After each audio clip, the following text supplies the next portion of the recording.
Morning, ladies and gentlemen. I'm going to call this meeting to order, so please stand for the opening. Thank you.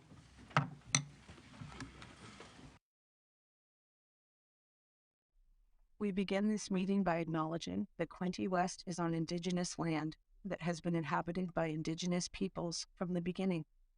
We thank all the generations of people who have taken care of this land for thousands of years. Long before today, there have been Indigenous peoples who have been the stewards of this place.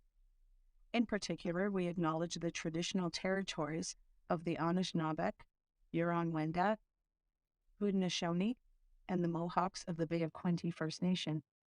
This territory is covered by numerous treaties. We recognize and deeply appreciate their historic connection to this place. We also recognize the contribution of the Métis, Inuit, and other Indigenous peoples have made, both in shaping and strengthening this community in particular, and our province and country as a whole.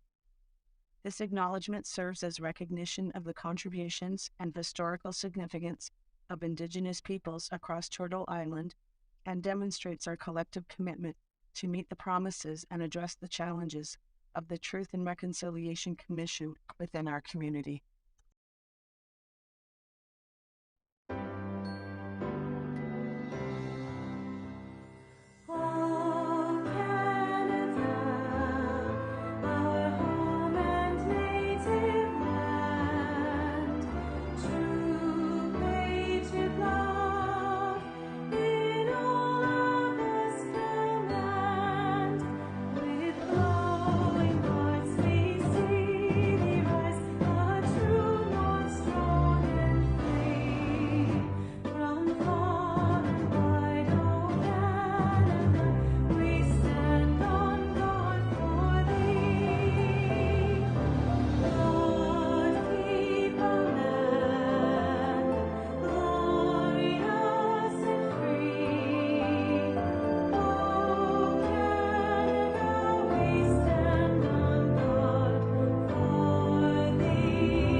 Please be seated, and thank you very much for coming. Today, we're going to try to establish a 2024 budget and be as efficient, as effective as we can be with everything we have to deal with, keeping in mind that whatever we push out, decide not to do in 24 is going to cost us more money in 25.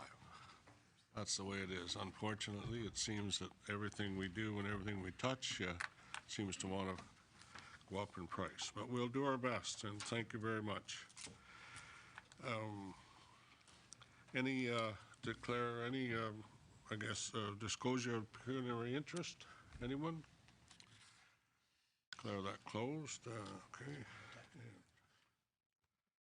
Approval of the agenda, please. Councillor Sharp, Councillor Allier, any comments or questions? All in favor? Carried. Thank you. Public input. Anyone for public input?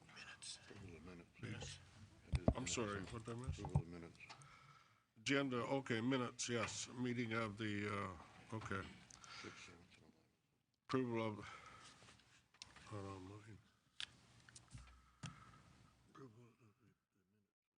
What have you got here? okay, I don't see anything. Okay.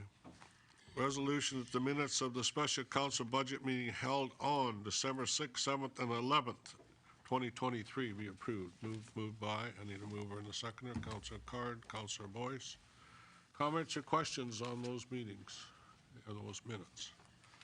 All in favor? Thank you very much. Okay. Now I'm at public input. I have Diane Linden on first. Diane? No, you've got the wrong. Okay. You got the wrong page altogether. I got the wrong page already. Here. Jeez. Where's your public info? Okay, I don't have, okay, anything for public input. I guess that's where I'm at. Give me this book, I'll see what- Okay, take a look. come on up. Thank you. Good morning, Your Worship, councillors. I'm here representing, State your name, please. I'm I sorry. know who you are, but everybody else doesn't. okay. So my name is Cordell Deck. I'm the president of the Ontario Volunteer Firefighters Association Local 920. And I'm here to ask or talk a few minutes about the training officer hire that's currently being considered. I sent a letter to council outlining a few of our thoughts. I won't go over that too much. There has been some dispute about the number that I put forward of $2,040, which covers Fire 1, Fire 2, and Hazmat Ops. That's accurate. Those are the costs of that actual course. What people are getting fed, people are getting paid their wages. That's paid no matter who teaches you. Those are costs that are fixed. It's the that you're paying either way. So the actual cost of those training is $2,040, and we've been doing that now for quite some time. And I think most of our people are certified now. You have the numbers in there, the numbers that remain left to be trained. We feel that an additional career firefighter position, one is, according to their union, would come from their ranks. And we're the largest stakeholder within the fire department, the volunteers, and we don't really have any say on this position, what's coming, what they're gonna do. So that brought up a lot of questions. Is it gonna be, are they gonna train medical, which we really are behind on? What kind of training is it gonna be? We don't know. So we think that they have enough career firefighters right now. They hired two a few years ago as floaters. And under the NFPA, this department is 80% volunteers, which means they don't need 4 to a shift like Toronto does. They only need 2. The volunteers are more than capable and trained and certified to respond to all those calls. And it just seems to us that we're wasting some money here. This is money we don't need to spend. Training is very important. We're not against a training officer. Let me be clear. We want a training officer. We do. We just think that there's enough people currently in place to fill that role. Thank you. Thank you. Anyone else for public? Come on up. Thank you. Hi, my name's Mike Stewart, resident of Quinte West. I'm inquiring about the proposed spending on the port. The port is a fee-for-service business, I'll call it, that we run, and less than 1%, a fraction of 1% of the taxpayers use the port. And coming from a project management background, I'm wondering if there's any information for the taxpayer, a business case study that shows why we should be spending taxpayer money on a port. What does it give back to the taxpayers? If less than 1% of the people are using it, just is there anything out there that shows me a business case that says I need a break wall repair?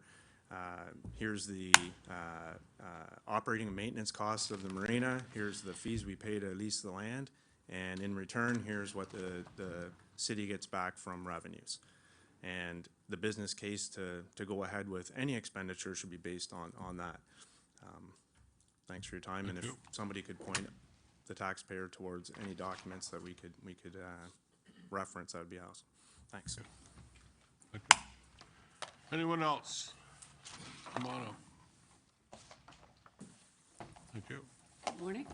My name is Laurie Henderson. I too am a resident of Quinte West and a concerned taxpayer. I'm seeing a proposed budget of 9.6%, and I'm looking at this break wall of $9 million that was reported in the news.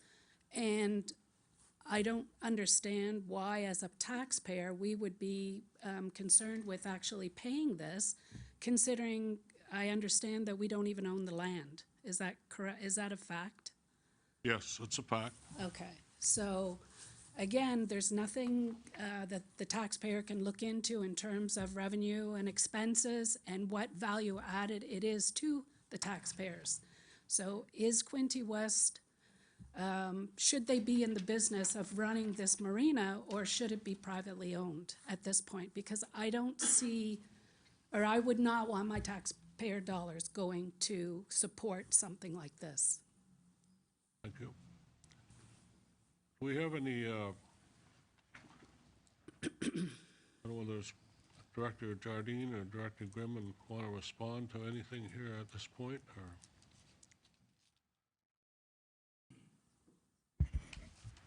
Thank you, through you, Mr. Mayor. At this point, I wasn't sure that we were taking questions for the public input session. There is a report that's been attached to the budget reports with regards to the Trentport Marina, and I believe there will be discussion further on today that I'd be happy to ask or answer any questions to. All right, thank you, Thank you. thank you, thank you. Anyone else? Come on up.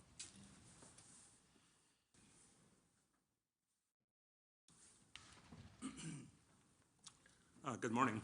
Morning. Happy New Year to everybody. And Your Honor, fellow Give us your councils. name, please. Thank you for, no, on the marina, $7 million for the break wall and $2.5 million for some kind of ramp that we understand. So to everybody's point here, we can't fix our roads. We can't put sidewalks in our, in our, some of our most dangerous roads. We don't have the money, but yet we're gonna spend $10 million, close to $10 million for 38 people that use the marina. This is your facts in 2022. To us, spending that money would be better served in our infrastructure. Now, I have asked a lot of questions. I've sent a lot of emails. And as an example, we run a budget, a balanced budget on the marina. Now, I went to the, and I was asked to go back to the budget. I don't know, I think it's on page 18 in regards to the marina. And all I see is, I believe I think it's $1 million, 1.685, and then the other side, it says 1.65, but there's no explanation. There's no explanation. Now, to that end, I got frustrated last week, and I apologize.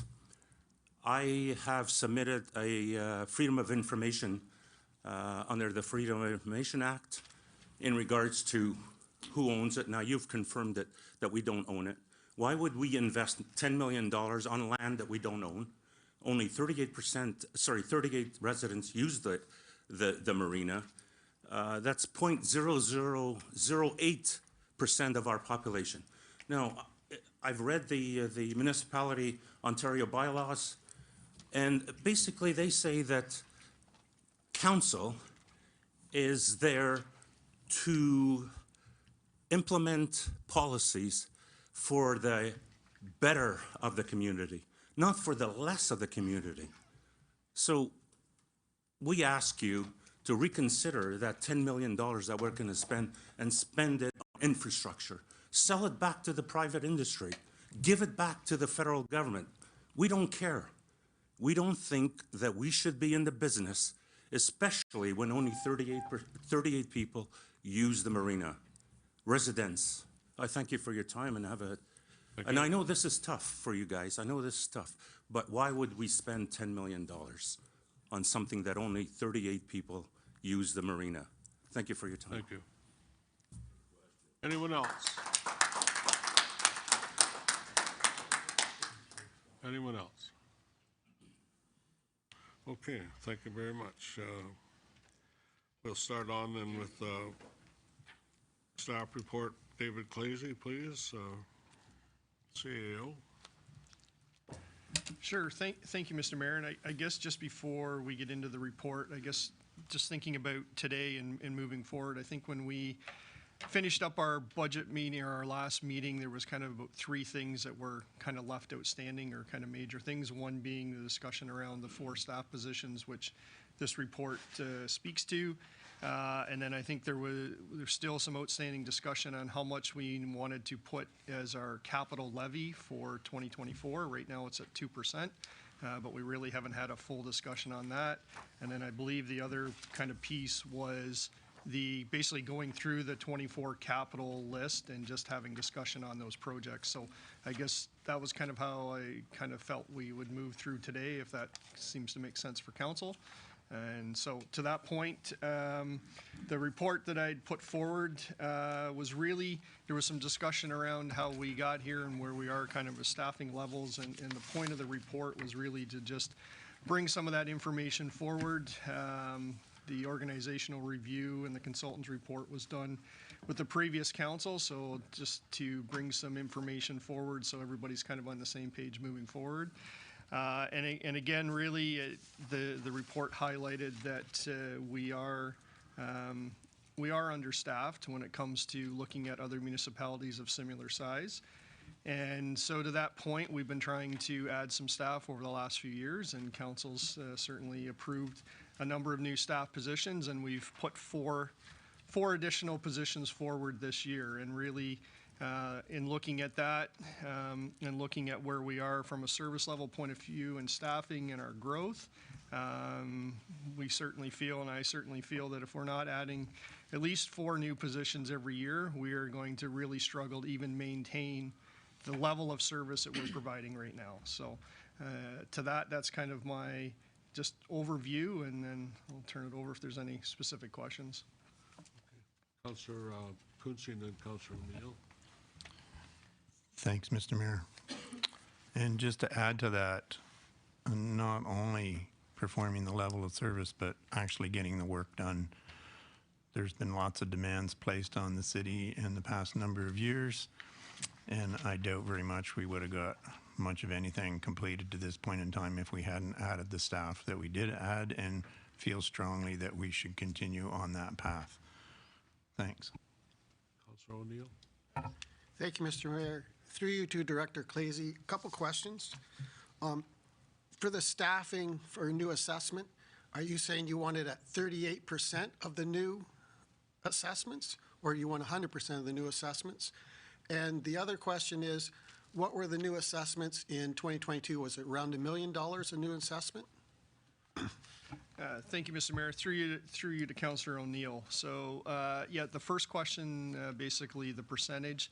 And yes, I would recommend that we should be allocating 38% of any new assessment growth towards staffing. That was basically the average of what our comparators were spending on staffing. We spend a bit less than that now, but that would also help us increase and try to make up some of that difference. And in terms of what our assessment growth was, we've estimated $1 million for this year, and I believe it's been similar for the last couple of years. It's been right around $1 million a year for the last 2 or 3 years. Councillor Stedall. Thank you. Through you, Mr. Mayor, I would like to put the resolution on the floor is that we receive this report and not take the second part of the resolution that's being recommended.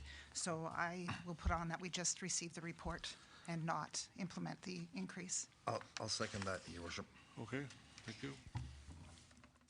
Can I further speak to that? Sorry. Yes, certainly. The reason that I'm saying that is, the reason that I would put that resolution forward is that I believe that we need to deal with, on a case-by-case basis, the positions. I don't think just putting a number in a budget and saying this is how much more staff we're going to get each year is a prudent way for financing. I think what we need to know is what the positions will be each year when we come back to our budgets, rather than just giving a carte blanche number and pre-approved for future years. Councillor Boyce. I echo Councillor Stedall 100% on that.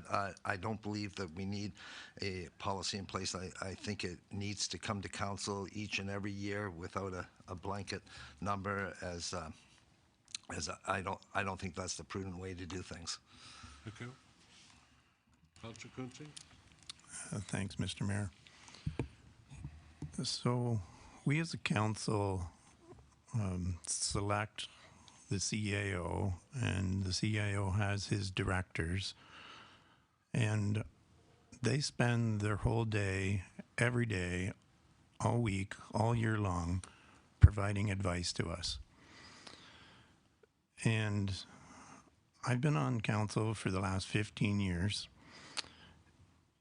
And in the first 13 years or so, we struggled to get the work done. And now we have even more work to do, more responsibilities, provincial downloading, many citizens coming to our meetings, which is great, so that they can grasp the big picture. And lots of times we take the advice of our directors and CAO. And I feel that we need to keep listening to our directors. And I have to admit, I would not want to see more information in regards to staffing going forward, so that we are kept apprised of what's happening and why we're putting people on. But I have to rely on the CAO. It's his job to make the city run as smoothly as it possibly can, and if he needs parts and people to make that happen, so that our job as a council is, making the citizens get the service they need, have the products and the facilities in good working order, have the roads in the best possible shape we can get them in. We're always going to be working on roads. And same with our marina, whatever we decide to do with that.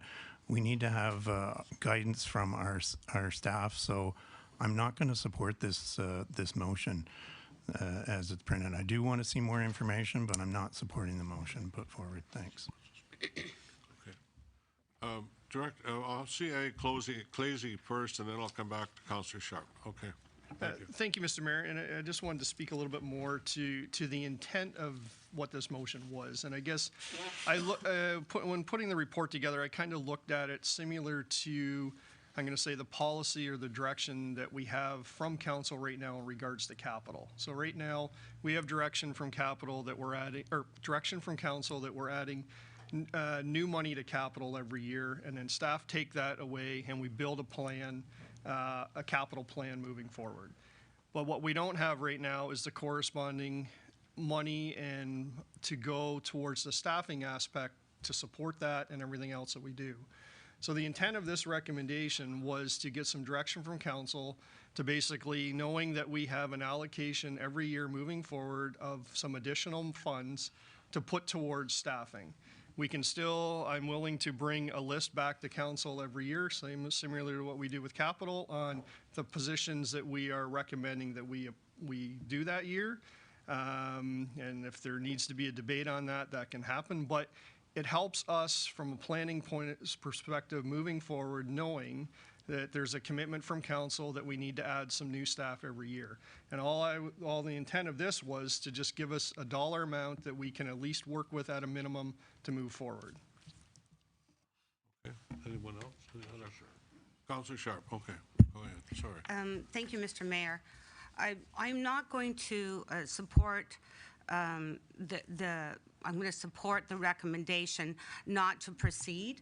I'm going to support the recommendation from Councillor Stedall with regard to not approving annually a dollar amount. I do appreciate what Mr. Clazy is saying, but I do not see it as the same as capital, where we try to ensure a policy related to 2% in capital. This is another operating item. Otherwise, we may have to look at policies for all kinds of things. And this is something I think we need to review annually. I do, by approving this, we are committing ourselves to, a percentage annually every year, and I think we need to look at it on its merits every year.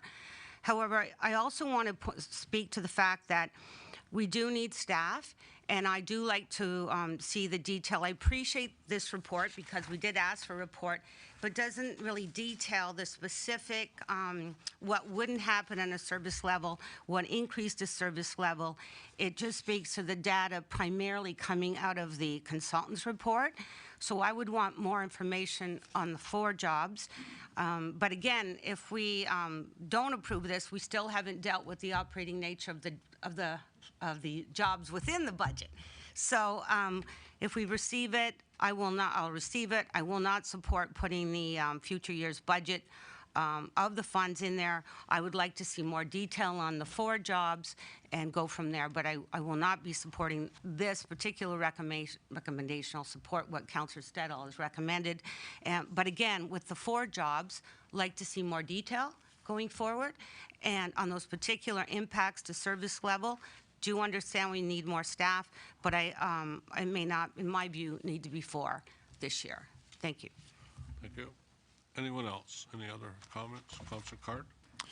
Thank you, Your Worship. I appreciate the report. I think that the 38% is reasonable in the future. I understand. I don't think it in terms of the guidance, I know it would be easier from staff's perspective to have that, and like the capital levy, it's kind of been soft guidance at 2%. We may very well change that today. We always have that option. So I think that the guidance does help. I personally think that the 38% is reasonable. The population goes up 1.25%, about 600 new residents a year. If we think about what that looks like for the new subdivisions and more roads and more parks and more waste bins, more sidewalks to get plowed, more waste bins to get emptied. There's more building permits come in. There's more calls, more everything. So I think that it's a reasonable a reasonable baseline for guidance. That being said, I know that council will still want to see the specifics of the positions, and this year I think that there's a strong case for basically all of them too. So I appreciate the report. Thank you. Thank you. Anyone else? Mr. Mayor? Anyone else? Mr. Councillor Mayor? Freeman? Councillor Freeman, you're on. Thank you, Mr. Mayor. What guides me as a counselor isn't a percentage of 38 or anything else. What's guiding me is the suggestion that we can do a 9-point-something tax hike without batting an eyelash. That's what guides me. Yes, we may need staff, but we do not need to put a 9% or a 7% in front of our taxpayers that have been struggling since COVID. All of us, the businesses downtown, everybody's been struggling. We've got seniors that are getting a few more pennies on their pensions, and that's about all. We've got to consider all of that. So to suggest that 38% is more important than that 9% was is just sort of backwards to me. I will be supporting that. And yes, they can still come to us and ask for staff at every budget, but that's when we will find out what you're suggesting the hike in the taxes will be. Thank you. Councillor O'Neill. Thank you, Mr. Mayor. Through you to the Director of Finance.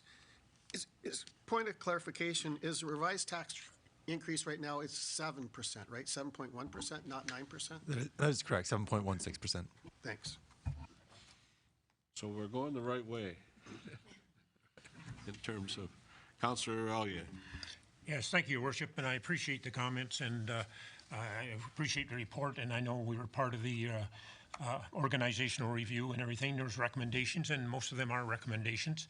And I know last year when we did the budget, we had to defer a couple positions that were recommended, and appreciate staff working with that. And given the financial, I guess, considerations that we've got this year, which is not the brightest, I must admit, to deal with. It's probably, this has been the toughest budget I think I've ever had to deal with in my career of politics. But anyway, I think we have to be selective and justify the positions. I would say we don't want to have a carte blanche check just to hire people willy-nilly. We want to make sure they're needed. And if there are places, even with the constraints that we have, we can justify the position to help staff to carry out. And I think Director Klese kind of, to my feeling, addressed that a few minutes ago. So while I agree with parts of the recommendation here to receive the report. I'm not sure we need to put a number on it right now. I think we have to deal on a case-by-case basis in my mind. I also look through the report here, and I know it discusses the organizational review with the exception of the fire and emergency services, which didn't have a review. And I know with some of the concerns of the position we're talking about, maybe we have to deal with that separately, or maybe talk about that separately too, because when I look at the report, why this is kind of a separate issue, even though it is a new hire. So I just throw that out there. It may have to be a separate discussion. So I will support the recommendation, but I just think we have to deal with the physicians on a case-by-case basis as needed. Thank you. Anyone else? Councillor Reid. Thank you very much. I also agree with Councillor Stettle's motion. I feel that to direct staff to include a minimum amount for the future years, I would like to deal with 2024 and the positions that are necessary, and a reason as to, not reasons, but the background for why we need these positions. I am not against getting new positions for the city staffing to make that things work smoothly for the residents of Quinte West, but I do not want to put this carte blanche percentage in for future years. I would like to deal with 1 year at a time, not working forward. And that's my feeling. I think that it's important that we take each position as it comes and make a decision then. So I will be supporting Councillor Stettles. Thank you. Anyone else? Mr. Clerk, would you please read the motion, reread the motion for us, please? So, the motion on the floor right now is just that the report be received for information. Thank you. Recorded vote has been asked for. Okay. We'll begin the voting process. Thank you.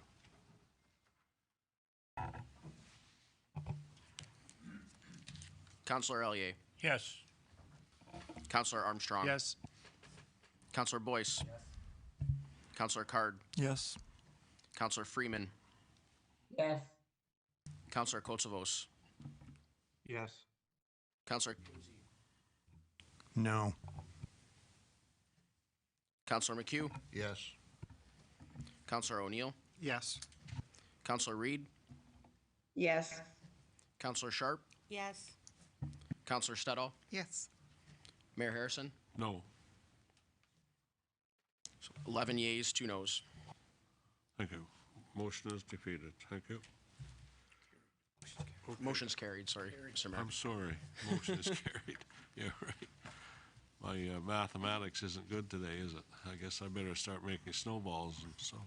I know, yes, the winter's been favorable to us. Yes, it has. And many people have said to me that you're saving a lot of money with our winter control. And yes, we are. Yes, we are. But that money can be used very rapidly depending on what happens through the rest of this winter. So whatever we've not used, we will put into, yes, reserves and carry it forward. It's not going to be wasted. And we're not laying off any employees because you never know when you're going to need them. So let's not jump to any conclusions with respect to winter control. It's been a great winter unless you like to ski or you like to be outdoors in the snow. Otherwise, it's great. So thank you. Okay. Mr. Mayor. So we're now on to, go ahead. Thank you, Mr. Mayor. So now that the report's been received, I guess we still have the outstanding issue of the discussion of those 4 positions before we move on to the capital. Okay, which one do you want to start with? Do you want to start with We can start with whichever. You want to start with the fire training officer and make our way through the 4? Fire training officer? That's the first one. I'm going to ask Chief Whalen to speak to this, please. Thank you, Your Worship, and through you to council and staff and the audience. Again, everyone in this room knows that the downloading from the province that we have to have certified firefighters within the next couple years, and extrication 1 and ice water rescue in the following years. We put this position together for council last year and it was defeated. As your fire chief, I'm strongly in favor of this position, along with Deputy Chief Caddick. It's much needed, and I don't want to be playing catch up in another year or 2, and I don't want to put our citizens at risk where we're not certified and we cannot go into a building and save somebody, and that's what some municipalities are going to be faced with. Okay, anything else you want to, I know you've indicated there's a fair amount of downloading. Is there a specific area that you're wrestling with, or in need of support for? Well, it's the training officer, and again, with our emergency management, it's a lot of work too, and through the province, and I've talked to our CEO, Clazy, about that, and part of this job would entitle us to direct the training officer to help us with emergency management. And as you know, we have to have exercises every year. I know the city of Kingston, and Director Grimman has told me this, they have 2 full-time employees just doing emergency management. So again, as your fire chief, the job is much needed, Your Worship, in my opinion. I'll start with Councillor McHugh and Thank you, Your Worship. In the first part of the meeting, you asked for anybody to declare pecuniary interest. I did not at the time because I didn't realize this was going to be pulled out and made a line item. As is the last 9 years, the fire department is a customer of mine, and therefore I do a pecuniary interest, so I'm going to turn this report over to the clerk, and I will sit out any discussion or any vote at this time. Thank you. Mr. Mayor? I'm going this way. Councillor O'Neill, and then I'll. Okay. Thank you, Mr. Mayor. Through you to the chief, do you agree with volunteer firefighter Cordell Deck that you can take this on in-house, or do you feel you need a new employee to do this? No, and I just briefly, before Captain Deck spoke, we need the position, and there are some discrepancies with his report, but that's fine. But I do need we do need the position, yes. Thanks, Councillor. Okay. Councillor Stedall? Just a little bit of redirection here. So I want to go back to CAO Clazy and ask if you could please indicate what the 4 positions are that are in this year's budget before we start dealing with this one individual, because I feel that that we need to do some cuts in our budget. I'm looking at a 5% instead of the 7% is where I'm kind of aiming where we need to go. So rather than say, talk to each individual position, which we will have to, of course, I'd like to know what the 4 positions are that we've got and how much the total number, the cost is for a full year, not for a part of the year. Anything else, Chief, before I leave this that you want to add? Just, Your Worship, and I don't want to compare other municipalities, but if you look on our chief's website, the municipalities every week trying to find a training officer. And again, we do, as you know, we have the training tower here. We have excellent training, but to have it standardized, which we really don't have right at the moment, it's much needed. And sorry, and just one last comment, and I'm sure council knows this: if the position is successful, it's will be spread out for all 4 wards, tax wise. Okay. All right. I'll just get Director Clazy to CEO Clazy to just give us the 4 positions, and then we'll come back to this. Just give me a minute. Director CAO Clazy, please. Thank you, Mr. Mayor. Through you to the rest of council, the 4 positions that were put forward in this year's budget was an executive assistant position for our community services division, a manager of asset management, a development inspector, and the fire training officer. Okay. Mr. Mayor? Yeah, sorry. I just got to finish up over here, and then I'll come back. Okay. Councillor Stedall, any more? No? Good. Councillor Armstrong? Go ahead. I've been trying to do my homework on this, and I'm getting both sides of the story, and I respect both positions that are there, and I look at them as experts. I've talked to people, the fire guys in Belleville. They're saying they need another one. My question, I guess, is can it be delayed for a year? Not that I'm against the position, but can it be delayed? And also, can the volunteers be the ones doing the training? I know there's a problem or potential problem of consistency, correct, of training? Yes, absolutely. That's an issue. However, these guys are really good at what they do. So, you know, teachers, they teach, you have 4 different math teachers teaching the same curriculum. So it's a tough call, really. So I guess my question is, can it be delayed for a year? That's our responsibility. That's ours, okay? We can delay anything. I'm asking the chief. Oh, okay. That's what I'm asking. Chief. Yeah, through your worship, the Councillor Armstrong, my quick answer is no. We put it off a year already, and I really feel strongly about this position. Thank you. Counselor Quinte, and then I'll come this way. I'd like to make the motion that we proceed with hiring the fire training officer immediately. Thanks. I'll Okay. second it to put down the floor. Okay, I got a mover and a seconder. Okay, we'll come this way, and then we'll come back to the motion. Counselor Sharp. Thank you, Mr. Mayor. I would like to see a detailed report on the need for each position. I appreciate that we're here to ask the questions to those, the specialists and so forth. But, and I appreciate that Mr. Clazy did a report on the data about how we compare with other cities and the consultant's report and so forth and our shortages. But what I'd like to see is a detailed report on each position with respect to the impacts, the cost, if we don't do the job, and how we can increase level of service if we provide the job. There are 4, it's very difficult. I think in total it's about $400,000. I know we're all looking for ways to reduce this budget. I think that from my perspective, I know we need staff, but I would look at 2 and have the CAO prioritize them. I know we can sit here and go through each of the jobs, but I think we need the detail on those jobs. And so I won't be supporting any replacement of jobs until I have those detailed reports specific to rationalizing each job in detail. Thank you. Counselor Boyce. Thank you, Your Worship.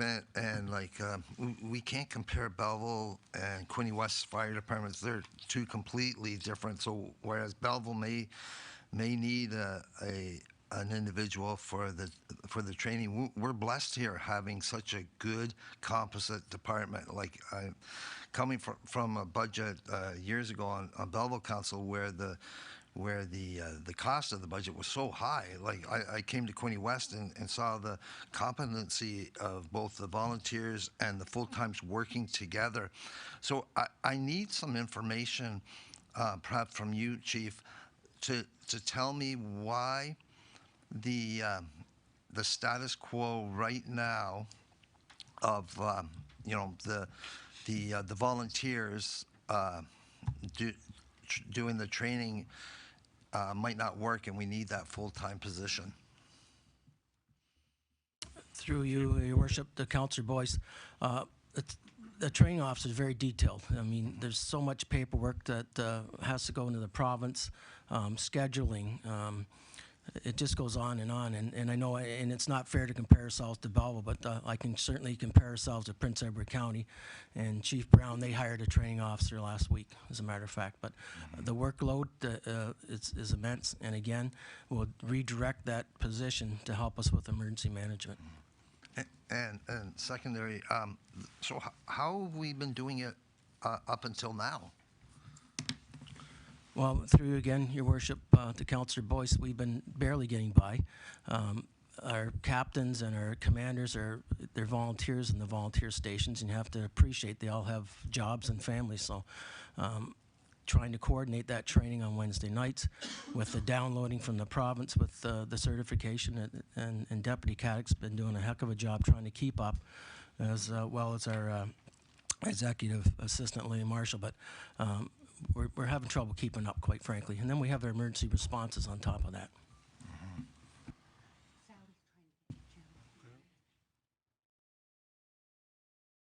Counselor Allier first, and then I'll go to Counselor Reid. Yes, just to get back to the chief, you and I at AMO attended a meeting with the Ontario Fire Marshal when this was all brought about. And as I recall, there were several small rural fire departments were in a bit of a panic how they were even going to deal with this, and financially, plus even begin to find somebody to even share. Maybe you want to comment on that. And I know I'm not an expert in any of this. I sat on the fire committee there for a number of years, and it's a learning experience. And I appreciate the volunteers and the dedication and our mixed department. But we have more volunteers than we do have full-timers. But I remember sitting in on that meeting last August in London and with you, and hearing the different opinions and concerns in that room. Maybe you could address some of that, because you know the finer details on the operational end of it. Yes, through Your Worship to Councillor Elliott, and our Fire Chiefs Executive did put on a presentation a couple years ago saying about the certification coming in. And it's very difficult, in my opinion, to not be certified. So one of the options was that you didn't certify. So just picture this: you go to a house fire, and you're not certified, so that means you can't go in because you're not trained. Your equipment's substandard, and you have people trapped in that house, and you can't go in. That's the kind of long and short of it. So you can have a Class A fire service, or you can go down to B and substandard, in my opinion, where you can't save lives. And of course, that's our main objective, is to save lives and preserve property. Councillor Reid, go ahead. Thank you.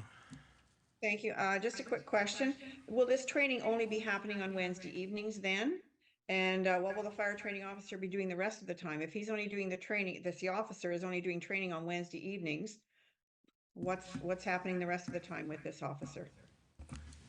Through your worship, to Councillor Reid, again, the job description is going to be expanded. And again, I'll go back at Wednesday nights, yes, but a lot of weekend courses, Councillor, with the certification on Saturdays and Sundays.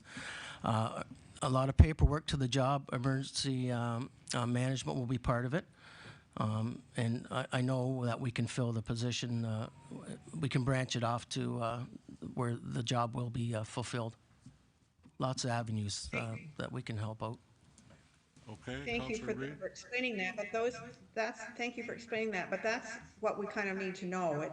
When this is going to be happening and what they're doing. It's not just Wednesday nights, it is the weekends. So I do appreciate the clarification. But, Thank you. So thank you. Councillor Quinte? Would Chief Whalen just explain how many firefighters we're talking about, please? It's not 6. There's hundreds of them. 139, I think, but what's the number? Yeah, through your worship, Councillor Kuntz, it's about, with a career, about 145. So that's a lot of paperwork for each firefighter. Each one has to have this certificate. They got to have their training in order, and they have to be scheduled for the training, and it needs to be documented that they've completed it to the satisfactory of the province of Ontario and the fire marshal's office. Thanks. And your worship, I'm just going to expand to Councillor Kuntz too. It's not just one training. There's multiple aspects of this. There's firefighter 1, firefighter 2. All our captains, volunteer captains, as well as career, have to have certification for running a scene. So it's not just one blanket certification. It's multiple. And again, when we get new recruits in, we were very lucky. Our last hiring, we had quite a few that had the certification, but that's not always the case. Okay, Councillor Stedall. Thank you, Your Worship. I guess one thing I want to clarify, it's not paperwork. It's actually, everything's digital these days, so there's some efficiencies that can be done. I think getting a program in place to try and get these things, started. So I guess I'm Councillor Sharp. I want to see some numbers. I want to see more detail on, when we're approving some of these positions going forward. I do hear that we do need this, and I understand about the legislative changes. So I'm wondering if instead of a full-time person that we would have in perpetuity, that position with benefits and everything else that goes along with it, could we hire a contract person for, say, 6 to 8 months and at least get the work started and implement a system that would be able to maybe going forward, maybe not need that extra position full-time. In that way, it doesn't bind us with a position, all the time. Through you, Your Worship, the Councillor Stedall, and I can appreciate your comment, but with the full-time union, there are no contracting out clauses. That would be very difficult to implement. Okay, thank you. Before we leave this, I'm going to ask Cordell Deck to come back up. I got a couple of questions. They're simple. They're easy. Sir, Your Worship. Number one, give us a little breakdown of you yourself. Tell us where you live. Tell us what you've done. And I live at 23 Cameron Avenue, directly across the road from Station Number 2 in South Murray Ward. I've been a volunteer fire there since 1997. Our station responds to, well, it was 210 calls this year. We averaged 200.3 calls in the last 3 years, which, on a big department isn't a lot, but for volunteers who all have regular employment and those calls come in the middle of the night, it does. It gets to be a bit much, but everybody supports it and they love what they do. okay, just give me a little history of Cordell. Where'd you spend a lot of your time before you? Well, I have 40 years in the military. I retired at the end of May. This is 2023. I got a wife, 3 kids, 3 grandkids. I care deeply about this community. I'm not from here, from the East Coast. And when I came here in 1997, after I retired, we all chose to stay here. We really like this community, so we've elected to stay, and it's been a good choice. I don't know what else I can tell you. And that's important for everybody to know, because I appreciate the work you do. We all appreciate the work you do. You know, the word volunteer is used very loosely in this case. I mean, you do all the training. You help look after new recruits. You help look after equipment. You're just jack of all trades and master of many. That's you know, and just recently you responded to Gunner Settlement and Wooler Road, an accident there which was tremendous and most difficult for you to deal with. I know you do better than I do, that's for sure. But those situations and the 401 corridor, Station 2, you're all over. Yes, you are. And as you indicated, many of the calls that you respond to are numerous and challenging. And I respect all of that. But we've been struggling for a number of years with our training. And God bless Chuck Nathan and Robert Rudder, Chuck in particular, for going ahead with that training center and helping us, because yes, it is a Wednesday night, but it's open anytime. And as Chief has mentioned, I often stop in there on the weekend, Saturday and Sunday, because I know that there are a number of volunteers there working and learning together. And Dale Milligan, a great teacher, a great coach, a great member now of the Fire Marshal's Department, leading us forward. But and of course the men and women who are training in that facility are from all over. They're not just Quinte West. They're not just Brighton. They're not just, they're from all over. The northern part of our province. Members come there on a regular basis to train and be better equipped to handle and deal with the situations that are important. So yes, I appreciate all the work you do, but over the course of my career here, it's been very difficult to have a consistent approach to the training and the record keeping that's involved. Yes, we've done a lot of training over the years, but the part that we all fail, I shouldn't say all, a lot of us fail with, is that paperwork and getting that trail and keeping it up to date, and so that the province knows exactly where we are at here in the city of Quinte West with our 140 plus volunteers. So, if I may respond to just a couple of your points, Your Worship. yeah. The local 920, we believe strongly that a training officer is required. There's no doubt about this. I said it earlier when I spoke. We want a training officer, absolutely. We need it. The chief is 100% on target with what the requirements are. Our issue is, as volunteers, it's eroding. The volunteer system is being eroded by the additional full-time staff. You can look up the NFPA requirement, but we're an 80% volunteer department. That's a fact. They don't call for, it says right in there, they don't call for 4 full-time staff on a shift or 3. They only need 2. The volunteers muster at the location. The requirement is to have 4 on scene. The volunteers at Station 1 are very quick. And our concern is not that it's a training officer. Our concern is that we keep adding to the full-time staff, but there's no growth in the Trenton ward itself, really. They're ready to grow. There's no room left. It's all outside.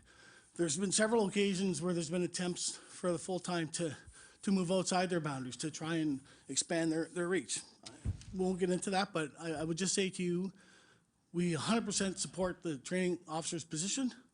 We think that there's enough full-time staff currently, because they hired 2 extra, and I don't know why, but they hired 2 extra, and now they have 2 4-man shifts, 2 3-man shifts. I know one guy's on modified assignment for God knows how long. Mr. Mayor, is this appropriate? Anyway. Well, it's okay. We'll get on to what I'm going to ask you to do as a member of the union, is to sit down with the chief, work this out, bring more information back as Councilor has asked. Okay, thank you, Your Worship. Mr. Okay, Councilor Stedall. Thank you, Worship. In the interest of time, I guess I'd like to know a little bit about what the procedure is for our discussions on these, because we've had a number of, this is day 4 for our budget meetings, and we've had people called back up to the podium, which I do appreciate the input, but however, our meetings seem to be getting a lot longer by having people being called back to the podium when we're having the discussions, which are the members of council. And so I would ask the clerk if you could, find that, doesn't have to be this moment. I guess another question I do have, going back to the chief with regards to the contracting out, my understanding is one of the previous budget meetings that we had was that we already currently do have contracted services that we use for training. And that's what I'm talking about. If we talk about a contracted service, I understand you're saying the position cannot be a contract because of our agreement, our union agreement. But can we not have a contracted service where we could get this service provided to us without implementing a full-time new staff person that's going to be with us in future budgets as well?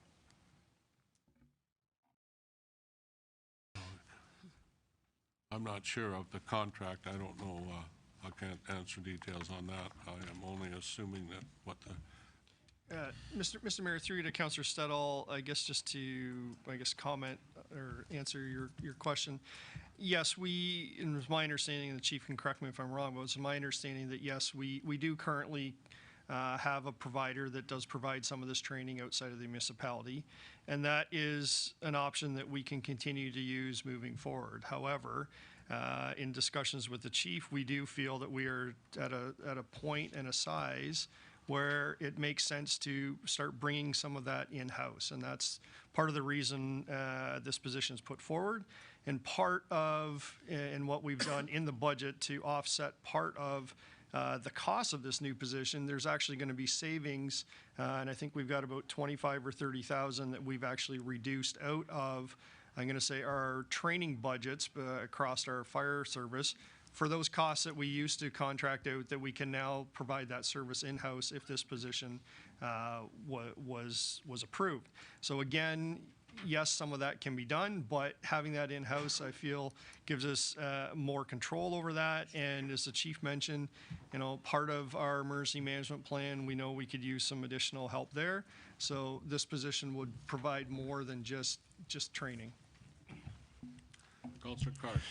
Thank you, Your Worship. I am going to support the position. I have heard enough about this now. The conversation with the chief, we had, I think, a pretty detailed report last budget about the position. It was not taken up then. I think we've added on the emergency management. This is a key thing. We remember back when the water main broke in the summertime, all of the emergency management that would deal with boil water, some of those advisories, some of those emergency management systems now will reside specifically with the fire chief and the fire department.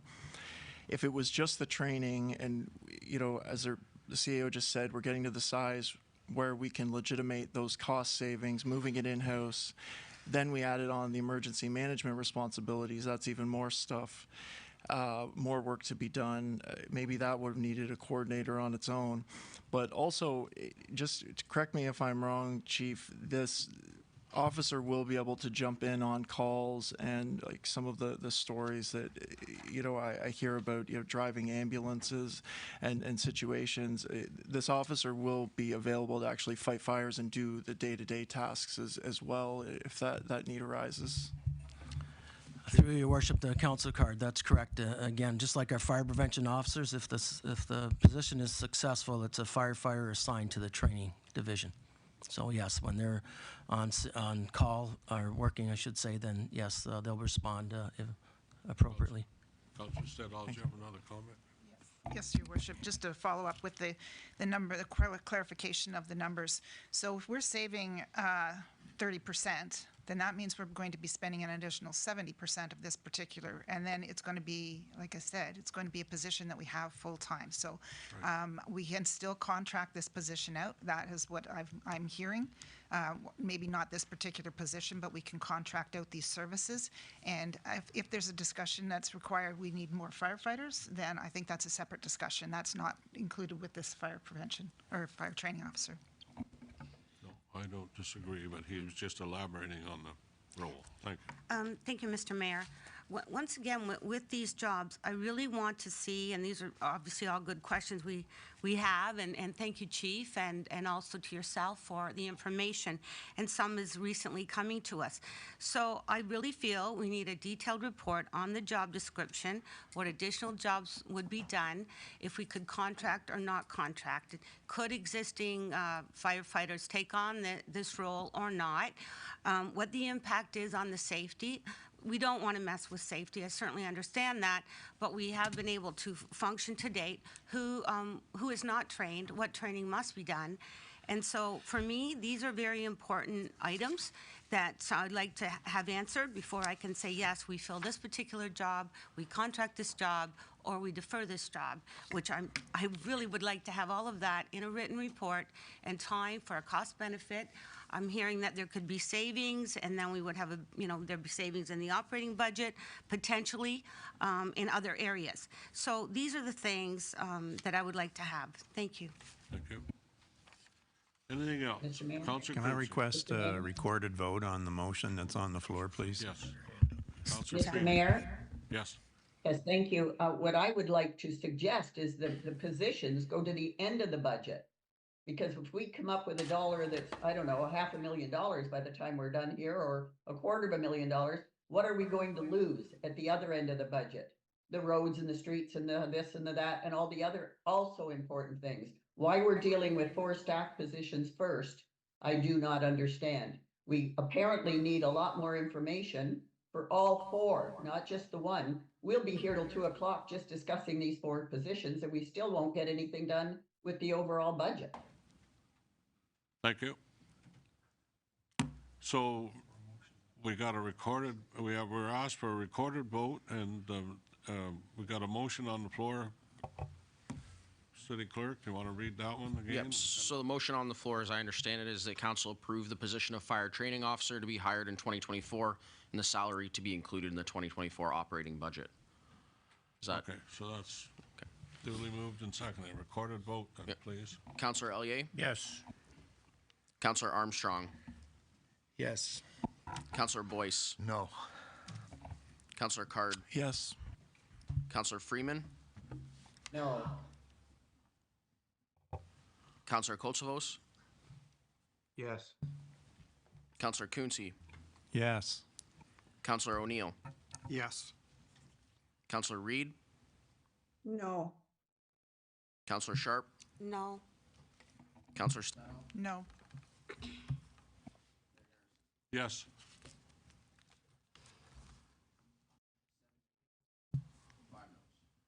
Seven yeas, 5 noes. Motion's carried. Thank you.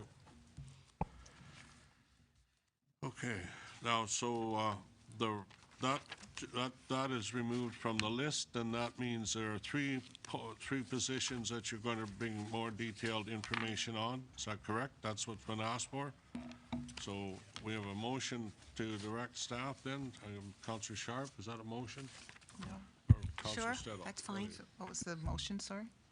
Pardon? What was the motion? Is there? Well, I wanna thought put that a you motion wanted on- more information. Well, That's what I was I'll hearing. certainly make that motion and see what council would like to do, but more detailed information on the remaining 3 positions. And also, although this one's approved, just some information on the job description. Thank you. Of a mover.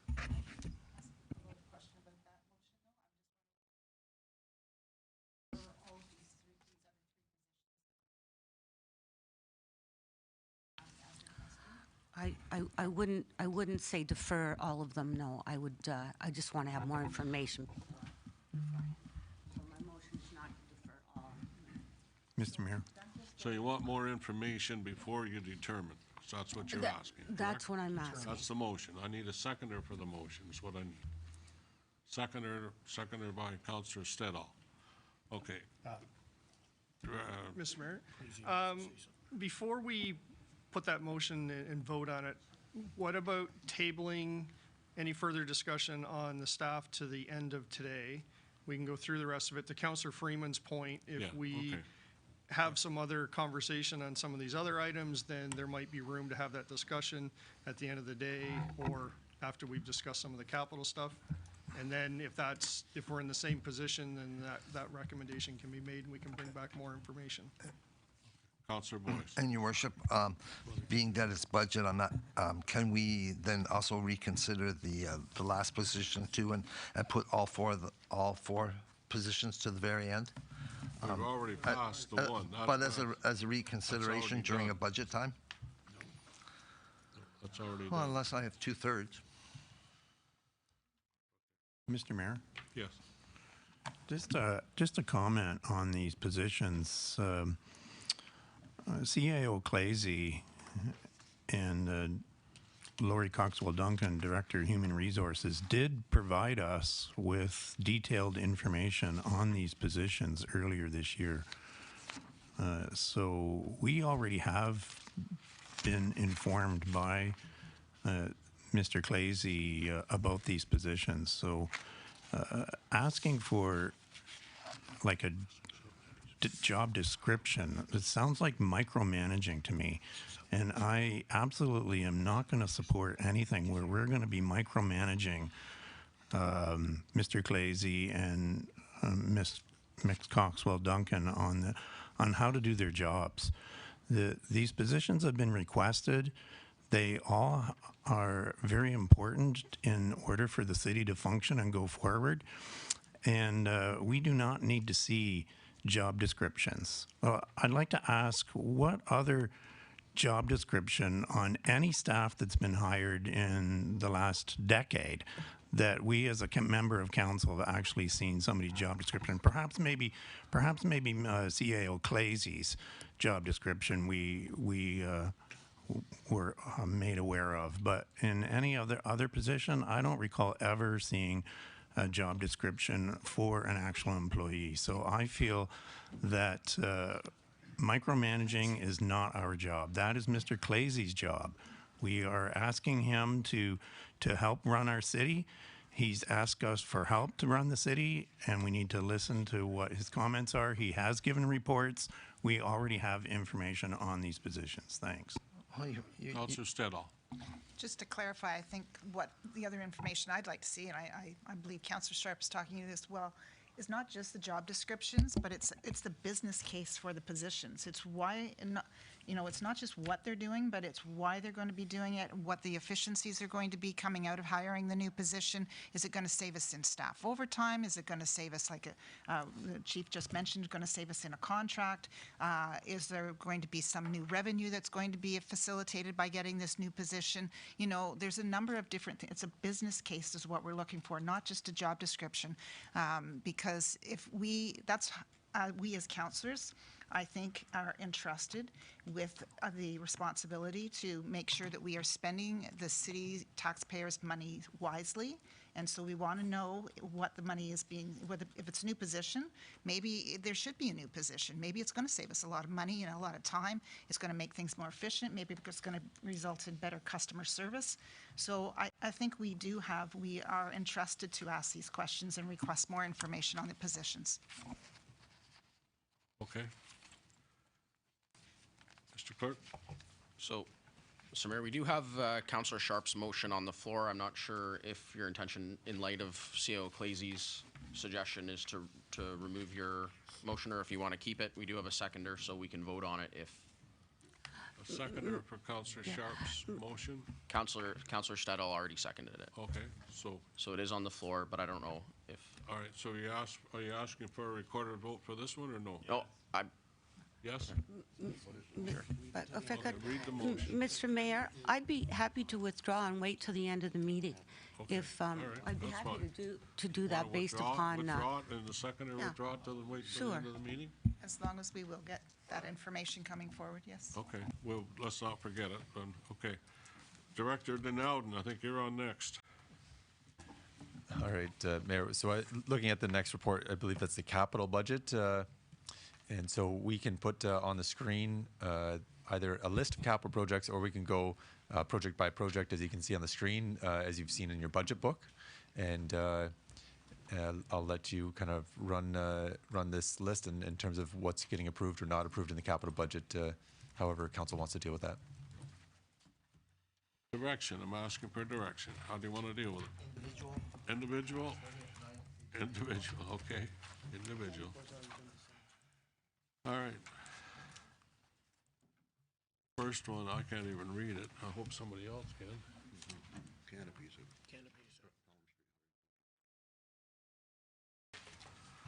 Okay.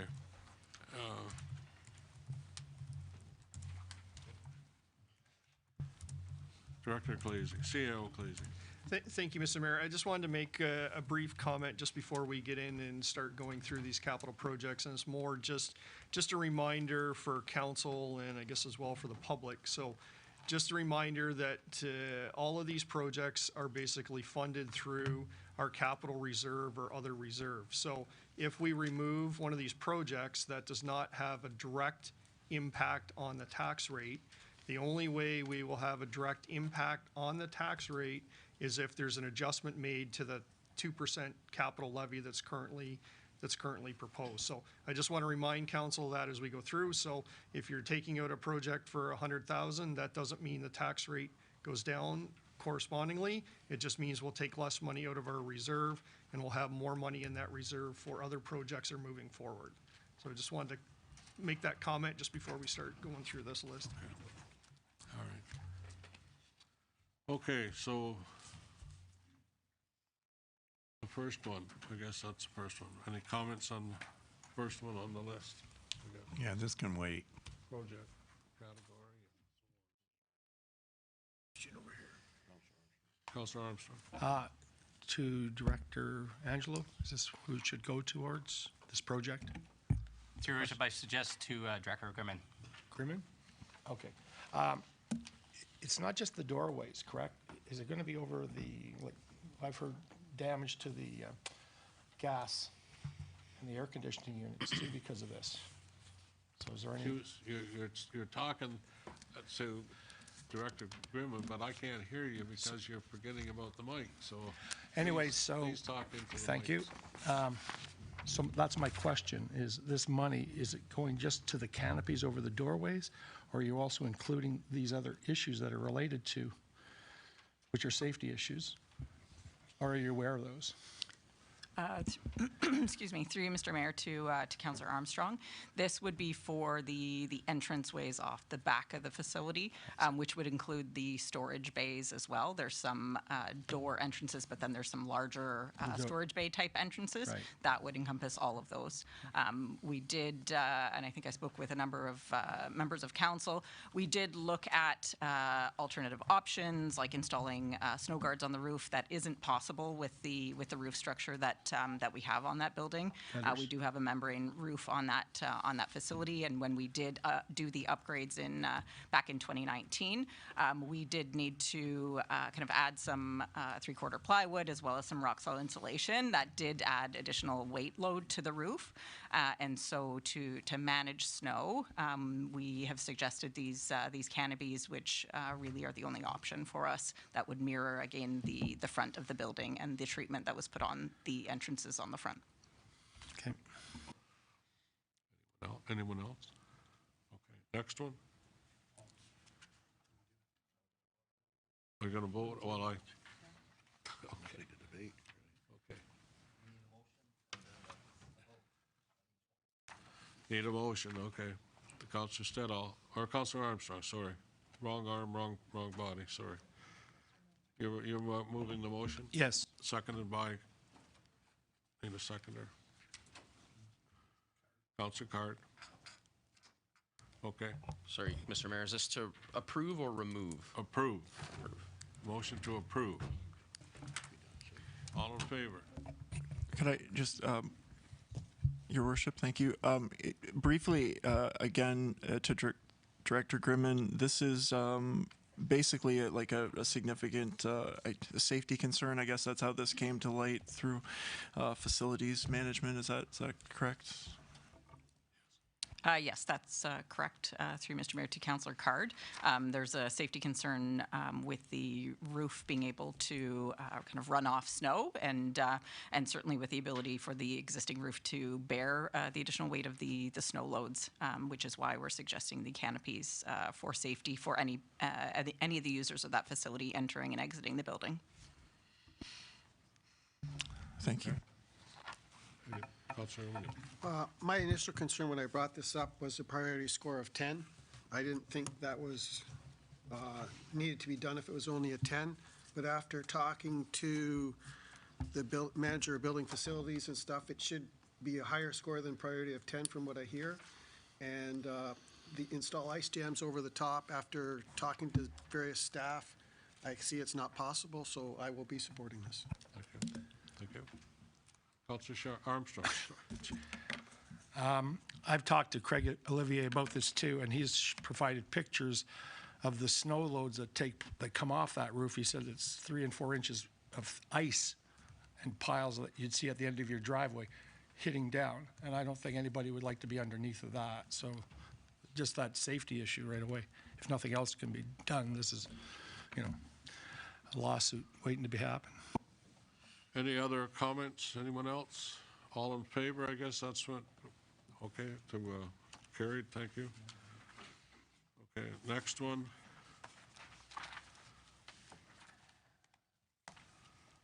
Okay. Next one's regarding our medical center facility improvements. Can I motion that we defer this one until we receive further information? Because there was some new information provided about a month or so ago regarding this property, so I'd like to defer this. Councillor O'Neill? There's a motion to defer, so I don't think I can support. Well, is that what you want? You want a motion to defer? Is that what you're asking? Yeah, that's what I said. All right. Second it. I'll second it, and waiting additional information based upon an in-camera meeting. Okay. So basically, all right, all in favor of deferral? Thank you. We'll take that first. It's so that project is deferred. That's a big hit for us, and Like, I don't understand, when we say deferred, do we mean defer to next year's budget? Do we mean defer to, like, I mean, we need to give the staff some guidance, I'm like, do we assuming keep it's the the money in? budget. That's what I'm regarding some information. Or are we deferring it to the next one? I was given some information, as well as the rest of the council, regarding a situation that I can't discuss here in open. And that's what I'm referring to. Until we get that information that was presented to us last month, then I can go forward on this project or not. Okay, so that's what I'm talking about. Okay, so do we keep it in, Your Worship? Do we keep the money in? That's my question. Thank Your Worship. I would like to keep it in. I presume that staff kept it in because it still needed to be kept in despite the information that Councillor Quinte is speaking to. I think it would have been removed if that were. I think if it doesn't get spent, it doesn't get spent, right? Put it out of the reserves. So I think that approving it actually is the right and prudent thing to do, given that what you're speaking may not come to fruition, possibly. So. Okay, is that clear now? I was assuming that you were removing it completely, but that's not. Mr. Mayor, I guess I would take the deferral as we would leave the money in the capital program, but won't move forward with any renovations or anything until we finalize the discussion we've talked about. Okay, thank you. So I think it's prudent to leave the money in the plan. Again, as I mentioned earlier, this money would be coming out of our capital reserve. So if we don't move forward with this, that money would just stay in the capital reserve if we don't end up doing this part of the project. But my concern is if we remove the money, then we've got to come back to council to add it back in if we did end up moving forward. Mr. Mayor, when Councillor Kotsovas, and then I'll come to you. Okay, Councillor Kotsovas. Thank you. CAO Clazy, indirectly answered my question. I wanted to leave the money in. My concern, though, is that this building is already taking such a long time. The medical professionals are expecting it. I would recommend continuing with the renovations, whatever decision we go ahead with. I know there's information in closed session, but if the renovations could continue, at least it's ready to go for either party, whatever decision we decide on. Thank you. Mr. Sorry. Councillor Sharp? Yeah, Mr. Mayor, my intention was not to remove these funds. It was to defer to add additional information based upon the in-camera meeting. So that was my intention on seconding it. But I as well. yes, and that's what I understood. My question, though, to Councillor Kotsova's point is, would we still be doing these or not, given the information? This is hard to ask the question, but Mr. Mayor, through to Councillor Sharp, I would say that's yet to be determined. right. So that So was the only intent of the deferral, not to remove the money, but until we had additional funds. Or, sorry, information. Okay, CEO Clazy, can you clarify anything else with respect to this project at this time? open. Not really at this time, Mr. Mayor, but just to clarify, we will leave the funds in the capital budget, but we won't move forward with any project until we've had some more discussion with council. So, just to explain to the public what it is that we're talking about and where we're at, that the information that you can give out at this time, because we've got a picture of the building in front of us, and Thank you, Mr. Mayor. I think, as the public's aware, we purchased this building a year ago to basically create an area or an office space to hire new physicians, and that's what we're continuing to move forward with. We are having some discussions with some groups on how best to move that project forward, and I think that's about all I can say at this point. We may be undertaking that in a different way, but anyways, that's still to be determined. I can't really say much more than that, but. it's still going to be our building. It's still going to be our responsibility, correct? I don't think we need to answer that. Let's just get on with the Well, vote, please. I want to clarify so that we're putting money into it. I think that's still yet to be determined on how we move forward. Okay, all right, thank you. Okay. Next one. Oh, sorry. Mr. Voting on- Mayor, we already voted on Yeah, it, we but I already think if voted. everyone is on the same, is understanding of the motion they passed, then we can move on to the next one. So do we need to vote on the motion? Is that what you're? No, so We've already did that. you already voted to defer it, so if everyone understands that those funds are So being it's kept. deferred until more information is put forward. But the money is still there. Yeah. Okay? All right. All right, next one then, next project. Move to delete the next one on the sign. I haven't got it listed in front of me, so I need to look. Let me see that. Okay, the entrance sign, do we need to do that one? I guess that's the question. I made a motion to delete it. Delete it? Yep. Okay, delete it. I have a motion to delete it. Now, clarify, I have a seconder for that motion, do I? Councilor Armstrong, okay, clarify what you're saying by delete it, please. Not included in the capital budget. Not include $50,000 for a sign. So, Remove it. okay, all right. So remove that project, but the money still stays in, correct? No, Your Worship, I'm not deferring it, I'm removing it. That money does not stay in for this project. Mr. Mayor. Okay. All right, So, the Mr. money Mayor, will- Councillor Boyce's motion would be to basically not do this project at all and put that 50,000, basically don't take the money out of the reserve and leave That's it in right. the reserve, but do Leave it not in. do the sign whatsoever. Okay. All right, thank you. Next one? No, we have to. Well, wait a minute. Vote on it. Wait a minute. Okay, I'll vote on that motion. Thank you. Can we, Mr. Mayor, before you take a vote, Can I ask staff to comment on the request, please? Sure. CAO. Thank you, Mr. Mayor. I'll make a couple comments, and then maybe Director Grimman may want to add to it. But I think that the intent of this sign is with the new industrial park that we have purchased and developed on Caring Place. This was to have an entrance sign into that park, letting people know that it's there and what it's for.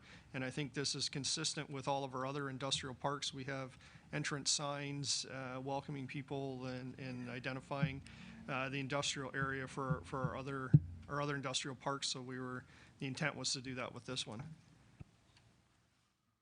Councilor Armstrong?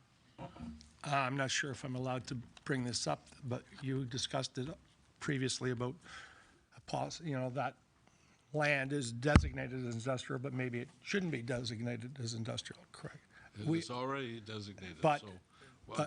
But we have a industrial committee looking at all these different lands, and what if that changed, for example, and we've got a sign there and it's no longer deemed?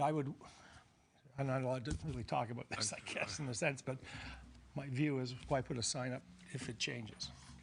Director Grimman, comment? Thank you, through you, Mr. Mayor. Yes, Councillor Armstrong is correct that we do have an industrial lands review and strategy that's currently being undertaken. At this point, we are looking at what complement of industrial land the city might need and what additional industrial lands the city may need. So certainly not looking to repurpose those lands. We have brought forward that industrial park to market as industrial lands for those uses. And certainly in keeping or in consistency with our other industrial parks around the city, we were looking to sign that park appropriately. When we are working with potential investors coming in, there is a certain expectation on the aesthetic of a business park or an industrial park, and we were certainly looking to maintain, like I said, that consistency with our other parks in the city. Councillor Sharp and Councillor Boyce. Thank you, Mr. Mayor. And I certainly understand the need for that sign based upon what Director Grimman has said. And this funding source is not capital levy, but from reserve. Is that the Industrial Lands Reserve? Am I clear on that? It's not coming from capital levy, it's coming from reserve funds. Through Mr. Mayor, that's correct. I will be supporting it. Thank you. Councillor Boyce. Okay. At the end of the day, when a business comes to Quinte West or Belleville or anywhere else, they just don't go. They don't initially go driving around. They come to our staff or they come to Quinte Economic Development Committee under Chris King, and they ask, where's the land available? Who do we contact? I don't think a sign is what necessarily is going to attract a Costco or whoever. I think it's going to be finished industrial land. I would rather take that money and put it towards finishing the site rather than putting a simple sign that I know any industry that wants to come to Quinte West is going to be contacting the staff first, unless it's an internal industry and they already know where our properties are. So I would rather take that money, put it towards finishing industrial land or acquiring more industrial land, rather than spending $50,000 on a sign saying, here's where our land is. That's why we have staff. Thank you. Any further comments, Director Grimman? Through Mr. Mayor, the signage is certainly a place marker for one, but it also is not meant just for groups that might be touring through that happen upon it. Really, when we are bringing in industry or having these site selector type meetings, it's the presentation once you get to that site, and the groups like Councillor Boyce is referring to with Quinte Economic Development Commission, and certainly with our economic development staff. We do get to that point of having site meetings with potential investors, and as I mentioned, there are certain expectations of a site, whether that's who they are co-located with at a business park or at an industrial park, and also the aesthetics of that park. Thank you. Thank you. Okay. So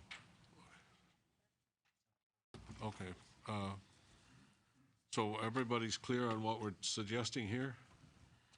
All right. All in favor? Pardon? Yes. Well, Mr. Clerk, clarify the motion. Yes, through you, Mr. Mayor, to council, the motion is to remove this item from the capital budget. Okay, that's the motion. Remove it from the capital budget. All in favor?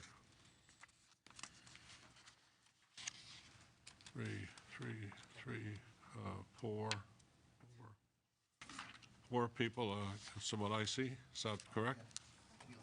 So the motion's lost, okay. So then it's still in. That's what we assume, it's still in. Okay, thank you, all right. Next one is the,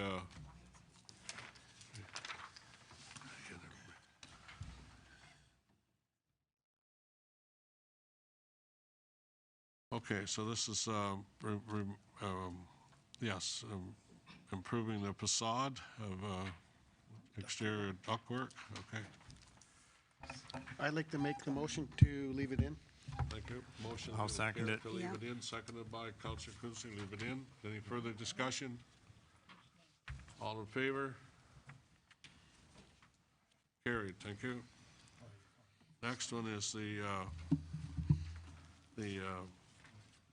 first floor of the City Hall and renovations. I guess that's where we're at. Councillor Stedall? I'd ask for a deferral on this one until we get a report back based on the 6 months that was being discussed about staff moving upstairs. Second deferral, okay, so all in favor? Thank you. That's deferred, and, yeah, that was easy.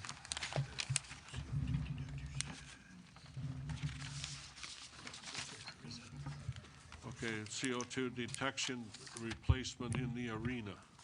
I'll move the motion. Moved by Councillor Sharp, second by Councillor McHugh. Any further comments, discussion?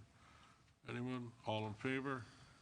Carried, thank you, that's good. Okay, the next one is the arena sound system upgrades, Doug McDonald Arena. This is, what do you, motion for this one? Councillor Stedall? Sorry, okay, motion, somebody? Not on the table? Mr. Mayor, I would like to make a motion that this be referred to the 2025 budget and removed from the 2024 budget. Okay, I was going to ask Councillor, or Director Grimman to give us any comment, but you want your motion first? Whatever works, sure. Okay. I'll second that. Okay. Okay, moved by Councillor Sharp. Well, we're just going to hold, I was going to ask Director Grimman for any comments on this project. Through you, Mr. Mayor, I don't have any further comments further to the introduction that I provided as part of the initial budget meeting where we introduced this project. Okay. Councillor Stedall? I guess I would support the motion, but I just want to clarify, and I know I had talked to staff about this. When you're improving an AV system, and I'm assuming that it's also going to include the sign that we use for the scoring, for the score clock, there's advertising on it. And usually these types of systems would be supported by, we could support it by advertising. But I understand that there's some kind of side agreement that we have with one of the user groups that does not bring that advertising back to the city. Is that correct?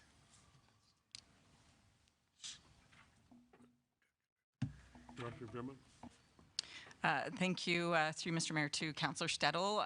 That is correct. We do have an agreement with the Trenton Golden Hawks for use of the facility, and specifically for them to be able to sell advertising and have the advertising rights for Rink 1 and receive those profits to their club to support their ongoing operations. Further to that, Councillor Stedall? follow-up question to that. So if we can't raise the money for the system through advertising, there's many people that are in the building. Is there any reason that we couldn't run some kind of fundraising campaign to be able to improve the system before we get to the, I know the system itself is going to be needing repairs. But I'm just wondering if there's any way that we can find some kind of alternate revenue source, such as fundraising, in order to pay for this sign, and maybe potentially do it sooner. Okay, I can tell you, Councillor Freeman, you're on, your hand is up. Yes, it is. Thank you, Mr. Mayor. One of my reasons for it is the priority score. I assume that has been looked at very carefully, and it's only a 13. So compared to some of the other things that are more important, this one should be put off till next year. That's my reason for voting against doing it this year. I think it's been on for several years, if I remember, but anyway. Any other comments? Any staff have any other comments, or, okay. Anyone else, any questions? I can tell you that I've had one local company suggest that they'd be willing to help him make improvements. So, but when I told them the figure, they didn't ask for any further conversation. But that doesn't mean I'm more than willing to go back to them and see what they would do, and maybe some improvements would certainly help. I think it depends maybe on where you sit in that arena as to how clear it is. That's my, I don't know, Councillor O'Neill's there, Councillor Armstrong's there. You have any further comments, or? No, you're good? Councillor Armstrong? I'm fine. Okay, so I guess then right now we're going to defer this system to when? I guess that's the question. 2020. 2025, yeah, that's coming close. Pardon? We have to get used to 2024. Right, yeah. So we still need to vote on it, though. Well, okay. Well, the motion is to remove it at this time. Is that not clear? Yeah. Defer till next year's budget. Correct. Is that the motion, and just defer to next year's budget? Boy, next year's budget's gonna be a dandy. Okay. All right, so I've got a mover and a seconder. All in favor of deferral to next year's budget? I guess that's, okay, carried. Thank you. All right. The one and only great Marina break wall replacement system. Could I make a motion to leave that one till the last? Yeah. So we could get through all the rest first, Sure, please? leave it till last. Won't get any easier, but we'll leave it till last. Okay. Leave that one till last. I have a motion to leave that one till last. Anybody disagree? Councillor Shar or Councillor Armstrong seconds? Okay. All in favor of leaving it till the last? Carried. Thank you. Okay. Next one is the youth center roof replacement. Youth center roof replacement. Any moved by Councillor McHugh, seconded by Councillor Elliott. Any further discussion? Support? Yes. Thank you. Carried. Okay. Next one is the YMCA generator additional funds. Generator additional funds. I need this one. I need moved by Councillor Armstrong. I'll second seconded it. by. I need a seconder for that motion to carry it. Discussion. Well, I'm just trying to get it on the floor. I need just a seconder for that. Yeah, you did. You just seconded it. Councillor Quinte seconds. Okay. Comments? Councillor Armstrong. This is needed because of the emergency situation too, because it's designated as a site. That's part of the reasoning for this, correct? It's a vital part of our emergency management system. CEO Clazy, you want to comment on that before I can ask for a vote, but I'd like a comment first, please. Sure. Thank you, Mr. Mayor. And the comments are correct. As part of our emergency management plan, the YMCA facility has been identified as a facility that we could use for a warming center or a gathering area. And at this point in time, there is no independent backup source of power. So if we did have a power outage in that area or in the city, it would be very difficult to utilize that center. So the intent of this generator is to have that available. We have generators at a number of our other facilities that we use for emergency management. So that's why we put this forward to include it. Thank you. Councillor Sharp. Thank you, Mr. Mayor, and I appreciate that, and that makes it a priority when we need it for our emergency measure response. But I'm wondering, and as we go forward, Are there any grants available with the province for emergency response programs? I knew there have been in the past, and I wondered if that's something staff could review or look at with respect to maybe getting some funding for this generator as well. Thank you. Councillor Stedall? Just another question. So last year in 2022, we approved $380,000, and then this is an additional $100,000. So we're up to $480,000, and this is supposed to be our emergency response center. However, in 2025, there's a standby generator that is to go into the arena at over $1 million. So that's a lot of, like, there's two facilities there, and we've got two generators. I'm just wondering if the staff has looked at potentially just putting money into one generator for one main building, which is where everybody would get resource to, instead of having two facilities. You know, we're talking $1.5 million in backup. Our arena has got the floor space if we want to make it an emergency operations center.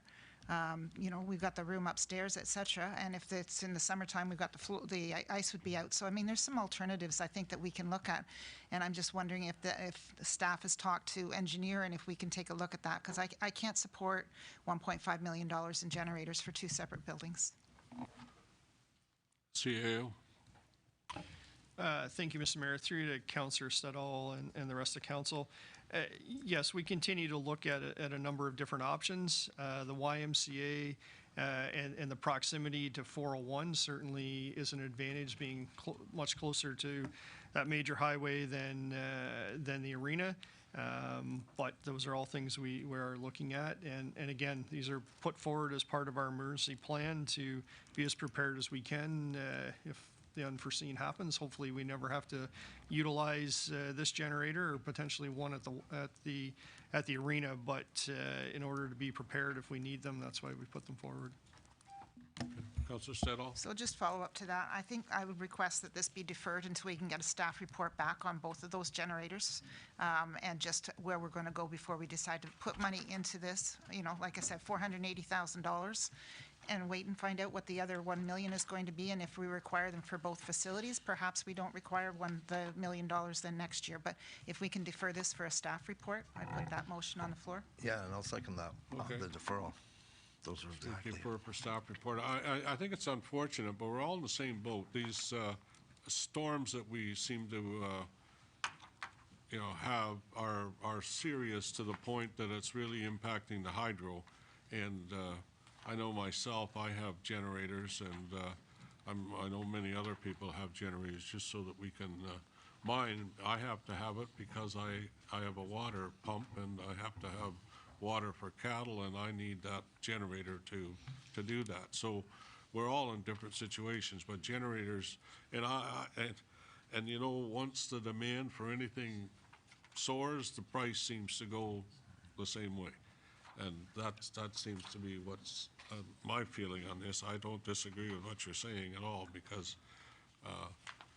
we need it, but do we need it that badly that it's costing us so much money? That's the question. Mr. Mayor. Councillor Quinte. Just a comment. Yes. If there was some sort of potential disaster and we needed these buildings to house people for any period of time, there could be several thousand people needing some shelter somewhere.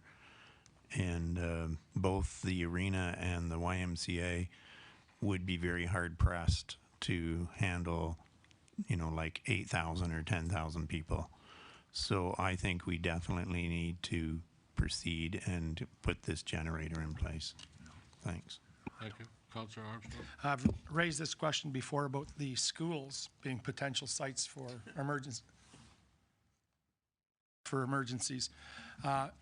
My question is, has anybody checked into them having emergency generators on site? Number one.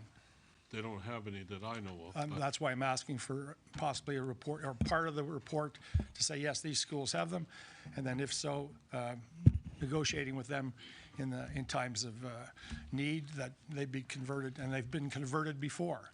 Trenton High School, for example, same situation, a long time ago. They were brought in. So, you know, we may not have to spend $1 million if we have these other sites, Murray Centennial, Trenton High School, St. Paul's, Trenton River, they can house 8,000 people. Councillor Boyce. And that's a great point, Councillor Armstrong. And not only that, but Loyalist College. And Loyalist College that may have a generator could house all this. So I don't want to spend the money putting it into YMCA and then hear that we should have put the generator into the arena and that, you know, I would rather, that's why I'm seconding the deferral motion, because I want to find out which one's the best spot, because I don't believe we need two. If we need two, then we're going to be looking at housing at the base, to be honest with you, and different places, not just the small schools, but we'll be looking at everything. So I'm going to support the motion, the deferral motion. Councillor McHugh.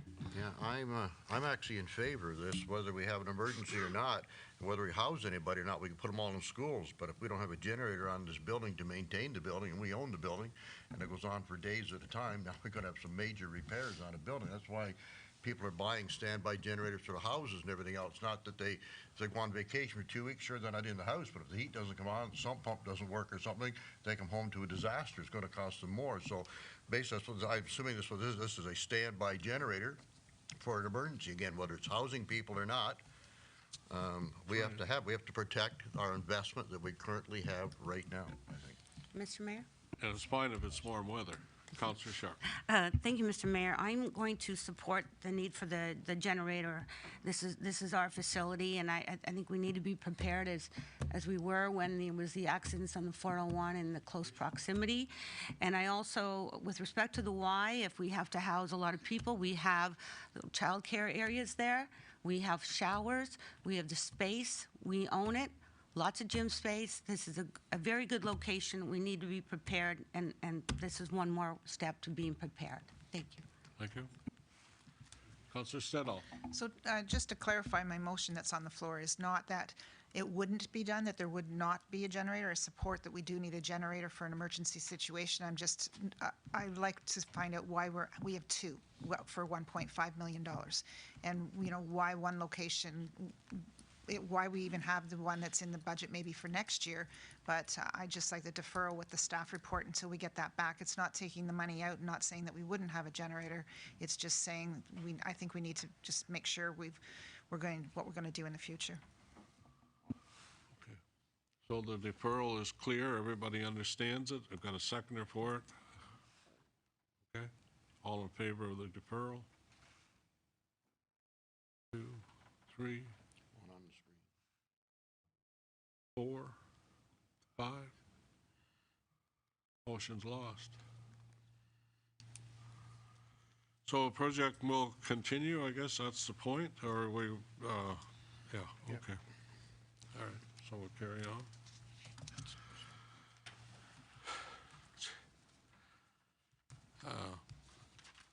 A roof replacement at the Y. How many times have we replaced this roof? Anybody know? Nobody wants to know.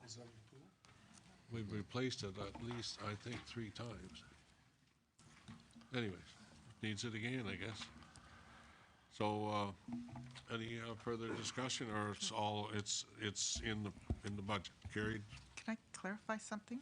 Just, can I have a clarification for the roof replacement? Because the YMCA roof replacement is $450,000 this year, $567,000 in next year, $312,000 the following year, $273,000, $86,000, $307,000. It goes all the way out, and we'll be replacing this roof or components of it up until 2029, is my understanding. So it's an ongoing issue, and so. And has work been done before on it? Like, is this like part 2 of 8-part repair? Director Grimman, you're on. Thank you, through you, Mr. Mayor, to Councillor Stedall. Yes, you are correct that there have been sections of the roof replaced previously since the facility opened. Some of those were earlier than anticipated. The area that you see before you is above the pool, and so we do see additional kind of significant moisture in that area, which is why the replacement is coming at this time, or the proposed replacement replacement is coming at this time. The roof is kind of sectioned differently. So that's why you see the different allocations of budget over a couple number of years, because we don't do that all at once. We do that in sections to kind of maintain not, having a major budget hit kind of all at once. And there has been different wear on different sections of that roof at the facility. Follow-up question? Yes. I'm wondering, is there an engineer's report then on that whole roof? Is there something that you can at least share with, because I don't have the history from previous council, so that we can find out, so I can just get my mind around why we've got this going on and just some background. But an engineering report would be appreciated. Through Mr. Mayor to Councillor Stedel, we have had assessments and scans conducted as recently as 2022 and 2023. So I can certainly share those details with council, but they did lead to why we have brought forward this budget in that specific area. The roof does need replacing. Thank you. Councillor Boyce, then Yeah. Councillor Reid. Yeah, I'm going to support this because, as I had mentioned at our last meeting, it's part of our contract with the Y. The Y does the operating, and we're to look after the building. So as part of our contract with them, I'll honor our contract and support this. Thank you. Councillor Reid? Thank you. I also will support it, but I hope that we've learned, or the contractors are learning what isn't working, because it seems, I know there's a lot of humidity in there with the pools and the hot tubs and things that are going on there, but obviously it's deteriorating probably faster than maybe it should have. So hopefully moving forward, they can come up with a better design roof to solve this problem, so we won't have to be constantly doing this. It just seems to be that it's there was a mistake in what was put in there originally. So that's just my comment, but I do support it. We have to look after it. It's an important part of Quinte West. Okay, all in favor then, leaving it in. Carried, thank you. I'd suggest we take a 10-minute break. Thank you. That's 10 to 11, and we'll be back here at 11 o'clock. Thank you. 9 minutes and 60 seconds. 9 minutes and 60 seconds. Okay, thank you.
and we are responsible for maintaining that building.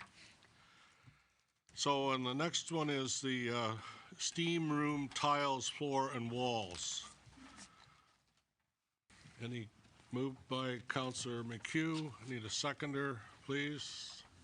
Councillor O'Neill.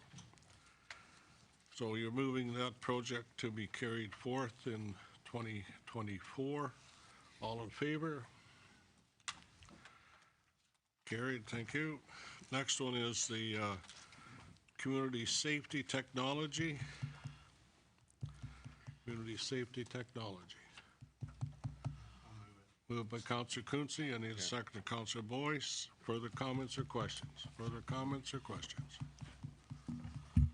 All in favor? Carried, thank you.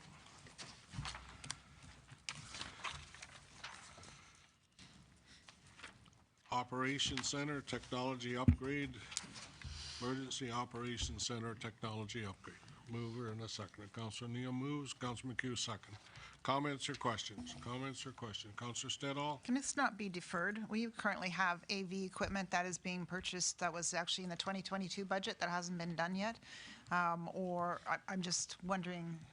We'll ask for an update from staff on that one at this point. Who could, Councillor Johnson? Or, I'm sorry, Director Johnson. Through you, Mr. Mayor. This is very different than some of the other AV updates. These are projectors and things of that nature that were identified in our emergency management exercise that we did this year. Should be pretty quick to put in, but it was identified during our exercise that we needed these things to help manage an emergency in various different locations, not just our current EOC. So that's what that's there for. Okay. All in favor? Okay, carried, thank you. Next one is the uninterrupted power supply backup system. Moved by Councillor Boyce, seconded by Councillor McHugh. Comments or questions? Councillor Stedall? Question with regards to, this is for our in-house server that we actually have on site. Is the city not moving towards iCloud, like moving all of our data up into the cloud rather than having them on premises? Because if we did move it to, an Amazon service or something like that, then we probably wouldn't need it, the $50,000 backup service. Through you, Mr. Mayor, to council, we still have all of our connectivity to get to the cloud runs in-house. So if we don't have a UPS, this is significantly smaller than what we have now to replace. Because we've been moving everything to the cloud now, instead of looking at a $200,000 UPS, we can look at something way cheaper. But without uninterruptible power here, we would lose all our ability to get to the cloud, making our cloud infrastructure kind of useless. Okay. Clear? All in favor? Carried, thank you. Okay, SUV replacement, 101, Unit 101. Comments or questions? Need to move in a seconder? I'll move it. Councillor moves, seconded by, need a seconder? Sure. Councillor McHugh. Okay, any comments, questions? Councillor Boyce, Councillor Stedall next. Just a quick question. Is insurance not covering it? It says was written off by insurance. Can I comment on that? I did ask the chief about this. Go ahead. So the insurance only paid actual cash value for the vehicle at the time. But in order to get a new one with appropriate, parameters that they're looking for to replace the vehicle, they have to purchase a particular type of vehicle and size of vehicle. So this is why we need to make this change, and we need to have this added to the fleet. Councillor Stedall? So in addition to that question, that's my question too, is about the insurance. It says the funding sources from other reserves. So is it $72,000 should be the cost of this SUV? So I'm just wondering, is a portion of that, like what portion is insurance and what portion is equipment reserve? Through you, Your Worship, to Council ahead. Stedall. My figures are we received and directed to now, and maybe help me out here. I think it was about 38,000 for the vehicle through insurance, and that I'm not sure if that went to another account or how that worked. But can you help me out there, Caleb, please? Just doing some searching now. I can't remember. Just to be clear, is that it's not a full 72 that's coming out of reserve? Part of that is the insurance proceeds, which would have been pushed into reserves and. Yeah, I believe I know we did receive around 38 to 40,000 from the insurance. Okay.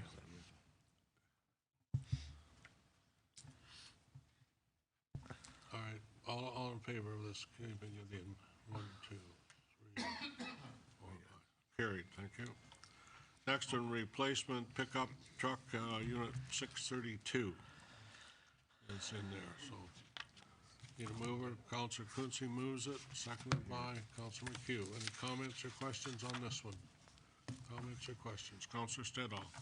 Apologies for all the questions. So my understanding is that we have, fleet is separate from fire. So when we do fleet replacement, that's all of our other departments. That would be Public Works, Building, et cetera. Yes. But when we talk about fire department, that's under a separate. And is there a reason why the fire is not included as part of the fleet? Yeah, through Your Worship, the main reasons those large fire trucks, the pumpers, the aerials, they're significant costs. So just because of the significant cost of their fleet, we keep that under that capital program under the fleet department to kind of track it better. It's just a follow-up question to that, because we're not approving each of the individual trucks that are in Public Works or in Building, or, mayor's office or anything like that. We're only one we're going through individually is the fire department. I just wonder if there was a better way to do this. Unless it's new, these replacements should automatically be coming out of the fire equipment reserve. Is that correct? Yeah, through Your Worship. I think in terms of this being an identified truck here in this part of the budget book, it probably is unnecessary for these two vehicles that you've just seen, because we've done it in a list format in the budget book for all other fleet. So I think in future years we will just put it in list format as it's due for replacement. Yeah. Thank you. Okay. All in favor? Carried, thank you.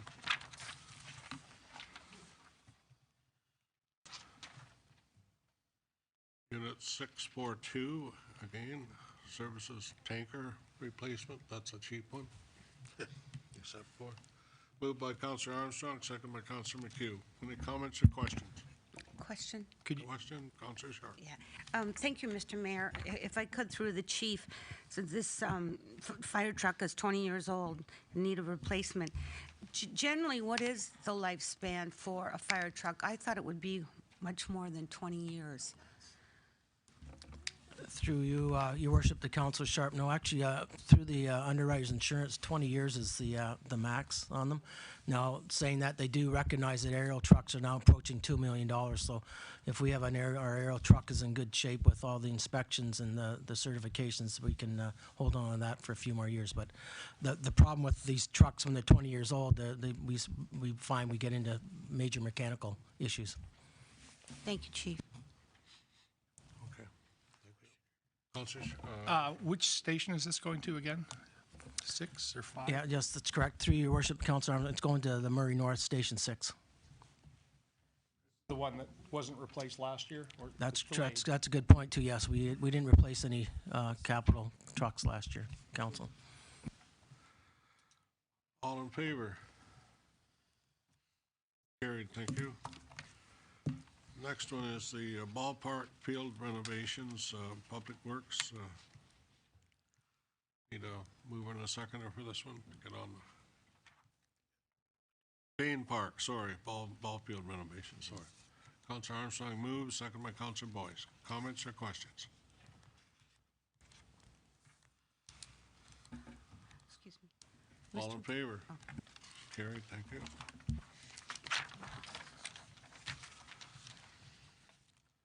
Culvert rehabilitation between Enterprise and Skyview Trailer Park.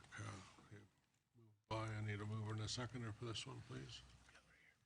Councillor Boyce and Councillor Card, moved and seconded.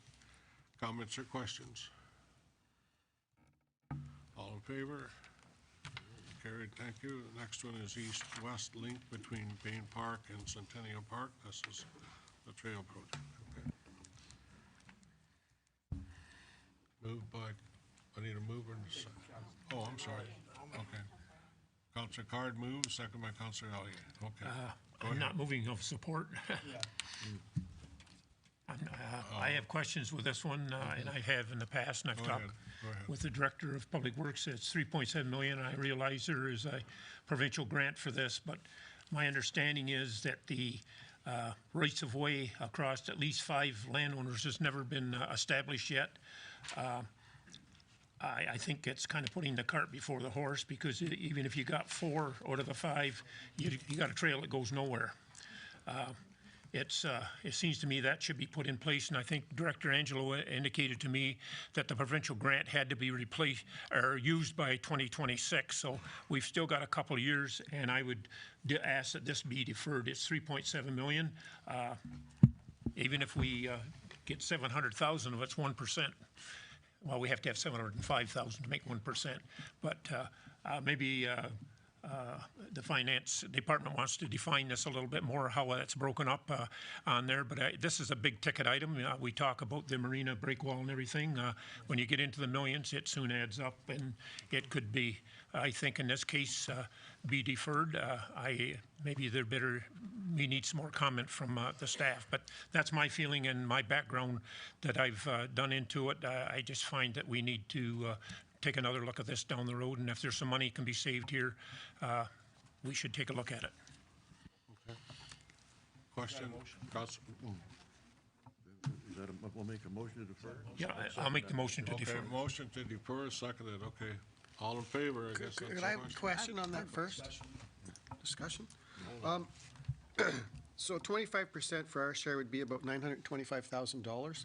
If it's deferred, could we have the city still work on getting the right-of-ways at least, to make sure that we could get the right-of-ways done? Sure. Yep. I don't want to lose the grant.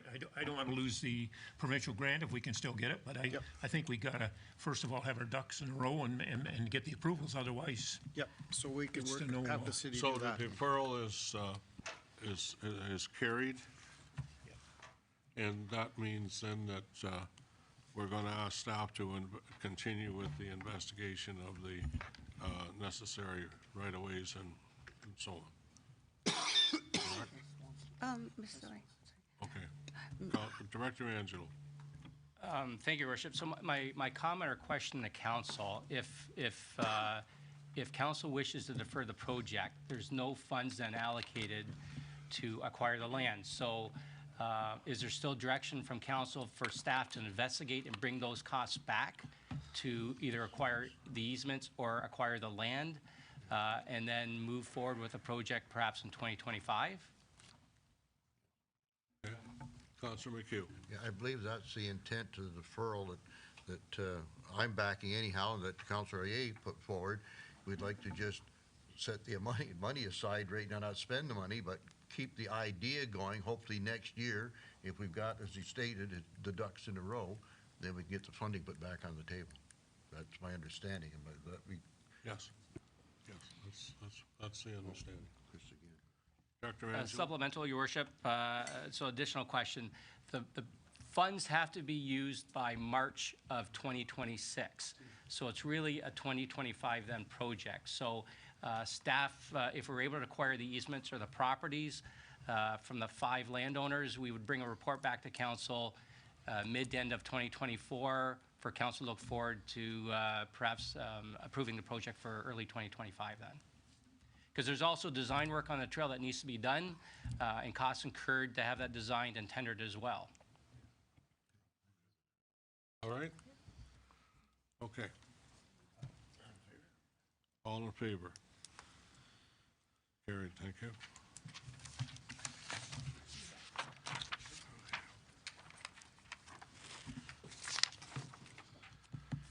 So we've got another bridge to deal with in Frankfurt. That's the expansion joints replacement, which is I'll very move it. important. So I'll move it. I guess Councillor Quinte moves it, Councillor Boyce seconds it.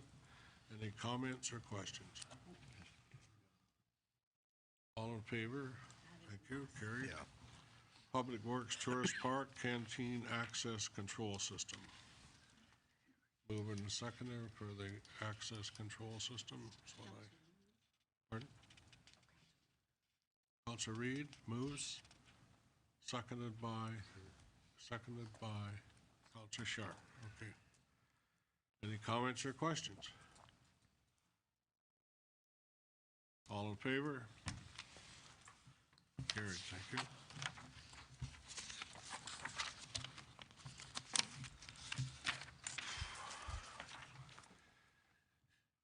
Wallbridge Historical Park irrigation system. Need $9,000. I need to. Councilor Siddall moves, seconded by Councilor Boyce. Comments or questions? Mr. Mayor? Councilor Coonsey. Over the weekend, Alex McNaught provided some information which may assist on the total value. And I have yet to forward the information to Director Angelo, but I will certainly do so. But I do want to support this project going forward. And if Mr. McNaught's information helps us in any small way, shape, or form, I'm sure Mr. Angelo and Director Denowden will be able to figure out how to make this work. He's got some funding for a small amount of money to help with the watering of the plants and flowers there at this garden. But I still want to support it, and I'm going to vote in favor of us going ahead. Any other comments or questions? Anyone else? Anyone else? Oh, no. All in favor? Carried, thank you. Next one is new culvert replacement on County Road 40. I'll move it. Moved by Councilor Alia, seconded by Councilor McHugh. Comments or questions? Comments or questions? Councilor Armstrong? Where specifically on Highway 40? Is it at the reservoir or the Tremor Lake? Through your worship, it's south of Highway 2, between Highway 2 and Loyalist Parkway, about halfway through. Directly across from Hillside Metal Subdivision. Okay, clear? Question. Councilor Sharp? Thank you, Mr. Mayor, and these are very good pictures. It really sees the visual situation there. It's funded from other reserves. What are the other reserves, Mr. Denowden?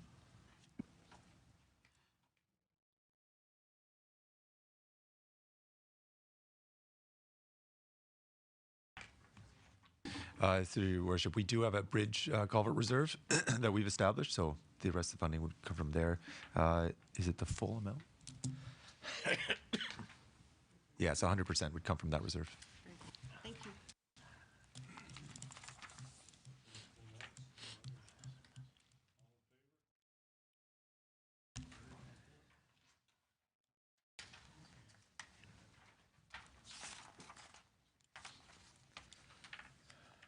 Now we're at the subdivision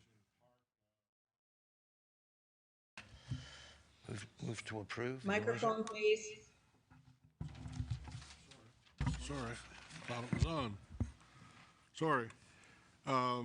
This is the subdivision park across from Walmart. Move to approve. Director Grimman, do you want to mention or discuss any of that before we? Through you, Mr. Mayor, I defer to Director Angelo on that one. Okay, Director Angelo.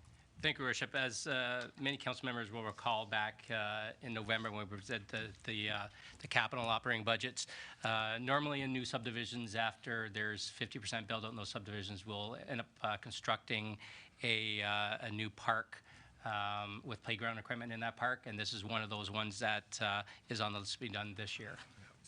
Okay, thank you. It's funded by development charge as well, as my colleague, Mr. Towns, noted. Councilor Stedall. I'm just wondering if some of the money can come out of the Parkland Fund as well, instead of coming out of our capital reserve? Yeah, the 10% deduction there that the DC requires of 8,000. Yes, we could come. It can't come from the Parkland procurement, but it can come from the Parkland reserve. Yeah. Thank you. Anyone else? All in favor? Carried, thank you. Okay, operations building renovations to move fleet supervisor to supervisor area. Okay.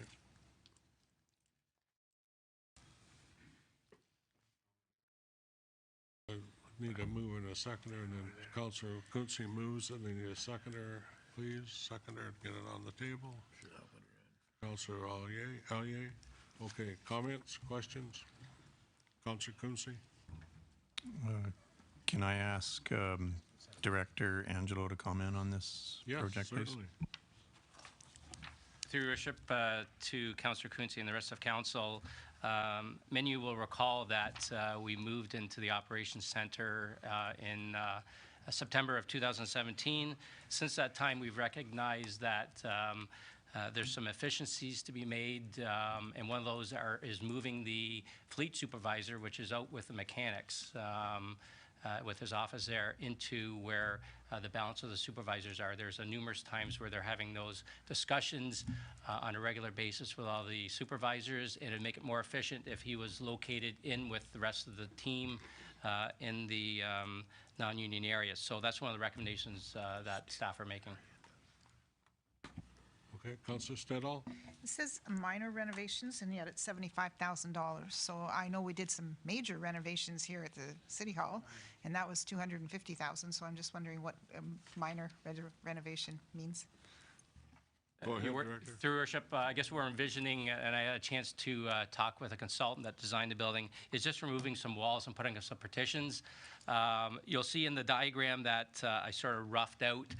The red is where new walls would be created, and the yellow would be where some walls would come down to open up some spaces. So that's why we're considering a minor renovation. There are some flooring that has to be tied in. The roof ceiling tiles would have to be tied in, some minor electrical, but that's why we're saying it's a minor renovation. There's no real structural work that's required to accommodate the renovation.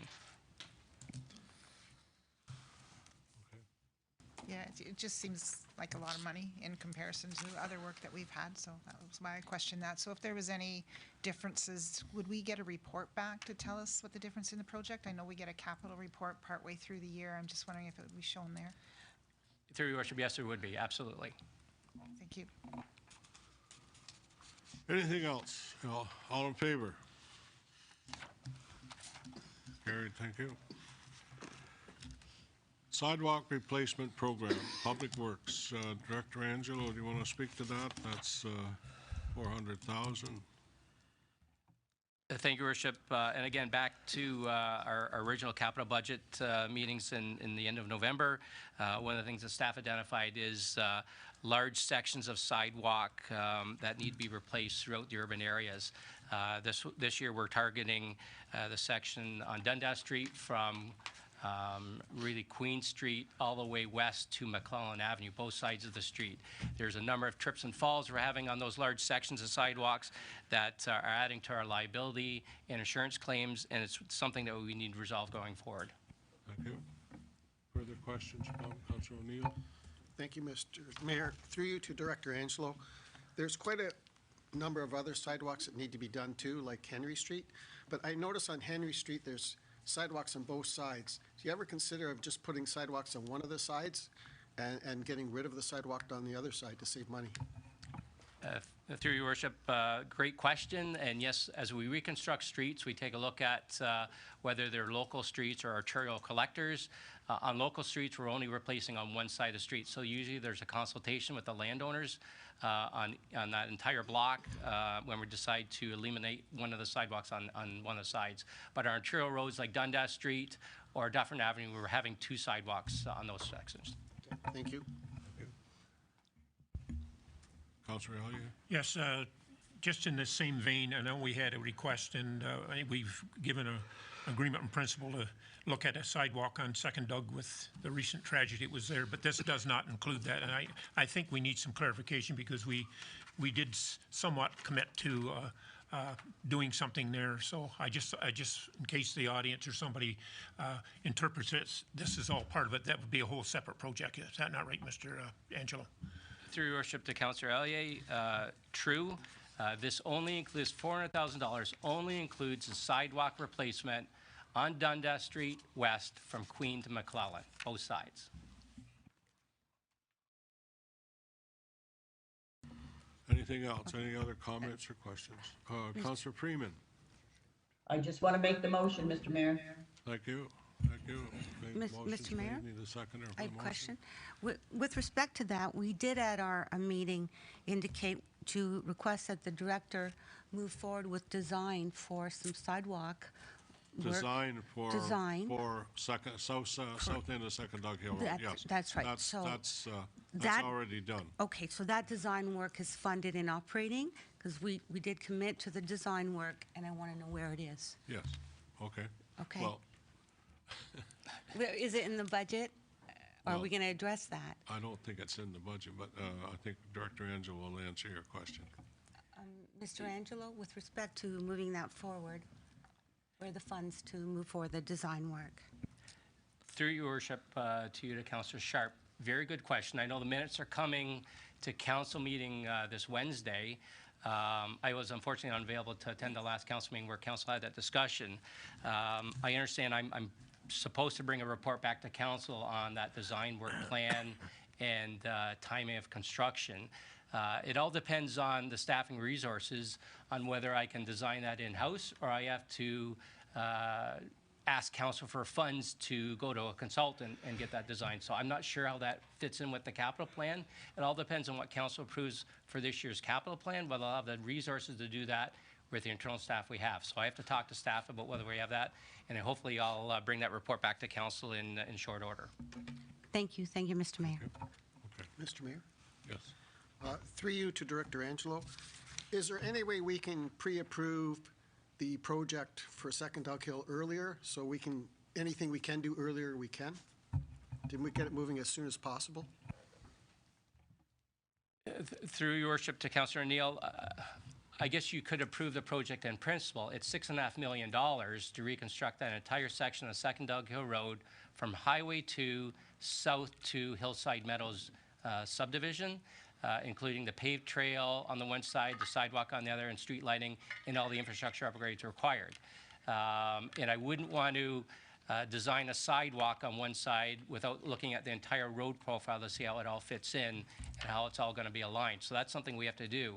But it's something if council wants to consider that. I know that's not part of your discussion that you had at the last council meeting or the minutes that are coming forward on Wednesday's meeting, though. Thank you. My concern is I'd like to get it moving as quickly as possible.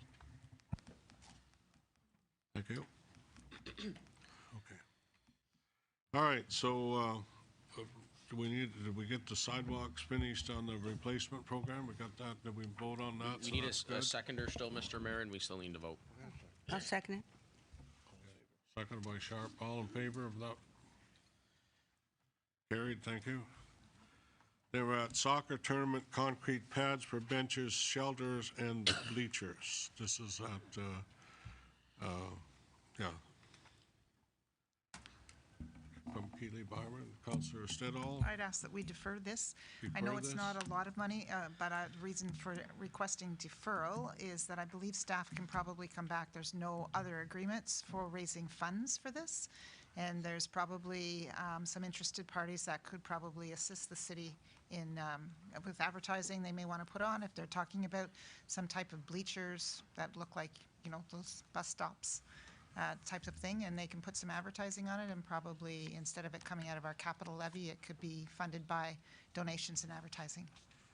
So you're deferring it. Need a seconder to defer? Defer for a report back from staff to find out alternate funding. Okay. Seconder for that one, Councillor Quinte. Any further comments? Question. Yes? Through you, Mr. I have Mayor. a question, Mr. Mayor. Okay, I got Councillor Sharp, and then I'll come to you. It says here that this is mandatory. I read that. Oh, right here, metric. Project category, mandatory project. Just understanding, is that a requirement of this tournament that it's mandatory? Why is mandatory? Director Grimman, can you clarify that mandatory? Is it Okay, Director Angelo, whichever one. Yes, thank you, Your Worship. The three items, so this one and the next two items are a requirement of the tournament. If we don't provide it, the tournament will, I believe, that'll be an issue with the tournament. So it's something we have to do. We had included it last year. Be phased over 2 years, a number of upgrades that required in Centennial Park to house the tournament. And without doing it, we're going to probably be in a difficult spot with the tournament organizers. Councillor Card. Thank you, Your Worship. And I did have discussions, questions about this with Director Grimmin. And as I understand it, anything that can be rented in terms of the kind of equipment, seating, upgrades, all of that sort of infrastructure for the tournament, what can be rented or otherwise short-term procured is being done, and only kind of the necessary physical upgrades are kind of are being done. Essentially, you're renting what you can. Through Mr. Mayor to Councillor Card, yes, that's correct. We have a commitment that we've made to Canada Soccer to host this event. That was part of the bid requirements for this event when we undertook the bid with the Bay of Quinte Regional Marketing Board. So we are committed to providing the tournament at the specifications of Canada Soccer. Certainly, we did take a look at what assets we didn't need to make a permanent investment in, and are moving forward with those being rentals. So different things like tents, washroom facilities. We are looking at rentals for a lot of those different pieces as well.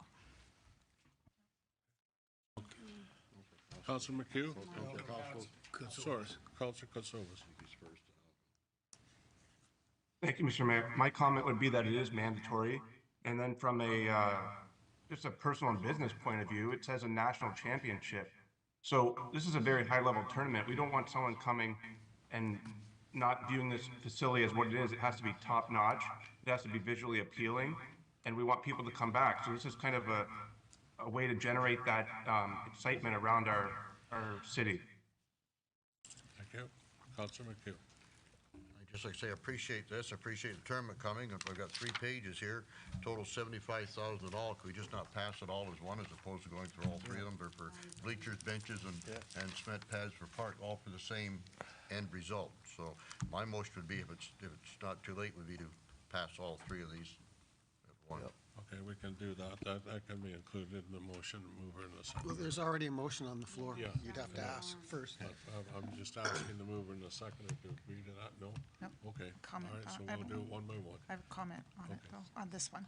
In particular, the reason I would keep this one separately is because I agree with Councillor Kosovo. What he's saying is it's an international tournament. I mean, so it actually is something that I think some of our local vendors or local businesses might want to invest in this particular one, because they may want to see their sign. Like, you know, you look at BMO Fields, you like to see that and all the advertising that goes on. So this may be an opportunity for the city to benefit, as well as some of our local businesses to benefit by the advertising on this particular item. The other two, I can't see that there would be any advertising or donations or anything like that, but this one in particular, I would ask that staff take a look at and see if they can find some alternative funding. Okay. Councillor Card. Thank you, Your Worship. I would call on Director Grimmin again. Just I understand some of the advertising agreements are in place with the agreement with Canada Soccer, that is allocated already. There's requirements around that. You want to speak? Through you, Mr. Mayor, to Councillor Card and further to Councillor Stettle's comments. Yes, Canada Soccer is very strict in who we can bring on sponsorships.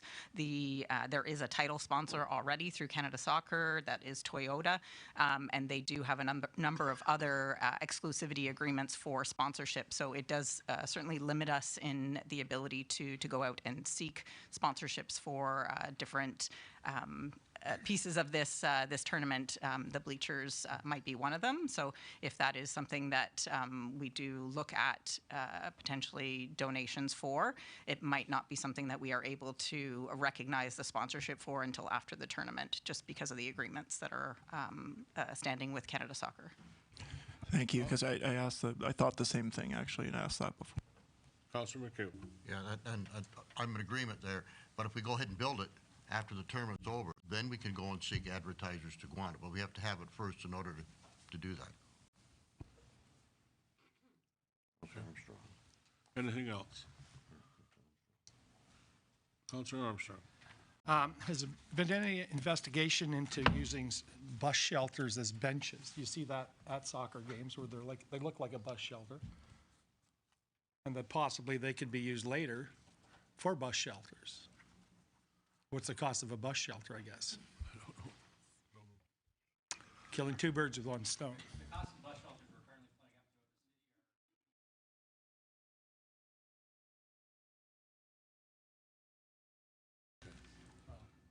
putting up Councilor Stedall. So if the opportunity to defer this is not, the intention was so that we could get some additional funding. If we're still going to look at funding, then I would withdraw my motion and we could put the three motions together then. I agree. I agree.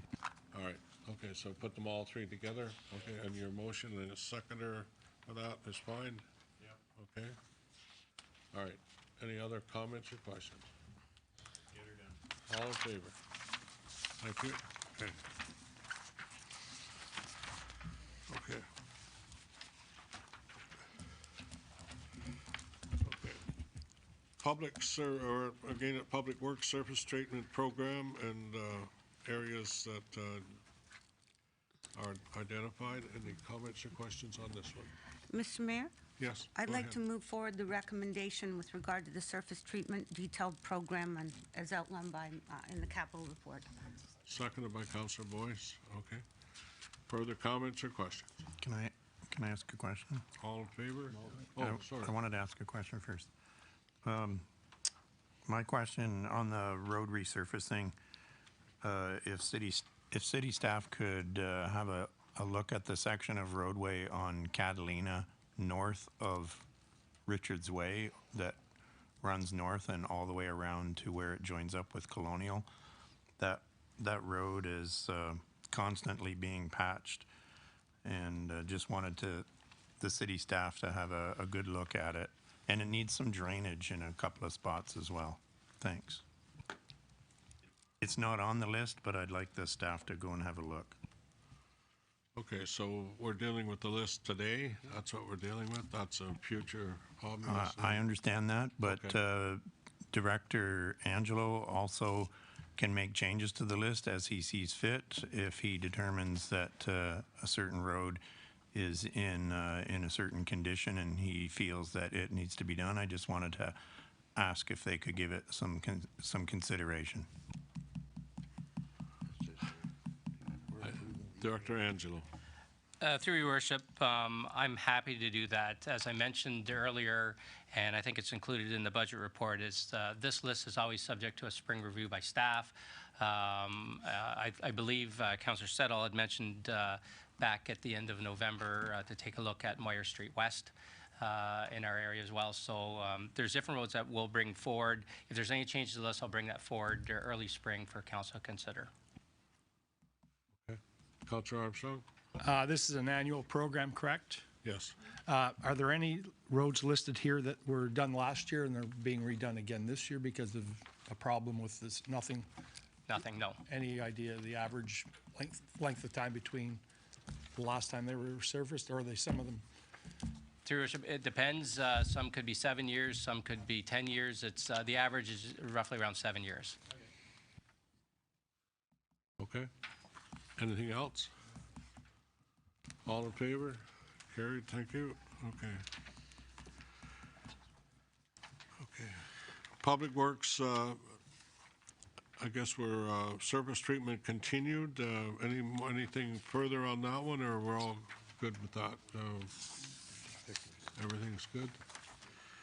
Okay, next one is the upgrade and revitalize 401 signs and garden landscaping. Okay, comments, I need a mover and a seconder for this one, and comments. Moved by Council. Mr. Mayor, I'm not moving it, so Okay, I have a okay. different recommendation. Are you moving it, Councilor Reid, or no? No, I was not moving it. I was moving it to defer it till 2025 and come back. I think this is something we can look at another time. Okay, I'll Got a second that. Motion to defer, moved by Councillor Reed, seconded by Councillor Sharp. Councillor Sharp, seconds. Okay, all in favor? Comment? Comment? Go ahead. I know, we're trying to save some money, et cetera, but I travel the 401 regularly, and I think this is a major highlight for the city. It's, it looks good. I've appreciated it since the day that it went in, and I do think it's something that we need to highlight of our city. It's a little different than the industrial signs. This is something where people are driving through, and I think we want to make sure that they know where Quinte West is, and so I would, in future years, make sure that we do add some money into this portion of the budget. Don't disagree. Councillor Boyce. Yeah, exactly why I was voting against deferring it, because I voted against the idea of a sign for the industrial park, but this showcases the entrance to Quinte West, like where, hundreds of thousands of people go by it every day, sort of thing, and I think the investment in this, just like in Belleville, where the investment of the Canadian flag and things, it really gives a first impression of the city. So I'm not going to support a deferral. I don't mind spending money on this where it benefits everybody. Okay, well, I have the deferral on the road, deferral. Councillor Katsovas. I just want to reiterate that I'm in favor with Councillor Stedall and Boyce's comments. I think it's a marketing tool, and some people still don't even know what a Quinte West is, let alone where it is. So I think we need to invest in our signage on the 401. Thank you. So I have the deferral on the motion right now, correct? Yep. Just another comment. Okay. With the 100th year of RCF happening, the air show, all those kinds of things that are going to be attracting people here, this would just sort of emphasize and enhance all that. Right. Question. So Councillor Sharp. Thank you, Mr. Mayor. This indicates that it's going to have plant designs, construct these areas with, additional, park development around it. If I'm clear on this, is there operating costs for that in the budget? Because these are new gardens. They're very expensive gardens. Director Angelo. Thank you, Worship. Going forward, if council wanted to, we could include funds in the future operating budgets to accommodate and what we're calling this to be a signature garden. So that this year, if council were to incline to approve this, we would probably commemorate the 100th anniversary of the RCF as part of the signature gardens coming into Quinte West in terms of these signs. Going forward, dependent on the operating budgets, we could look at other signature changes to that garden to accommodate different events happening within Quinte West. So it'd be like a destination sort of tribute to our community, and we could pick different signatures and garden landscaping to commemorate those different events happening in Quinte West for those different years. But for this year, it would only be what we're thinking about is the 100th anniversary of the RCF and commemorating that in the signature garden. Just supplementary to that, Mr. Mayor, we hear about we don't have enough park staff to plant flowers and maintain beds, and now along the 401 we may have this. Don't get me wrong, that would be lovely. There's a lot of wonderful things, but to have another garden on the 401, and I know it's Belleville's is very noticed. You go by and it's got lots of flowers, but we're struggling here, and that's a new level of service, not an existing level of service. So yes, I understand the sign. I don't think the sign looks that bad, but we do want to maintain our sign. But to add gardens is more staff, an increased level of service. I can't support it. Thank you. Sorry, I don't disagree. So the motion is to defer. That's the motion that's on the table. So, all in favor of the motion to defer? That's what I need to know. 1, 2, 3. Oh, I'm sorry. Okay, so that motion's lost. You're going to make a motion to approve. Councillor Card seconds the motion to approve. comments or questions? Councillor Card. Thank you, Your Worship. Yes, I will support it. I understand what Councillor Sharp is saying. Absolutely, it is technically, I guess, an increased level in a $80-some million budget. 50,000 here. This is an important showcase, I think, for to show to the people visiting on the highway. We'll ask the sign. What is the lifespan of the sign, Director Angelo? I'm guessing that. Well, when was the last replacement? Might be a better question if anyone knows that. I'm guessing it's a decade or two. They last. At least 2 decades. It was done at the time of amalgamation around 98, 99. So. Okay, so we're talking, maybe a few thousand a year, and then the operation of the gardens are they all annuals that are planted generally for the commemoration gardens, signature gardens? They'd be annuals, I presume. Through your worship, I'm assuming this year, if Council were to endorse this, it'd be annuals for the commemorating the RCF anniversary, yes. So in theory, if next year was a horrendous budget year, maybe we don't do anything, but at least we have to sign, and if park staff is that spread thin, or there's somewhere else that we cut back maybe, but I'll support it. Okay. Anything else? Excuse me, Mr. Mayor. Councillor Reid. Thank you very much. I agree with everyone. No, we need the sign on the 401.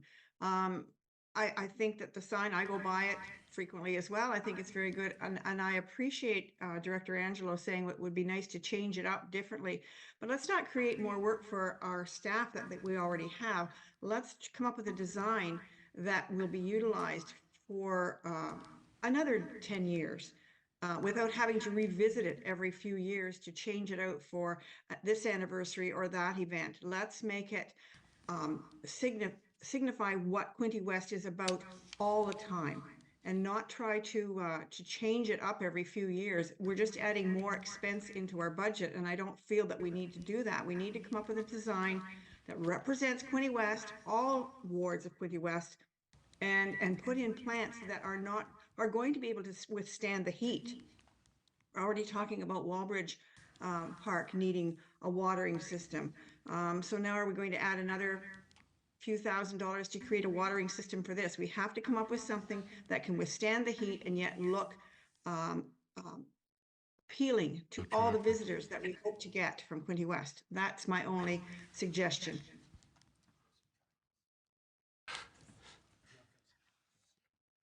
Well, we'll try to find that miracle grow that keeps looking good all the time.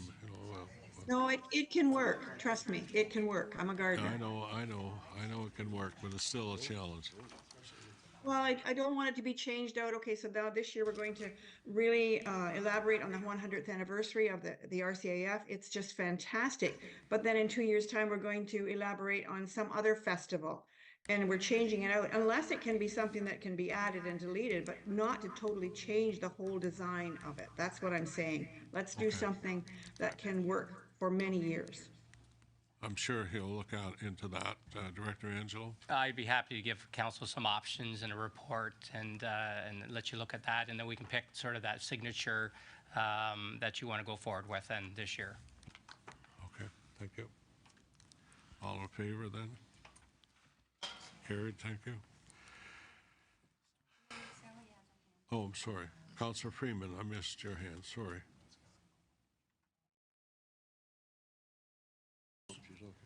She's good. Councillor Freeman, do you have a comment? No, it's okay. It's okay, Mr. Mayor. I just had trouble getting my hand back down. Okay, thank you. All right, on upgrades to traffic controllers, Director Angelo, do you want to comment on that before we? That's to me a very important aspect of our traffic and the movement of traffic safely. Yes, thank you, Your Worship. So many council members will recall that we have 26 signalized intersections throughout Quinte West.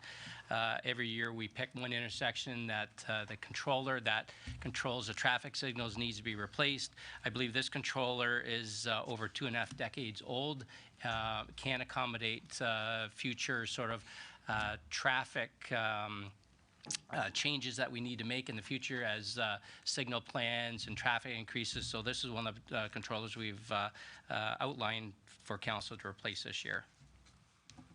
Yes. Councillor Armstrong? will it only control one intersection? Because it gives the impression, because of fiber optics, it can be coordinated to, say, a zone. Yes, Your Worship, very true. So the new controllers are able to be connected with fiber optics, so then we can have a traffic management system, then control them remotely rather than having to go to the intersections and change cycle lengths and stuff like that. So yes, they'll be all interconnected at some point. Okay. But still, you need to add, where there's advanced one side, you still have to add that other piece of equipment to make the advanced on the other side. There are situations in this town where there's at least 5. Correct, yes. As we get there, as we replace these controllers, those will have the ability to do all that. Okay. All in favor of this? Carried, thank you.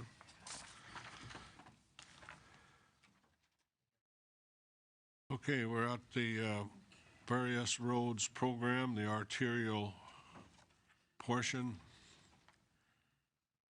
Moved by Councillor Boyce, seconded by Councillor Sharp. Any comments or questions on this one? Councillor Card. Thank you, Your Worship. And I wanted to kind of echo with the roads, the comments from CAO Clazy earlier, where there will be projects, basically, like we have the 2 separate decisions of the total capital spend and then the projects that are in there. People in the gallery might be saying, well, you know, they just deferred this and that. That adds up to a good $1 million. But there are roads that on the resurfacing and the arterial portion, roads that should have been done many years ago. There's a long list of things for us to do with the money for deferred projects. And so that's why the real decision is how much we're going to allocate with the capital levy, and less important on maybe one project gets done this year or the next year, because there's a long list, as you can see by the photos. Anyone look in the budget book, or probably roads that you live on, there's a long list, a backlog of projects that we can do with that money. So I just wanted to make that point. Thank you. Anything else? Just Councillor Quinte? question in regards to the Loyalist Wallbridge Road. What time frame does Chris Angelo think that he'll be able to get to south of the Frankfurt Road down to Tucker's Corners, get that section done as well? I know you're doing the north, starting at the north part, so have you got like a staged plan where you're going to do the whole road in sections? And then my other question is regarding Hamilton Road. Quite a number of years ago, we started resurfacing Hamilton Road from Loyalist Wallbridge Road traveling west, and we've already completed to the CN railroad tracks, and I want to know, when might he anticipate getting from the CN tracks over to the roundabout on Hamilton Road? Director? Through your worship to Councillor Quinte, I guess that's a tough question, because it all depends on what that percentage capital levy is every year that council wants to commit to. If it's 2%, then we can do that long-range planning, the 10-year capital planning, on when those different sections of roads will be done. Based on the current plan, I believe Walbridge Road south of Frankfurt Road would be phased over the next couple of years after this year. Hamilton Road, I believe we put off a few years now, and is originally slated for, I believe, 2023, but didn't get done and pushed off. I believe now it's still slated for 2026 or 2027 or maybe later. It all depends on how much money we have available to do these capital projects. Each year we have to prioritize roads based on a number of different factors, asset management being the primary driver on making sound decisions on these different projects. And you can see from some of those pictures, and maybe Mr. Walters can put them up there, the next slide, the condition of some of these roads. It's a challenge every year to prioritize what roads get done based on the funding that's provided. Right now, based on our arterial and local road program, we're spending half the amount of money that we need to spend. Asset management says we should be spending $16 million a year on resurfacing existing roads, and we're spending half that. So that's the challenge we all have. That is exactly what I wanted you to say. Thanks. But we're not unique. We're not unique. The 401 was to have improvements done by 2023, and those improvements would include much of the area from east of Quinte West to Cornwall. And the province has, I understand, is now working on some of the draft requirements with respect to the bridges in particular, because those bridges all were built back in the 60s, and they need a lot of work, as well as the 401 needs to be expanded to 4 lanes all the way from, yes, 6 lanes from Coburg East, yes, 6 lanes, yes, right, correct, sorry. And that hasn't been done yet either, so we're all working hard to make improvements to our road systems and arterial roads. We used to have an organization called the Trenton Suburban Road System, and that was before the province downloaded all the roads to us. We had many county roads, and the County of Northumberland was responsible for many of our arterial roads coming into at that time into the city of Trenton, and that system was all I guess you'd say dissolved back in 2000, in the year 2000. So the province was kind enough to give us some money that we could use, or that was supposed to help us do the repairs and so on. And the money wasn't even sent to us, it was sent to Northumberland County, and we had to involve lawyers to get our share. And as a result of that, we lost well over $100,000 in costs and so on. So we're doing our best. We're looking at improvements. Can we do it all? No, we can't. But we have to keep on moving and doing as much as we can every year, and that's what we're trying to do. So, thank you. Any other? Councillor O'Neill. Thank you. I also noticed that it said all the new roads include active transportation paved shoulders. So as we're going along, we're doing paved shoulders, which is great. Thank you. Okay. And that also helps in the outside the Ward 1 system, helps with the roads with the moving of equipment. The wider the road, the wider the shoulder, less chance of accidents, less chance of people rolling over in the shoulder. So that's all part and parcel of improvements in the city. Thank you. Okay, so we need I guess a vote in favor of this one. All in favor. Thank you. Carried. Okay. Next one is various roads project local portion. Moved by Councillor McHugh, seconded by Councillor Boyce. Questions or comments from anyone on this one? All in favor? Carried. Thank you. The next one is various, again, road program, local portion continued. You saw the picture, so that's in there. And we move on to Victoria Avenue, full reconstruction down there, street west of King Street. So that's a major project. Moved by Councillor McHugh, seconded by Councillor Card. Okay. Any comments or questions on this one? All in favor? Thank you. Carried. Willow Road sanitary pipe expansion, Davis Street west of Store Street. Moved by Councillor Card, seconded by, I need a seconder, Councillor Quinte. Councillor Quinte, okay, comments or questions? Comments or questions? All in favor? Carried, thank you.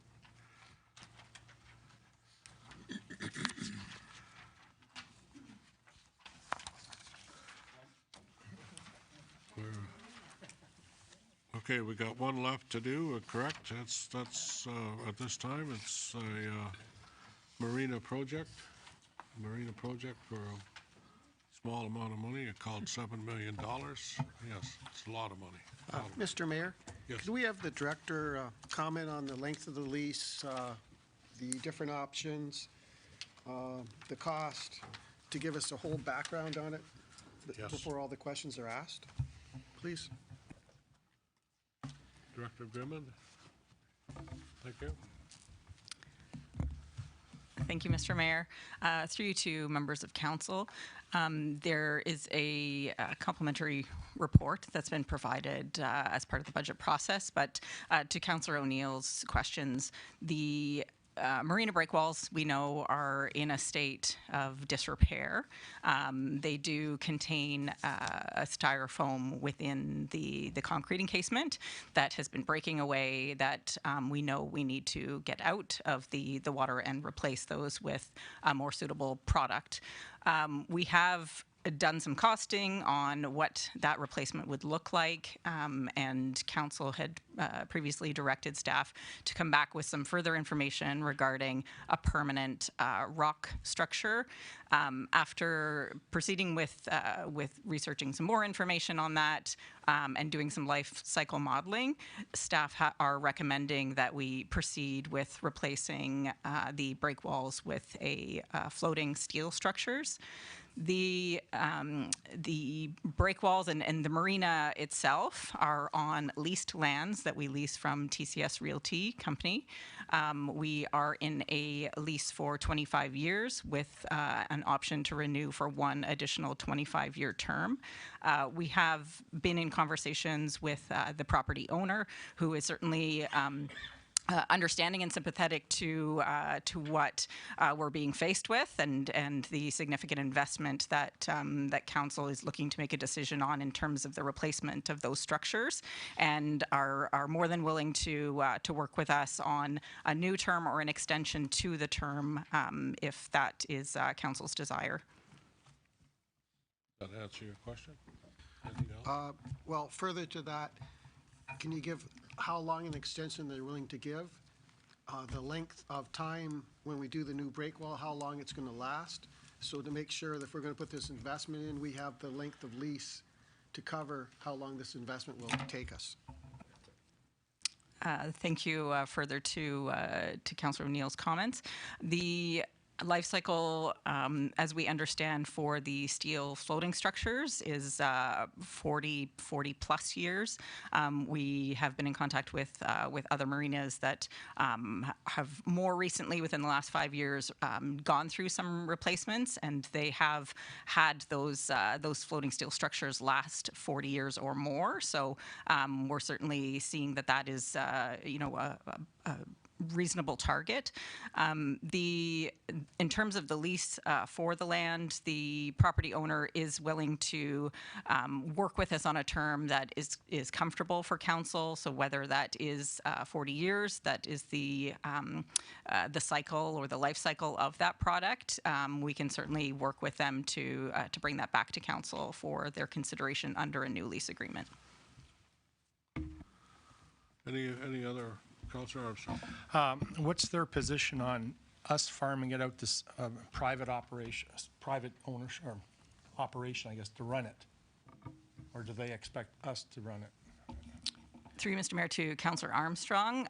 Currently, the way that the lease is structured, we do not have the ability to sublease the operations. That would be another conversation that we would have to have. The preference has been for the city to operate that facility.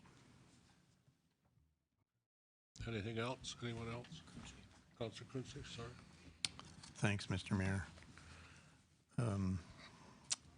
This one is a real tough pill to swallow. When we first decided to go ahead and build the marina, I was definitely in support of it.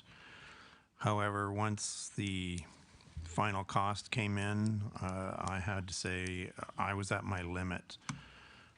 So there are some outstanding issues still ongoing with the break wall, which we haven't even finished paying for, the ones that are breaking up. So when we built this facility, the province of Ontario provided us with $4 million. We contributed $8 million.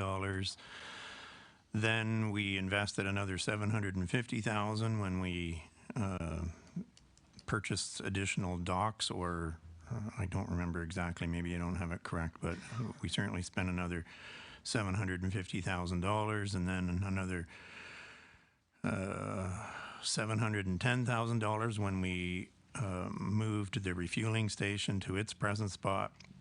And so from staff's information, each year we are currently paying $670,000 for an additional, from 8 years. So from 2024, we're going to pay $670,000 towards our loan, which when I did the math over 8 years, that's still another $5,360,000 that we're going to be making payments on the marina for the facility and the current break walls that are in place right now.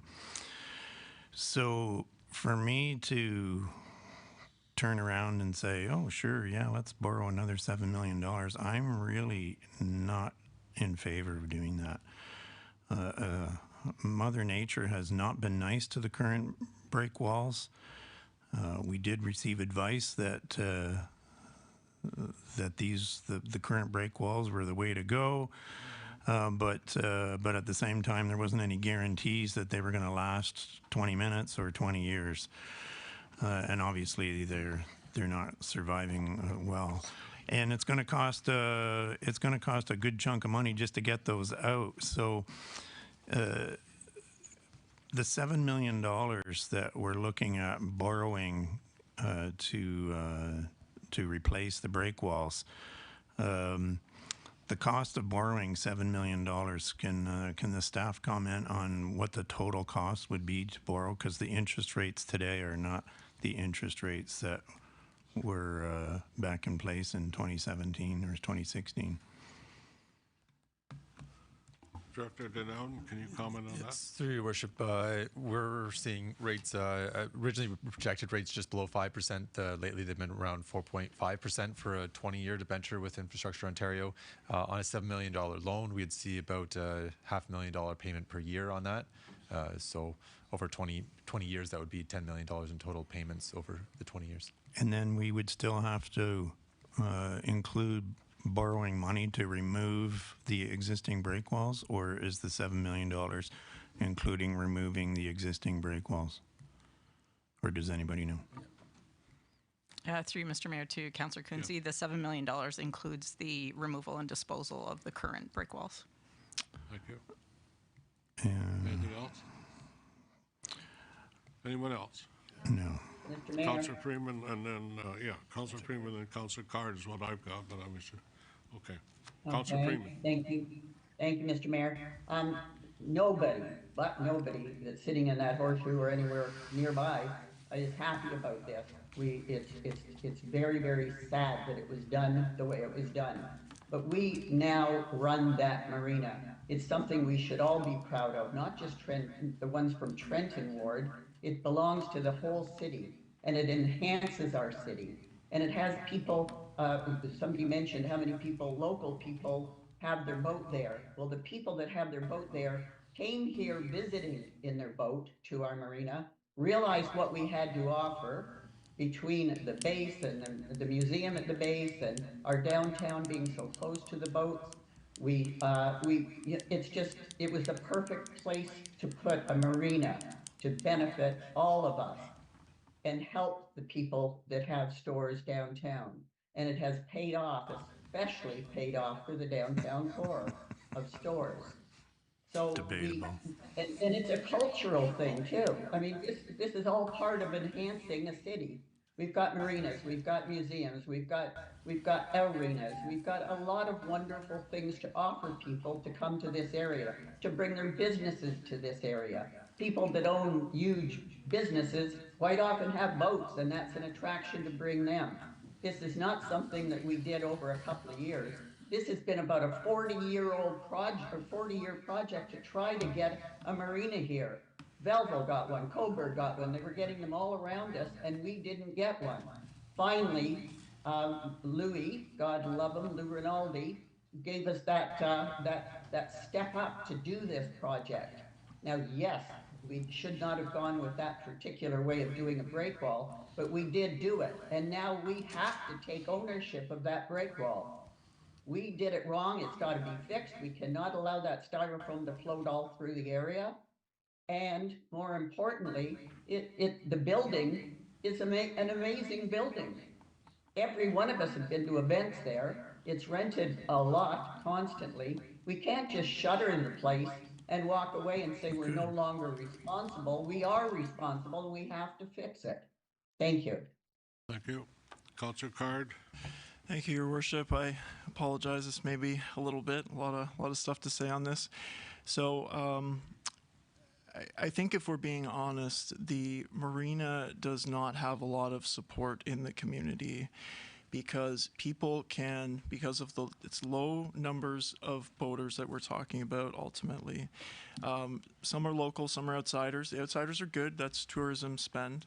It's a lot of money and a small number of boaters. And I believe what the original intention was, at least as I understand it, was that this was going to be a beachhead to further development, condos, other businesses, things that people could see. You know, here's jobs, here's small business owners, succeeding. Here is, widening and a diversification of the tax base.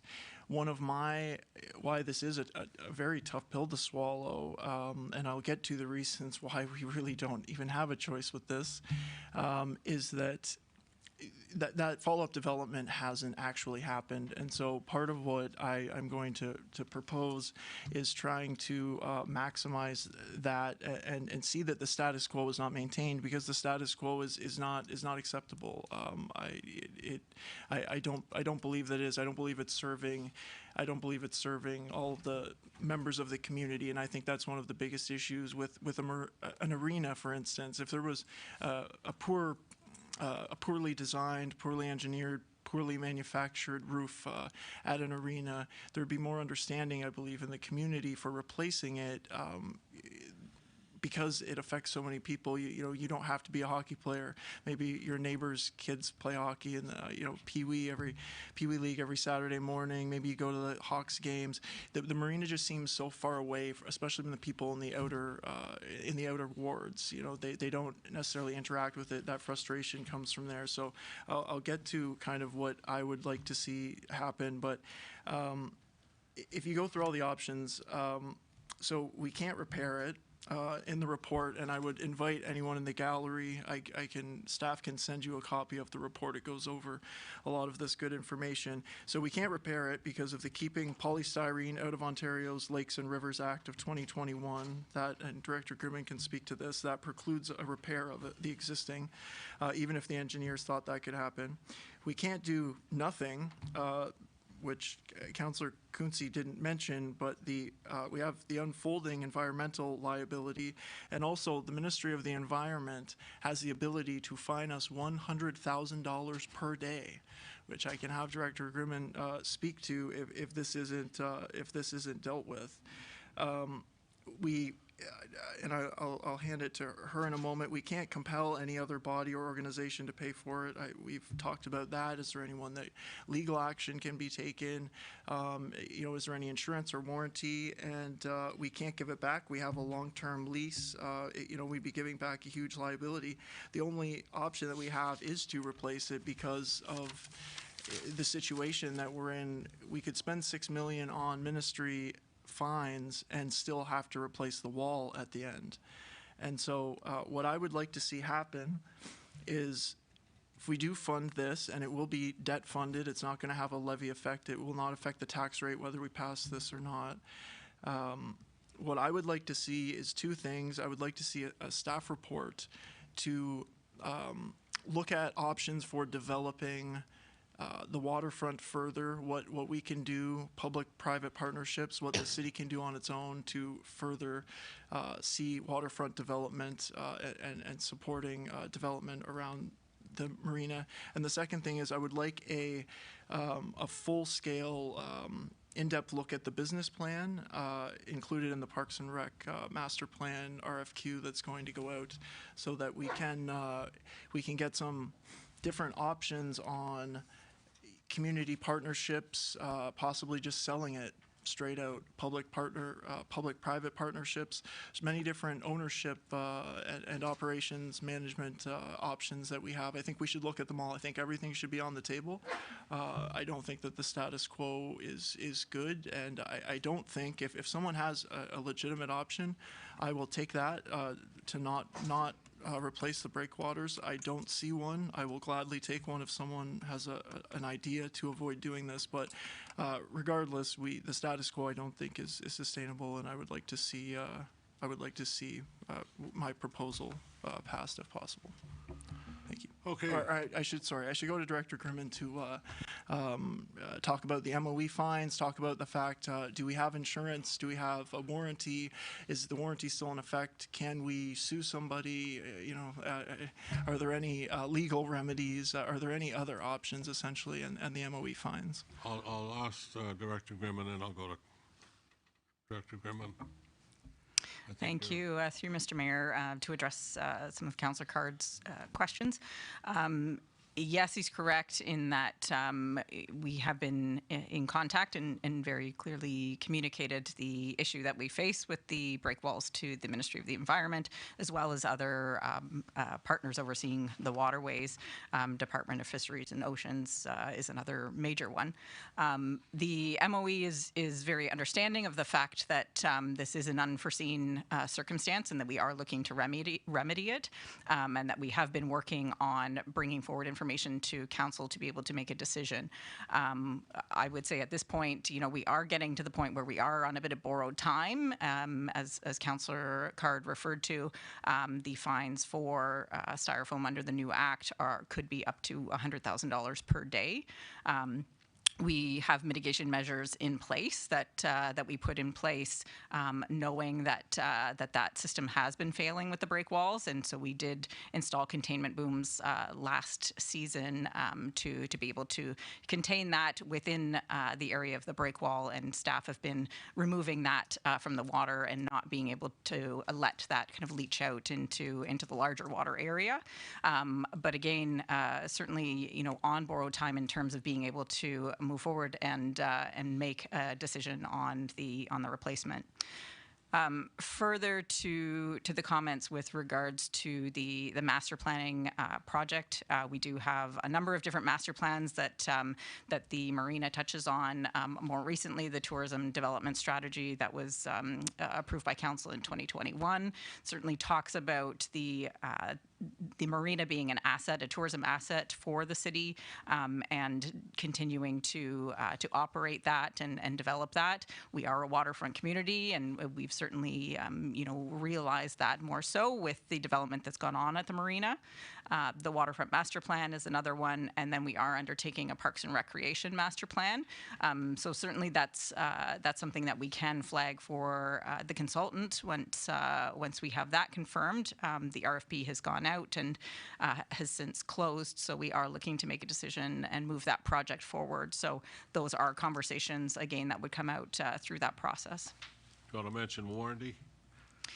That was a question. Yes, thank you, Mr. Mayor.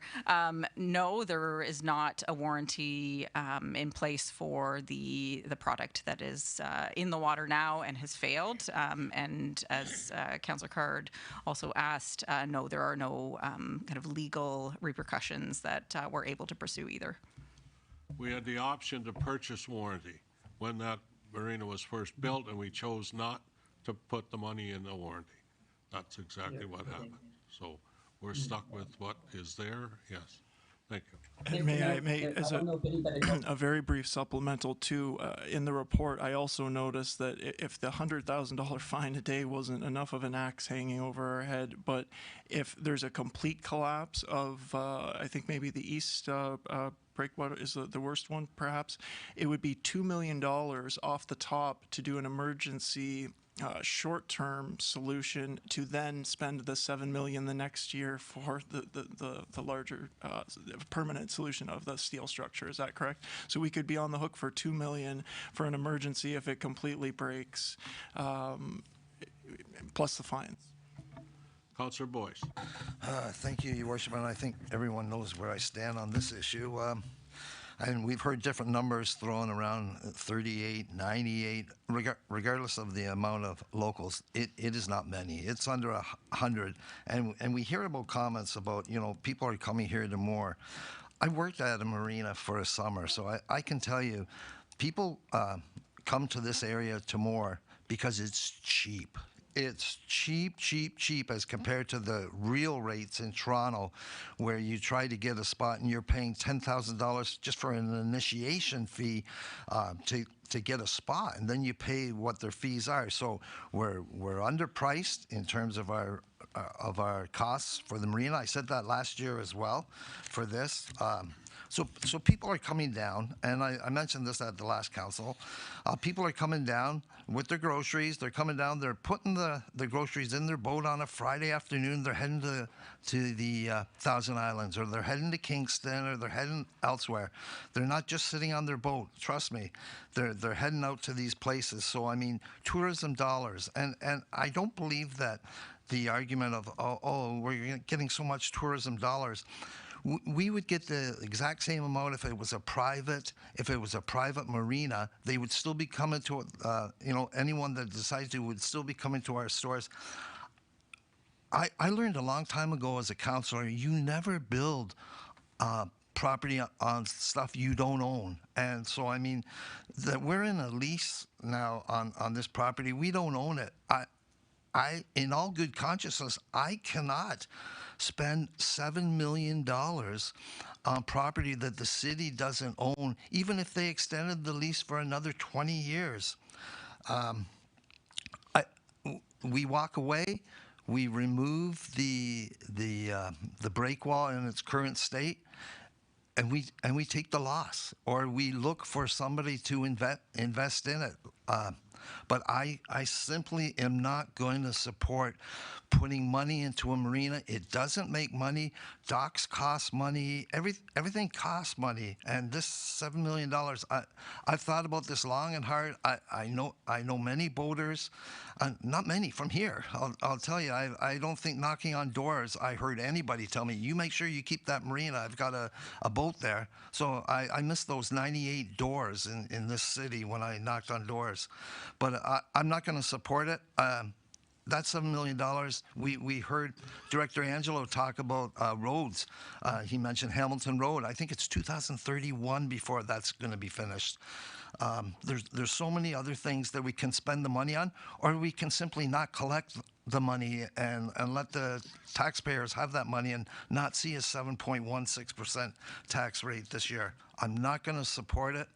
We remove it so that we won't get fines. And sometimes we got to take the loss on issues and just say, you know what, the previous council, perhaps they shouldn't have built something on something we didn't own. Anyone else? Mr. Mayor? Councilor Card. Councilor Freeman. Thank you, Your Worship. And I would say that I agree with basically everything that Councillor Boyce said. And I would hope that one of the very serious considerations is that rather than spending $1 million or whatever it will be to get out the break walls to remove the threat of the fine, if we are able to get a strategy to sell it, we fix the break wall and possibly sell it to the private sector, figure out a way for it to become an asset that drives development down on our waterfront, make it into the Coburg type waterfront that it absolutely should be. And I'm completely open to private sector disposal if that was ever achievable. I think everything should be on the table, but we still have to deal with the breakwater that's falling apart right now. Absolutely, I don't agree as currently constituted. We should continue on forever with the ownership of it, but we do have to fix it to even sell it, potentially, is what I... We don't even own it. Councilor Freeman. Mr. Mayor? One thing that I would like to see us do is, apparently, the James family is interested in discussing with us a longer term to make this more palatable. I would rather have the conversation with them. When are you going to step up and develop that into the condos that we were, I wasn't on council 10 minutes when Mr. James called me into his office and said, Sally, we've got to get that marina. That way we can get that developed down there, yada, yada. Well, here we are years and years later, and somehow there hasn't been one thing come to him that made him interested in building those condos.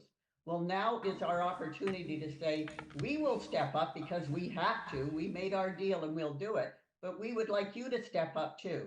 I don't want 40 more years of a grass to cut beside the marina.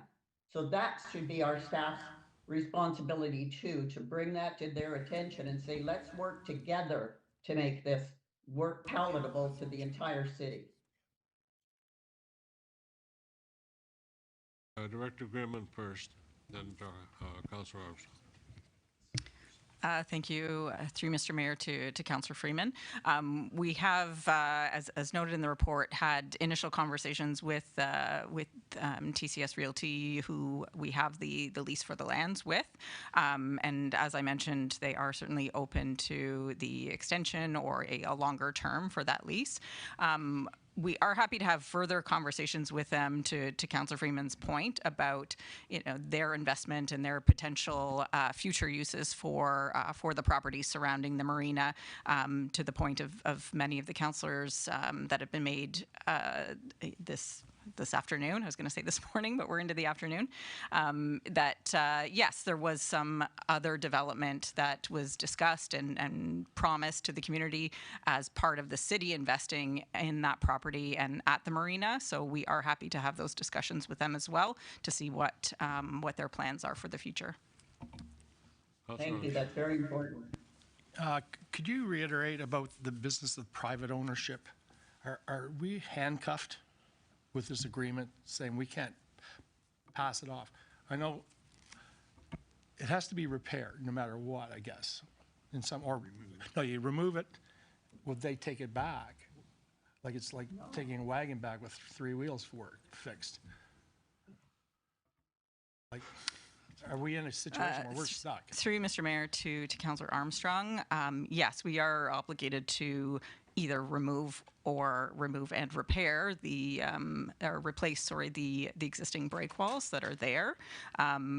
We would have to have future discussions with TCS Realty Company if there's direction from council to look at a different operational model for the facility. Councillor Sharp. Thank you, Mr. Mayor. I know all of us around this table have given this a great deal of thought, and a lot of research has been done by staff, and many directors here have been involved in this process. And I want to say that, like I said, no one wants to be in this place, but here we are. This is our facility, and we have an agreement. And yes, there's options to just walk away, but to me, we can't do nothing. And I do agree with most of what Councillor Card has said in terms of going through the process when we were looking at the options. And I do think we have to not do status quo and go forward with these potential partnerships or some models that are different in terms of operations, and also the continued focus on development around the marina, because that was the intent when I guess it came to be. I also want to highlight that there was a feasibility study and business plan before this was built that the council of the day had to address. And in it, it talked about, the tourism, the existing residents, the potential for new residents, the economic impact, not just on downtown, but throughout Quinte West. It talked about individuals wanting to get in the water, that the water is a major asset for our community, that we are the head of the Trent, we have the Bay of Quinte, we have the Murray Canal. This is people want to get out there, and the way to get out there and to get a boat is to be out there in the water, is to have a marina. Yes, we could take it all away, but the vision of our city includes a marina. And if we don't fix it now, then we're going to go through the environmental assessments that we had to do, which was really Mr. Johnson for 2 years of his working life, and things change, and who knows? So I had to think about where is the vision, if I was, we're not here, or with the future of the children, whatever it is, and it needs to get us on the water, and that includes a marina. So I want to be supporting what we need to do with some, guidelines in terms of better opportunities or partnerships or private, whatever we need to do. And negotiations that we can extend this lease, because yes, we're in a situation where our marina is on public land. Well, we can work towards a longer relationship or partnership. We can look at maybe owning it in the future. I don't know. But when those feasibility studies were done, and I'm not sure of all the details now, but That was the place for the marina. That's where the water flows were. That's where the engineers, I forget the name of the company, they came in and they had to deal with all of that. So if we don't have the marina there, then I don't know where it would be. So that's the dilemma I have, is where would it be? What's the future without it? So nobody wants to be here fixing something that should have lasted for many, many more years. But we are, so I'm going to be supporting it. Councillor McHugh. I'm in agreement with Councillor Sharp and a lot of those things. This has become a financial albatross, this break wall, unfortunately. But I've heard the suggestion, we do nothing, we can't do nothing. But it's our facility. We have to do something with it. The environmental issue, we just take the break wall out, the marina dies completely, no one's going to put a boat there because that's what the break wall is for, is to protect the boats that are there. So I think we're between a rock and a hard place. I think I'm all for looking forward to how we dispose of or how we're going to operate or manage this, but we have to do that after we've done the repairs. We can't begin to talk about it now. Who are you gonna unload a marina to, if you could, that's not functioning, that's not working, that doesn't have a break wall, or that needs $7 million in repairs? Unfortunately, again, we own it. We're going to have to swallow it. We're going to have to fix it some way to some degree, and then possibly look forward to either maintaining it or unloading it to somebody else. But I don't know what other wiggle room there is. But could somebody just comment? I've heard the terms 100, 38, 36. I understood it's close to, what, a couple hundred boat slips down there, plus the change of boats. 285. Yeah.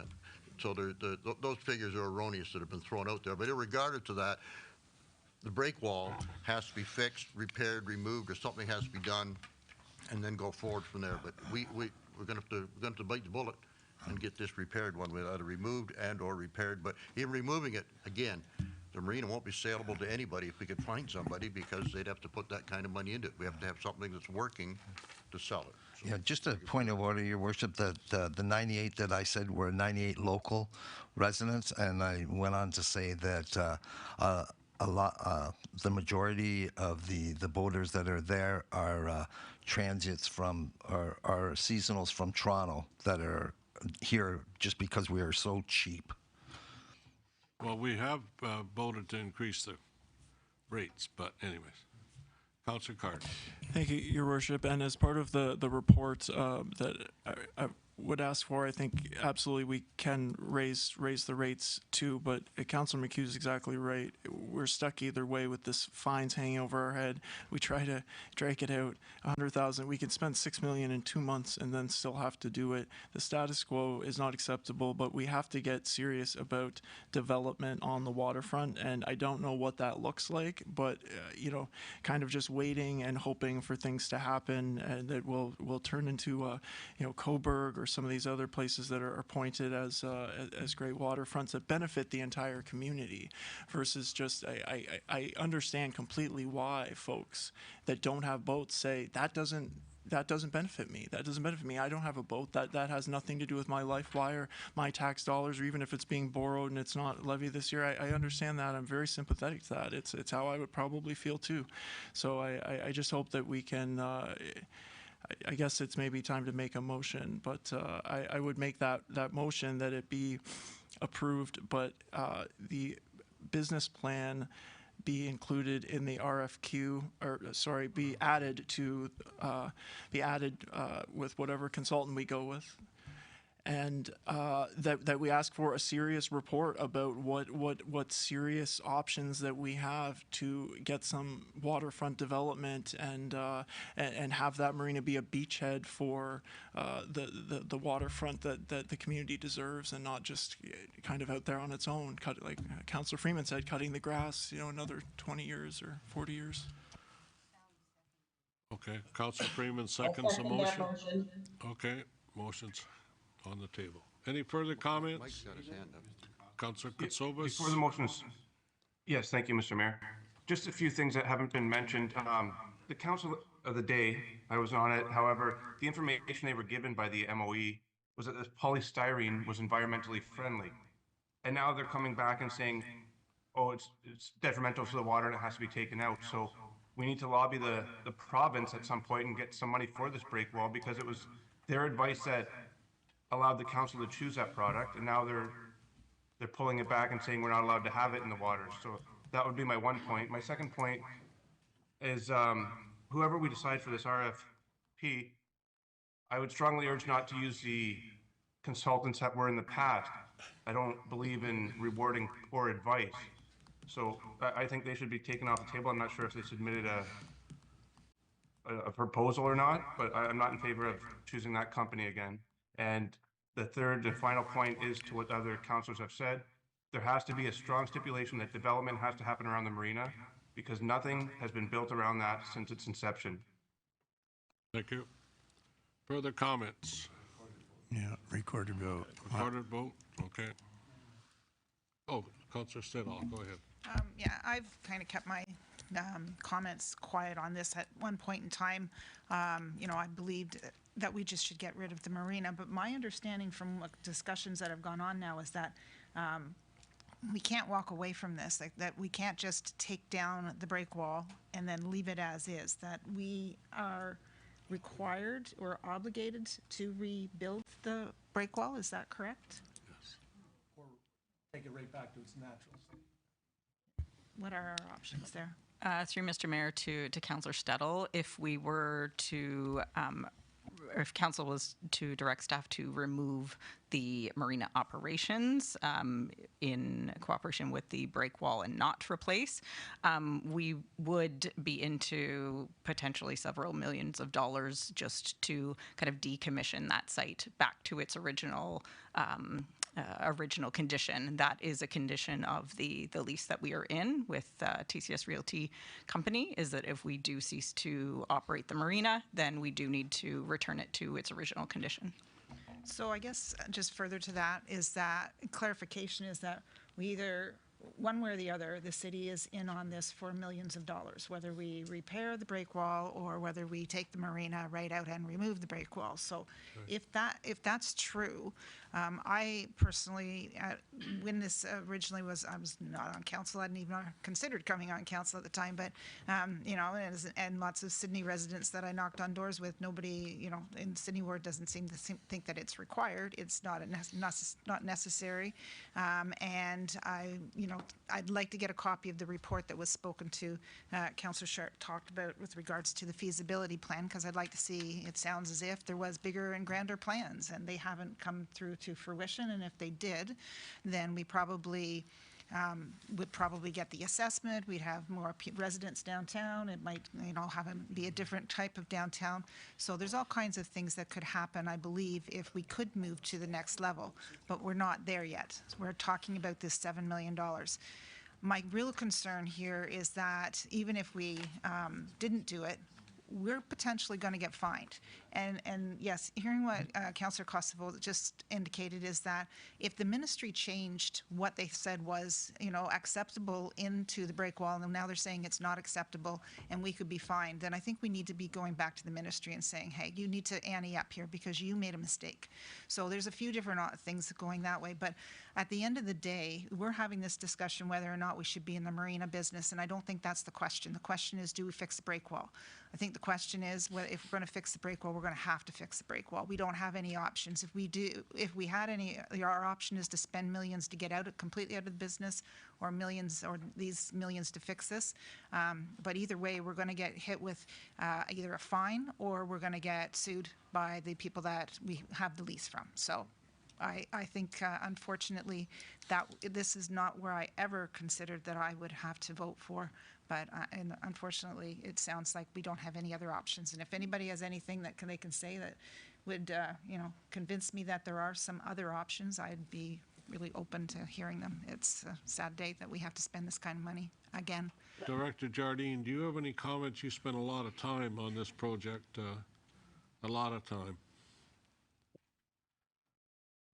If there's any questions, I'd try and answer them, but I'm not sure what you're, if there's anything specific. I'm thinking about the permit process and all the rest of what you worked through to get to where we are. Yeah, I mean, the marina process started around 2010. I think there's been comments around the feasibility study. There was an initial feasibility study that spoke to the operational feasibility of the marina, the size of it, the number of years that it would take to get to the point of being fully occupied and accommodated, and the revenue generation from that. There was a second piece to that exercise that spoke to the larger economic impacts in the community, local businesses, tourism dollars, et cetera, I believe that there was comments in relation to future development that could happen within the waterfront lands, but I think it's also got to be clear that neither the feasibility study or the city can commit to development on lands that the city doesn't own. So while there are properties, waterfront properties that may be zoned for residential condominium use, that type of thing, it's in the private sector's hands to make that happen. So I think that's the comments I would make on that. Other than that, there's been a couple of comments made around the location of the marina, the infrastructure that was put in place. Yeah, that was all determined through an extensive environmental assessment exercise, which determined the best location environmentally for the marina and the use of the infrastructure that was put in place. Unfortunately, part of that infrastructure has failed. Thank you. Anything else from? Card had a question. Okay, Councillor Card. Thank you, Your Worship, and I agree with Councillor McHugh and Councillor Stead at different points. I think it is impossible to de-link the conversation about being in the marina business from replacing the breakwater, because a lot of us, without a significant change in the status quo, would be a no on this potentially, and I think that the public is not going to be very understanding of it if we don't pivot on that. But as you said, as staff said, if it's going to be millions of dollars to decommission it versus the breakwater, at least if we are fixing that, it will be in potentially saleable shape, in potentially rentable shape, and turn it into an asset that's actually carrying its own weight versus being seen as an anchor, so to speak, on the community. With again the development on private lands, we can get into the looking at options, but there has to be development. We have to get serious about that. Thank you. Councillor Boyce. So what, I want to know where we've heard it's going to cost. What expert has told us it's going to be millions of dollars to remove the break wall? And was that included in the breakdown of $7 million? Because you said to remove the break wall wasn't going to be included in that $7 million. What percentage of that $7 million was removing the break wall? Through Mr. Mayor to Councillor Boyce, approximately $1.2 million was allocated for the removal and disposal of the breakwaters. And just point of order, I was speaking to the decommissioning of the whole property and putting it back to its natural state. So if the breakwater itself is $1.2 million, you can imagine what removing the entire building and all of the docks and everything would be several $1 million, I think is fair to say. Thank you. Councillor Boyce, are you finished? No. I'm wondering too, have the Jameses said that they wouldn't want that building? I'd be surprised if they would want us to remove that building and everything. We're hearing numbers. The only number that I'm hearing right now that's actually is official is 1.2 we've allocated to remove that. And as far as millions of dollars, I haven't seen anything before me that states it's millions of dollars for the naturalization. We don't even know if the current owners, would want it removed, or would they want to keep the docks and perhaps go out and buy them from the city and go out and lease this to a private development. I'm just hearing numbers, millions of dollars, and that's. Okay. Any further comments from staff with respect to what we've invested in this facility and what we're looking at? Any further comments?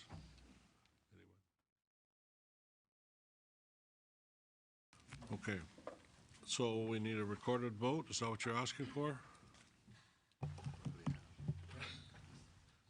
recorded vote? Take a recorded vote on this project?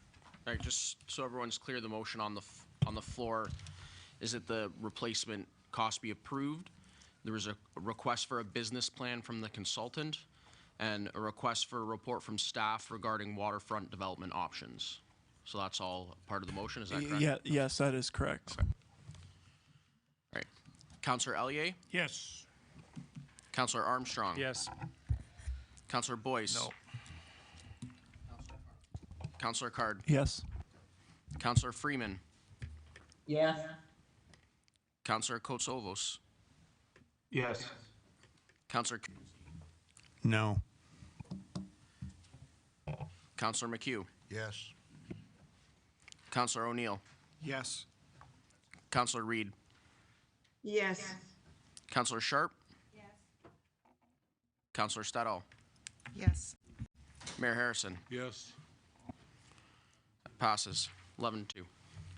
Okay, that's, let's take a break for lunch, and we'll, Sorry, Mr. Mayor? Sorry. yes. If I could, I know we've pretty much finished capital, but I wanted to bring up one more capital item. Okay.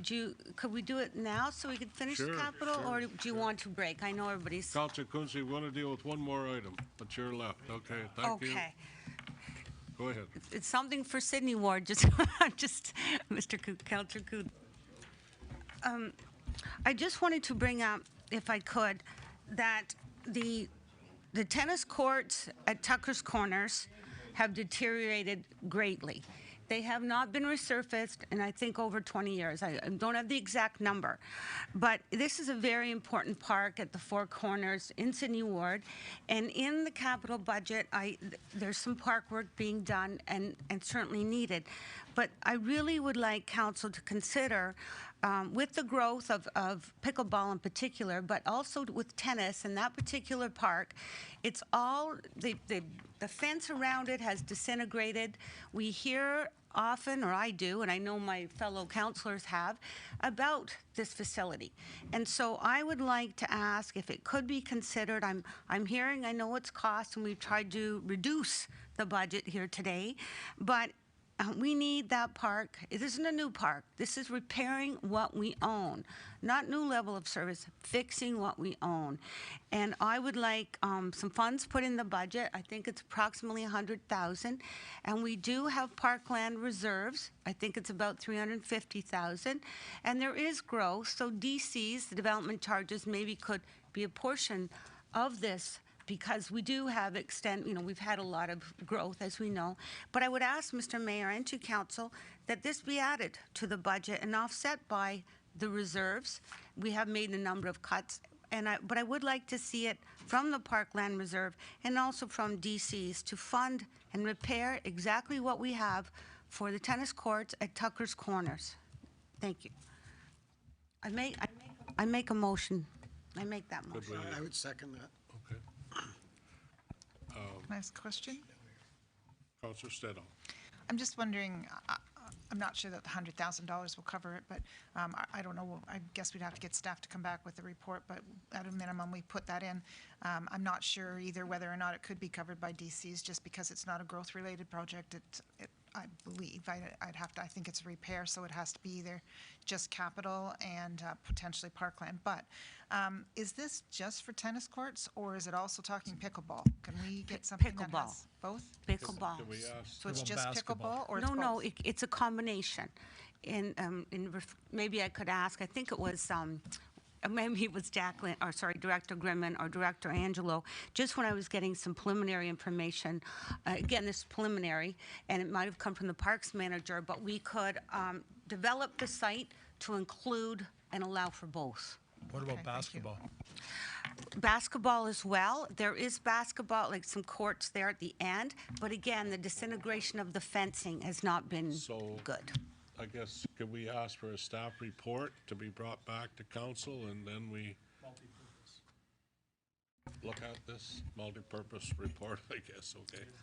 Yeah, is that possible, or, I guess that's what I'm asking. Your Worship, that's probably the best advice I can give you is direct staff to bring back a report, because we're looking at, I think I gave Councillor Sharp an idea of about $150,000, including the fence replacement, but I'm also concerned at this point about the staff resources, so I want to take a look at that. So bringing back a staff report is probably my best advice to you, and we could do that. Okay. Well, thank you very much. Just want to, talk about it now and not lose sight of that project. Thank you.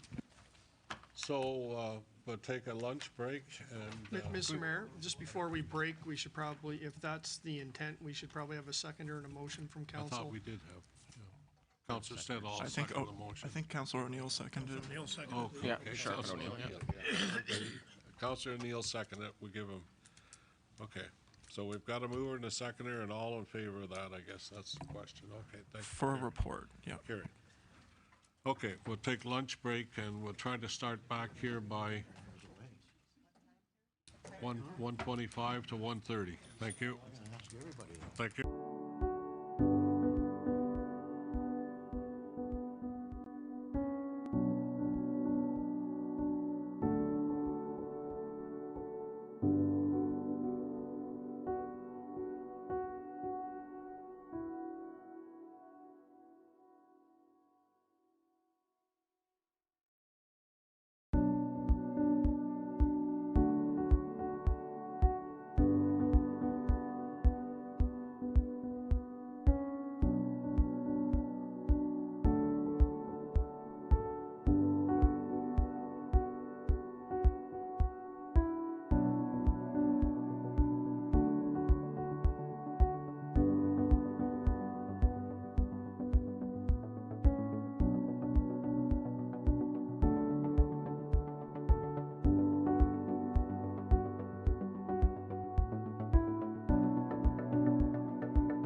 much for sticking with us. And I'm going to ask Director Denelden to start us off. I think there's a motion that we've got to put forward.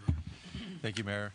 Yes, so we're on report 7.2-A, Financial Services 23-091, regarding the Quinte West budget capital. And there's a resolution there. We've updated the resolution on your screen. So the capital budget presented is now $22,602,000.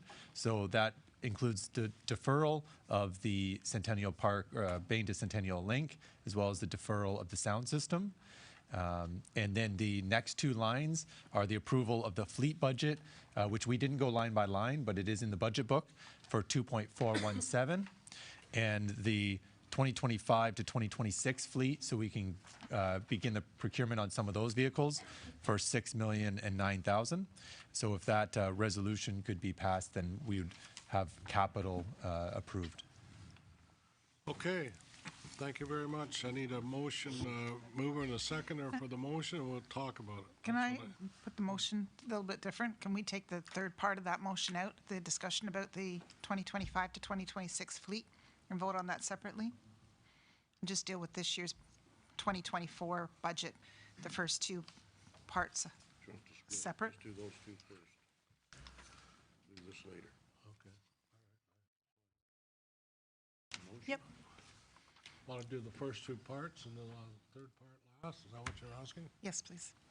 Okay, so motion to approve the first two parts of that resolution. Mover and a seconder. Councilor Quinte moves, seconded by, I need a seconder. Councilor Allier, okay. Further discussion, Councilor Freeman, you're on. Your hand was up. I was seconding the motion, Mr. Mayor. Oh, thank you. Thank you. Sorry, I'm a little slow. I don't see, I look at everybody here and then I remember you're, sorry about that. It's not as if yeah. Just for the, Okay, Councilor Boyce. I won't ask for a recorded vote, but just for the record, I won't be supporting the numbers that are there. Thank you.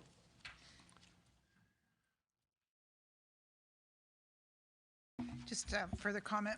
So just clarification, is that approval of the first resolution, which is the 2024 capital budget and the 2024 fleet budget, does not speak to the percentage of that we're going to allocate to the capital levy, like the capital levy portion? That doesn't speak to that at all. Is that correct? Through you, Mayor, that's correct. Those will be two separate things we'll deal with. Did we not approve that already? No, that will be the next motion we deal with, is the overall levy. All right, okay, not including the capital levy. All right, all in favor is what I need to know. 2, 3, 4, 5, 6, 7. Carried, thank you. Okay, and that the third part, that council approved the City of Quinte West capital fleet budget in the amount of, that's the motion, that's the next part. I need a mover and a seconder for that one.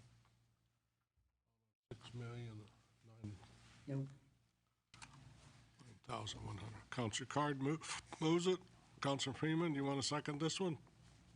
No? Okay. I will. Councilor Quinte, seconded. Further comments or questions? Councilor Stidall.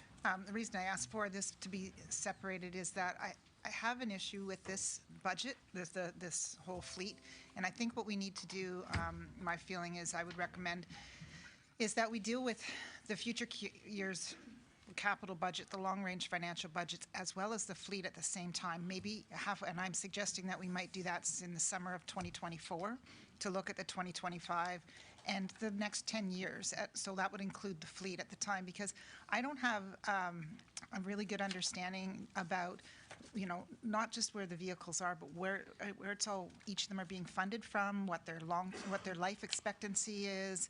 The fire isn't included with the fleet, so that's a separate piece. I'm just thinking that if we could, I'm not saying that we would not approve this, but defer this whole discussion on the fleet with the rest of the capital budgets for long-term into the middle of 2024, and then prepare us so that next year's budget doesn't need to be, 4 days and 3 evenings. And so I'd like to, I won't be approving motion. Councillor Sharp? Mr. Mayor, just if I could clarify, I think one of the reasons we try to do the pre-approval was because of the challenges we were facing with getting That's right. equipment, vehicles. It all started with COVID, and then it became, and some of our equipment is specialized. I understand the intent of bringing it all in the future, so we can look through them in terms of prioritization of, potential bus versus a playground or something. But I think this year we want to try to get that pre-approval. And now this says for 2025, 2026. And I can certainly support 2025. And I understand where I believe you're coming from, Councillor Stedall, but I don't want to get caught short on the vehicles in getting into 2025. That's what I'm just trying to say. I don't necessarily feel I have to go to 2026, but that is one reason we try to move that fleet forward, is my understanding. And if someone wants to correct that, that's good. Councillor Card? Thank you, Your Worship. And I might call on Director Denowden to maybe speak to, I presume maybe 2026 was included.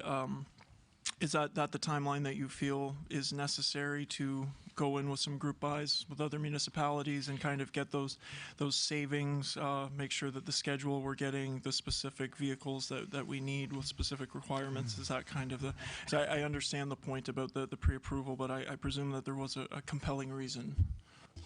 Yeah, through your council, I think the most compelling one is the pumper replacements for fire that are in both years.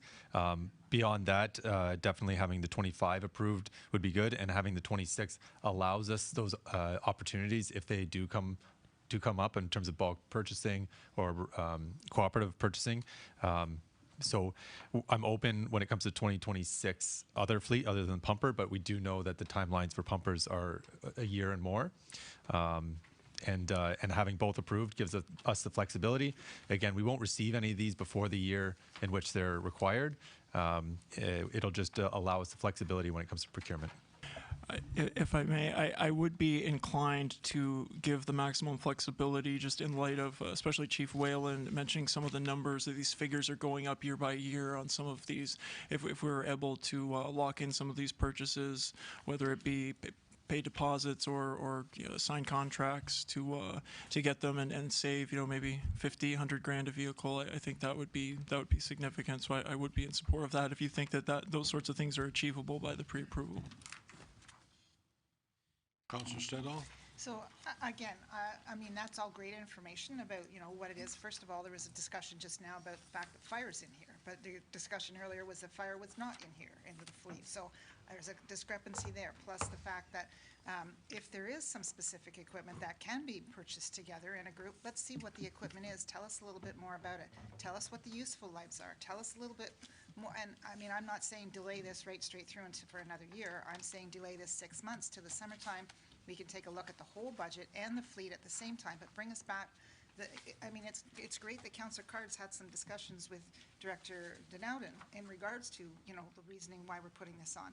The rest of council should be included with some of those discussions and see the details on some of that stuff. And that's what I'm asking for is let us see a little bit more of this detail and defer this decision so that we can talk about it again, like I said, mid-2024, and that's not delaying us that much. There's lots of group purchases that are going on. There's delays in everybody's world right now with any type of vehicles, but there's also delays, and there's also lots of information. We're having problems with just building supplies, capital projects for facilities. So it's not just fleet related that we're having those types of supply chain issues. They're everywhere. So I will not be approving this, or sorry, agreeing to this. Any other comments? Councillor Sharp. Oh, sorry. Mr. Mayor, I apologize. Is there a motion on the table now with respect to that particular item? Yes. Okay. There is. City Clerk? Yep, the motion on the floor is the one that is shown up on the screen. It was moved by Councillor Card, seconded by Councillor Quinte.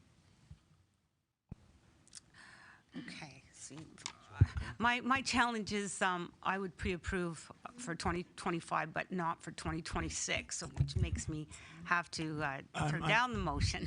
I'm happy to amend the motion if the seconder would approve of that to 2025. I'm fine So with that. 2025 would be the No. upset limit of this discussion, No, I'm not. correct? I'm not So- changing my motion. Pardon? I'm not going to change it. You're not willing to change, you said? No. Can I call for a recorded vote? Okay, sure. Recorded vote, go ahead. Well, it's, you want to give us a motion again? Yeah, so the motion on the floor is that council approves the City of Quinte West capital fleet budget as pre-approval for the 2025-2026 for $6,009,000. Point of clarification, is the mover in agreement with this? I know the seconder didn't want to change it, so is the mover still in agreement with this? I would like 2025. Okay, would someone like to second? Okay, Just a thank minute, you. okay. So we got a motion now that just includes 25, is that what you're saying? Yes. Councillor Card? Yes. And Councillor Boyce, you're willing to second that? Okay. Okay. So that's the motions on the table. Speak to this motion. So again, this, even 2025, we still don't have all of the details that I was speaking to with regards to the life cycle for these pieces of equipment, you know, the funding model for all of these different pieces. None of that information has come forward, and we still are sitting at the same point. I mean, we had lots of discussion about 24, but we have not had any discussion at all in the 2025, so I will not be supporting this. So I'm going to move to Director Angelo. Any comments on that fleet or Director Denout? Which one of you would? So through our asset management process, we have shown some numbers around our average age of our fleet, around 15 years. So we know we're behind in our fleet replacement. We're not procuring kind of ahead of schedule. We provide those numbers in terms of, I don't know what other data we're looking for in terms of our fleet program. There's a certain report. Sorry, Councillor Sterling, can you clarify the question in terms of what you're looking for? So I'm looking for life cycle specific pieces of equipment, how each of these are being funded, and basically what the 10-year equipment life cycle is, as well as, again, the fire was not included with our 2024 budget, but you're saying it is included with the 2025 and beyond. So I'd like to see the whole picture as to what we're approving and what the replacement cycle is, as well as the revenues, like where it's being funded from over time. That's the kind of information. But the life cycle, I'd like to know exactly, you know, is it 20 years or is it 25 years for other pieces of equipment, 7 years, 8 years, that kind of stuff. Yeah, through Mayor, our asset management plan, which we published, does have all the information in terms of lifespan, average lifespan of all our different types of equipment, and the funding sources. Basically, the capital, the charge-out rate that we charge for all of these fleet to the department that uses them, goes into the reserve to pay for the replacement, and that is one charge-out rate we've been trying to slowly increase so that we can actually afford to pay for and replace the vehicles that are aging, and they are going basically end of life. So we are around the 15-year for our average trucks. And any funding that we can use for development charges for additional vehicles, we will use development charges for that. Okay. Thank you. So further with the asset management plan, if it's in there, the asset management plan was approved a couple of years ago. So I'm just, if there's a new report that can come forward to show us that, it should be fairly easy for staff to bring that so that we can see what the 2025 and beyond numbers are. Yeah, we reapproved the asset management plan just recently in November. Every year we review it. So just before the financial planning, we updated it.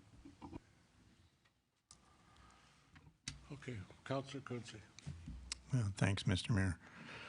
So we have the Director of Finance and the Director of Public Works and even our Fire Chief telling us about ordering equipment and how much money it is and how much time it takes.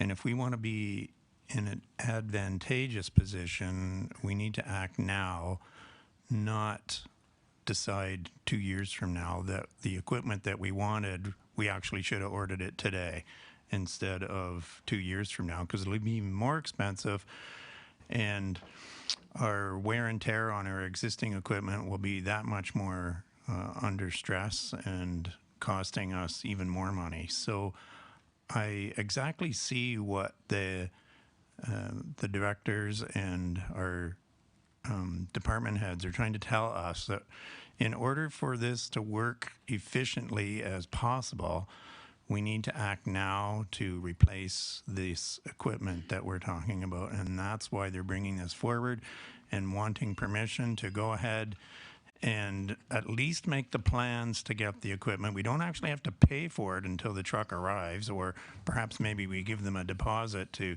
get the truck ordered. But there are specifications that we need, and our department heads are the ones that know what those specifications are, and we do not need to micromanage them. We just need to give them the green light that we see what they're doing, and we support what they're doing, and we want them to go ahead as efficiently as they possibly can, which is what exactly they're trying to do. So I will be wanting to support the 25 and 26 budgeting process, and if we're going to do something different than that, I'm not going to support it. Thank you. Anything else? Any other comments or questions? Okay. You're going to read the motion? Pardon? Yep, so the motion on the floor is for just 2025, and just so I'm clear, if you're voting on just on 2025, the amount is $3,124,000. Is that the case? Okay. Is everyone clear on the motion? Everybody clear? That's the question. Everybody's clear? Okay. Councillor Ellier? Yes. Councillor Armstrong? Yes. Councillor Boyce? Yes. Councillor Card? Yes. Councillor Freeman? Yes. Councillor Kutsovas? Yes. Councillor Kuntz? No. Councillor McHugh? Yes. Councillor O'Neill?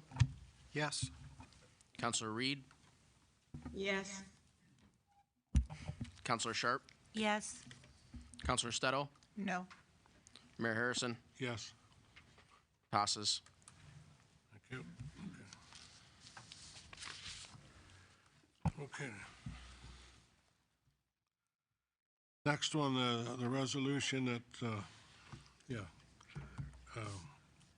24-001, that's Quinte, City of Quinte West operating budget, and that council approves the City of Quinte West Municipal Department's proposed operating budget of $37,306,970. That's what I need, to move motion for that. Correct? Several parts to that. Mr. Mayor? There's two more parts to that. Yeah, I know, I see that, but Mr. Mayor? take it one at a time.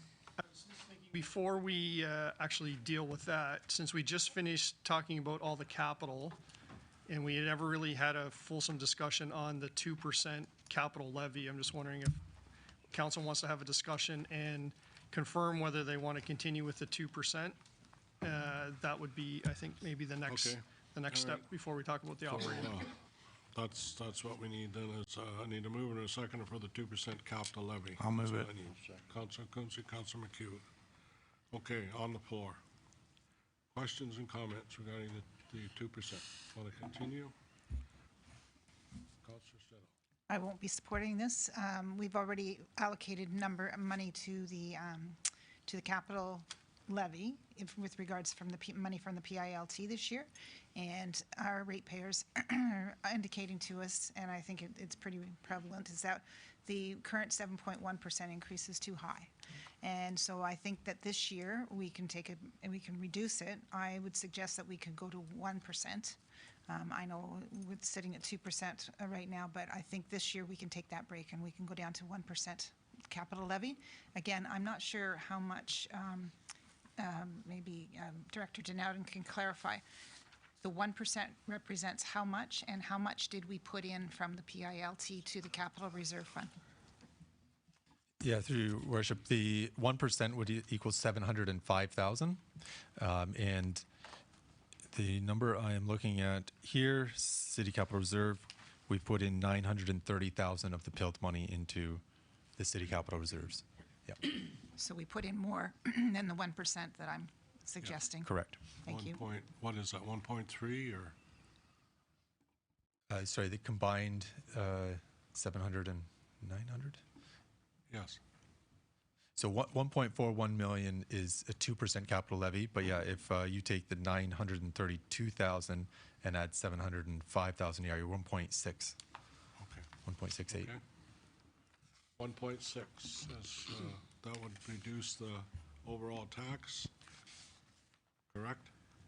Correct. That would reduce your average tax levy for the average residential taxpayer. 6.1, I think it comes down to Councillor, Boyce. Yeah, my target was going to be around 5.5 percent. So I certainly won't be approving 2%. And even 1.5, that's stretching it for me. So I won't approve that. I'd approve probably about 1.2% tax levy, special levy, but that would be about it. Councillor Sharp. Thank you, Mr. Mayor.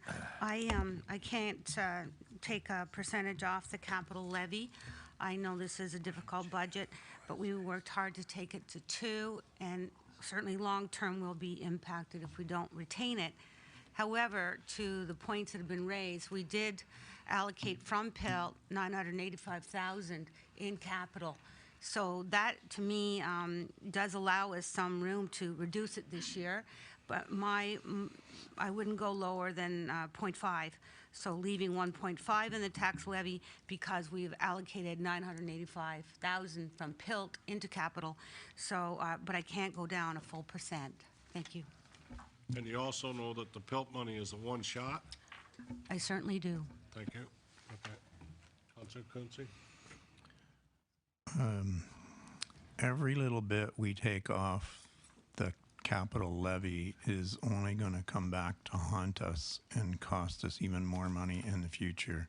It's choking off the city from maintaining just what we have now. If we don't continue to invest in what we have, it's going to deteriorate and cause problems for future councils, including when my grandson, hopefully one day he wants to join council, and he'll be looking back at us going, what were they thinking? So we just amended the 1% capital levy to 2% just past year, and if we keep moving it around from year to year, it makes no sense to me whatsoever. So anything less than the 2% capital levy, I am not going to support. Thank you. Councillor Freeman? I can support the 1.5, but I cannot go with the 2, just so you know. Thank you. Okay. Councillor Card? Thank you, Your Worship. I also, given the circumstances this year, I think 1.5% is a reasonable middle ground, not relying on the entire one time of the PILT. So I know that the reserves, we had the discussion that the reserves were dangerously low, and so tapping most or all of that money I think would be a mistake. So I also support the 1.5. Anything else? So then the motion, City Clerk, that's on in front of us right now is?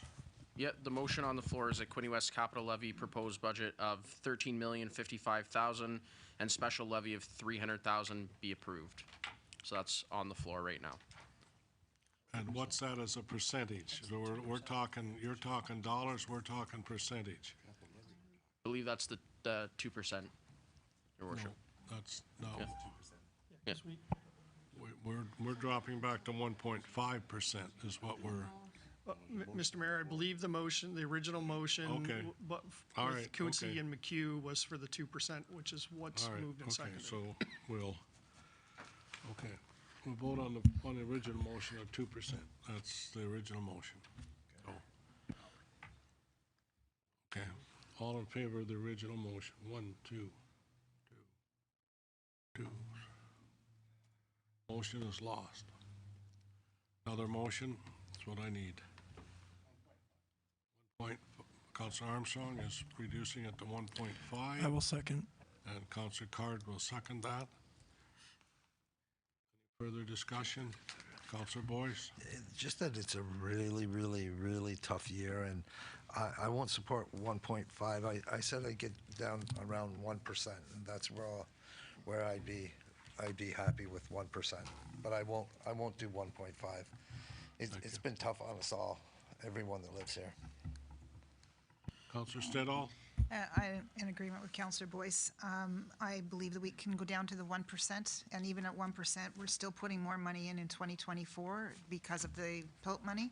And yes, I agreed that the PILT money is a one-time, but I believe it was written that it is supposed to assist us with our levy. That was written in one of our media outlets, so I would go with the 1%. Councillor O'Neill? Can I have a point of clarification? We reduce it to 1% just for this year, and then we still go back to 2% next year. Would that be correct? Mr. Mayor, through you to Councillor O'Neill, I think that is important clarification that council needs to make for staff. If council is reducing that levy this year, we just need to be clear if this is a one-time, just for staff when we're working on our long-term plan, capital plan and financing. We need to know if the intent is this is a one-time and we would carry forward planning with 2%, or if this is more of a permanent decrease. I think that needs to be clear. Okay. Can anybody impact of reducing it from 1% is going to, how it's going to impact what we do? Yeah, so 1% is 705,000. Over 10 years, it's $7 million of money we don't have for the capital program, if that puts it in perspective. So that means there's going to be work that we have already said we want done, but we won't be able to do it. No, unless we say it's only for this year only, and then. Okay, is that clear? Yeah, that's fair. Our models are right now predicating on an additional 2% capital every year, and yeah. Okay. You want to read the motion again, please? So motion right now is just that the capital levy proposed increase of 1.5%. I don't have the. For 24. Okay. For the budget year 24. For 24. And revert back to 2% in 25. Is that not what we're saying? I thought it was to reduce it to 1% this year and then go to 2 after. Right? I don't know. Okay. Yeah, so you want to go down to 1 and then back to 2? Yes, Councillor Armstrong would need to amend that if he's all right with it. I will. So down to 1%. Okay. Yes. Seconder? Okay with that one? Councillor Card? My concern with that is that it's still, unless we're doing 2.5% next year, over the course of the 10 years, it is $3.5 million less over the 10 years. Even if we just do 2% for the next 9 years, that 0.5% is lost that would be built in for the whole decade, correct? That is correct. That's my issue with that, is that we would technically have to do kind of 2.51% next year to actually make that balance, and then do 2% for year 2 on for the decade. So that's my issue, is that everything, it compounds. When we cut down the front years, it compounds down the line. So how about 1.25? Councillor Armstrong? I think you're sticking to 1. Okay. So you need another second the another one. seconder? So, Mr. Mayor? Mike, go ahead. Councillor Katsoulis. Yeah, no, I would just urge Councillor Armstrong not to change it down to 1.5. Similar to what Councillor Quinte said and some other councillors, we're just going to be paying for it in the future. So I won't be supporting anything lower than 1.5. I realize it's a hard tax here. I appreciate where people are coming from.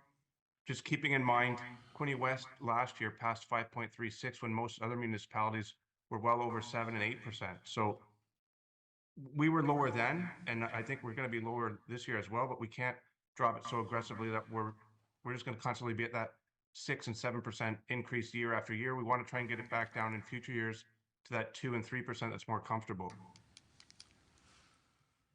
Councillor Stedall? So I would support Councillor Armstrong's change in his motion to 1%. And with regards to the discussion on the future year's capital levy, I think that, again, I'm asking for a mid-year review of the whole capital program, and we take a look at if even 2% is enough. It could be even more at that point in time, but we need to have that full review. And this 1% arm request that we're talking about this year is based on the fact that we have the PILT money. And so I would support, again, I would support Councillor Armstrong and with his motion at the 1%.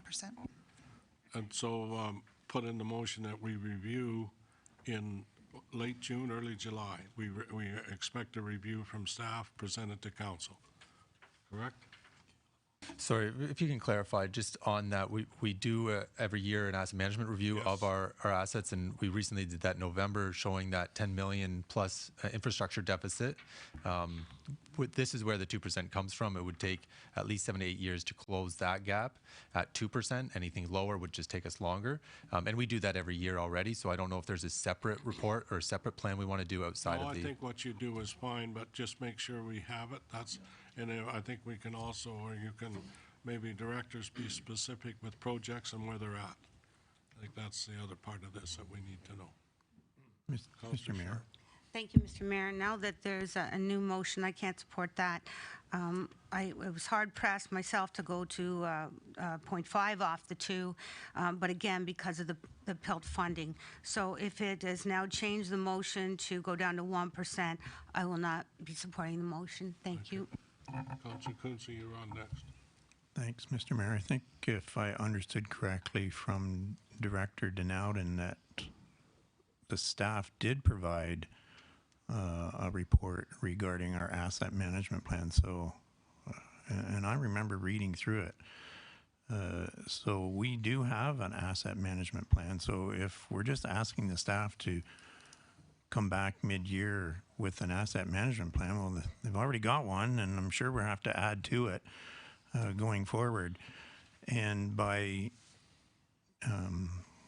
reducing the 2% capital levy, we are just choking off the long-range plan, and it's only going to cause further grief down the road. And part of the reason why we're here is because our tax rate last year wasn't quite enough, in my opinion, and same with the year before that.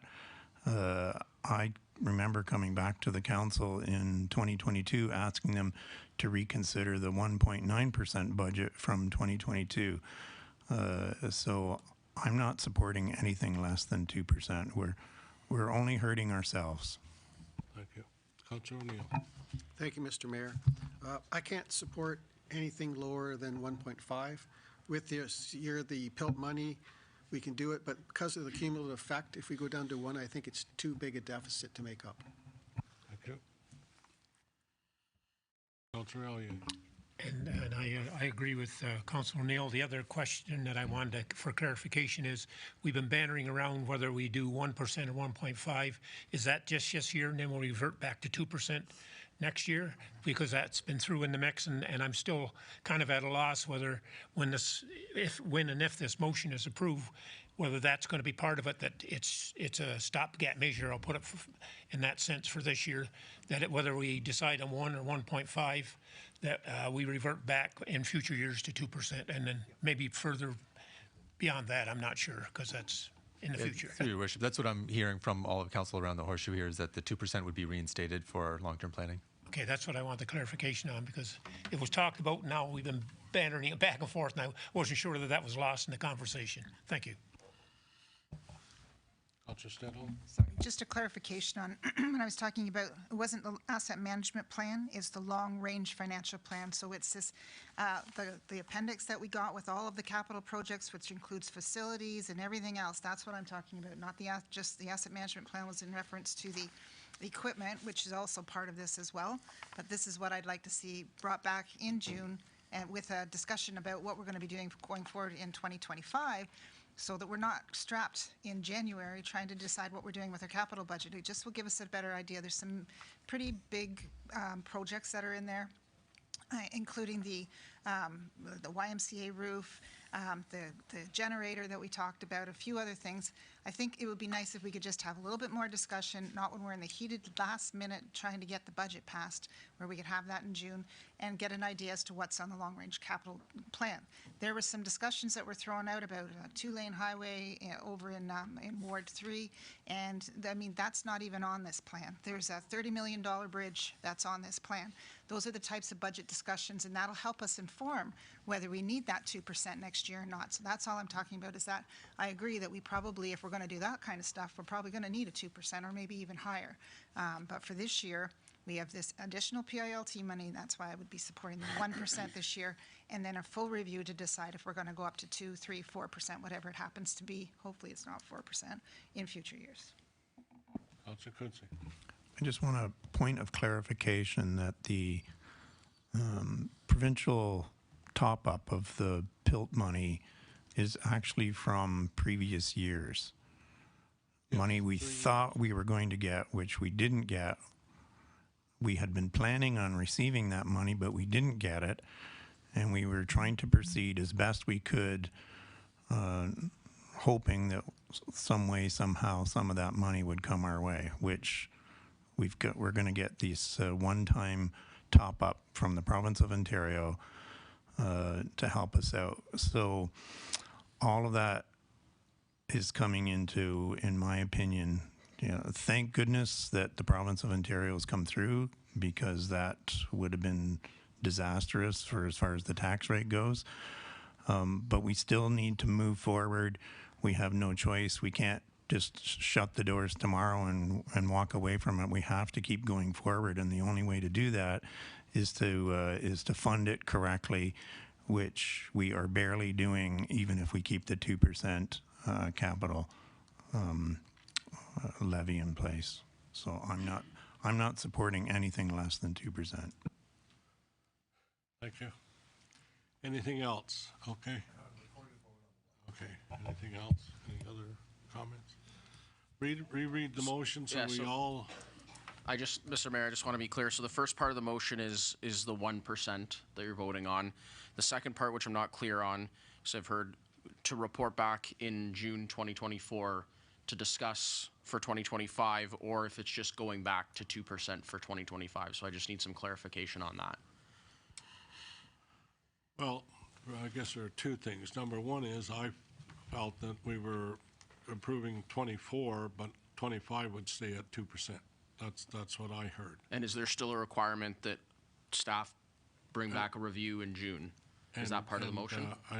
Director Denoun has indicated that he does that on a regular basis, but I think we need to add to it the report that you will bring to us will include the projects and where we're at in terms of completion and cost.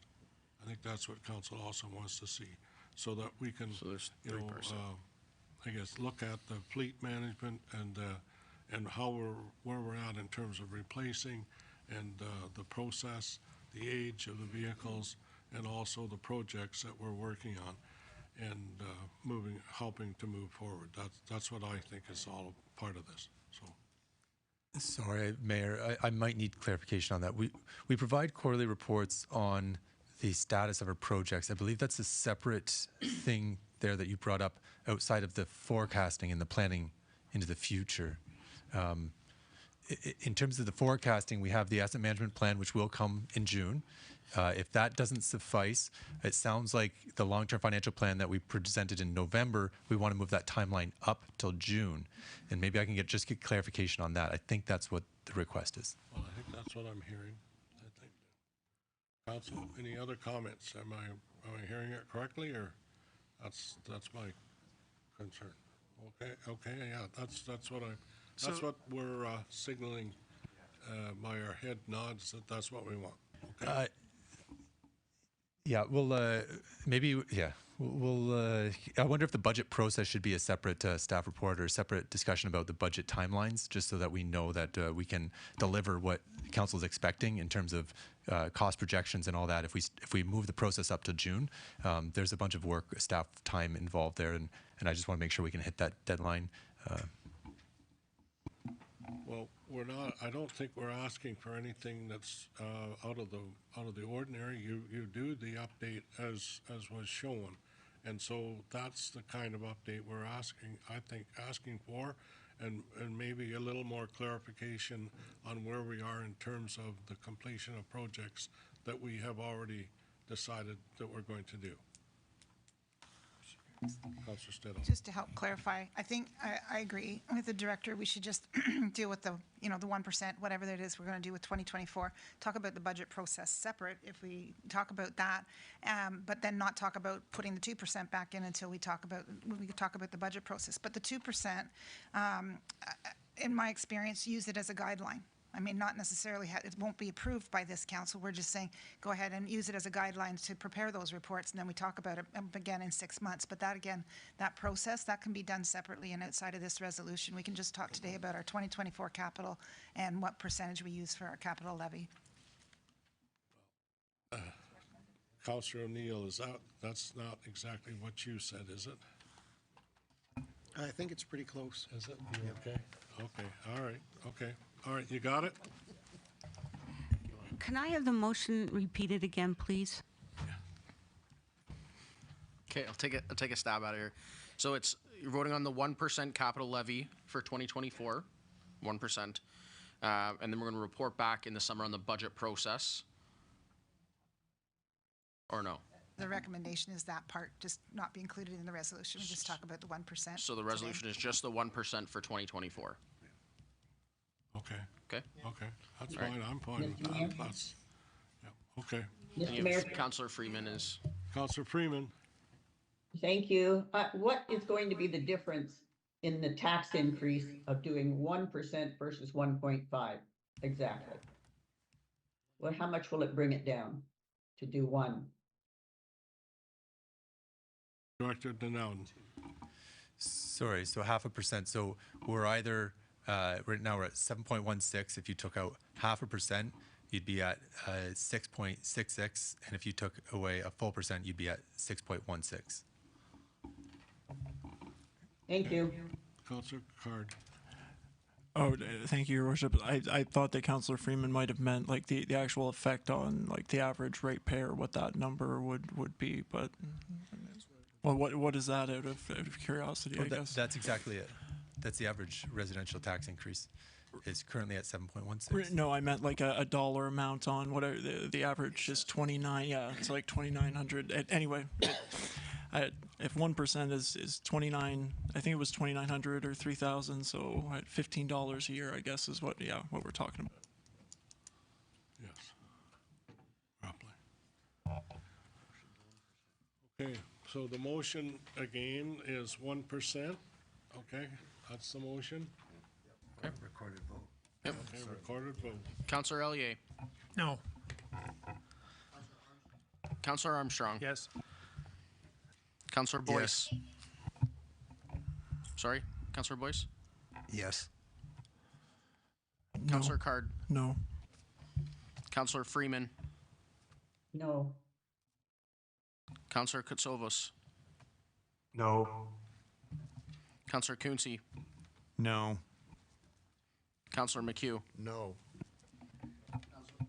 Councillor O'Neill. No. Councillor Reed. No. Councillor Sharp. No. Councillor Stedall. Yes. Mayor Harrison. No. So that does not pass. I'd like to, okay. Okay, new motion. I'd like to make a motion that the capital tax levy for 2024 only be at 1.5% tax levy. Second by Councillor McHugh.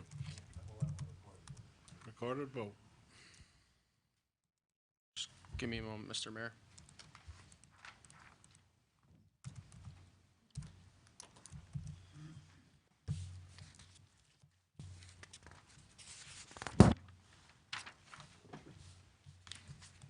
Sorry, who requested the recorded vote? Yes. Was that Councillor Boyce? And this is for 1.5? Yes. Councillor Ellier. Yes. Councillor Armstrong. Yes.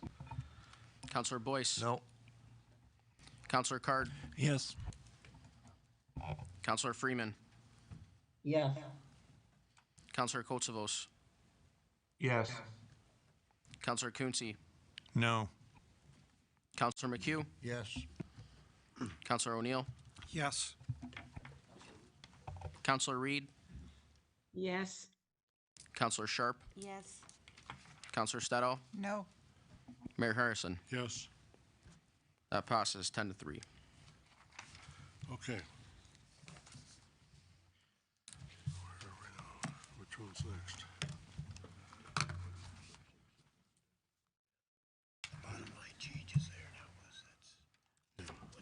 This one is, that one is, this one is. So the bottom line now is, instead of 7.16, what are we at in terms of tax increase? Through your worship, it will be 6.66. I think we're just going to scroll down so you can see on that staff report there what the motion would look like with the municipal departments, the capital levy, and the external partnerships combined for an average increase of 6.66 at this point. Okay, thank you.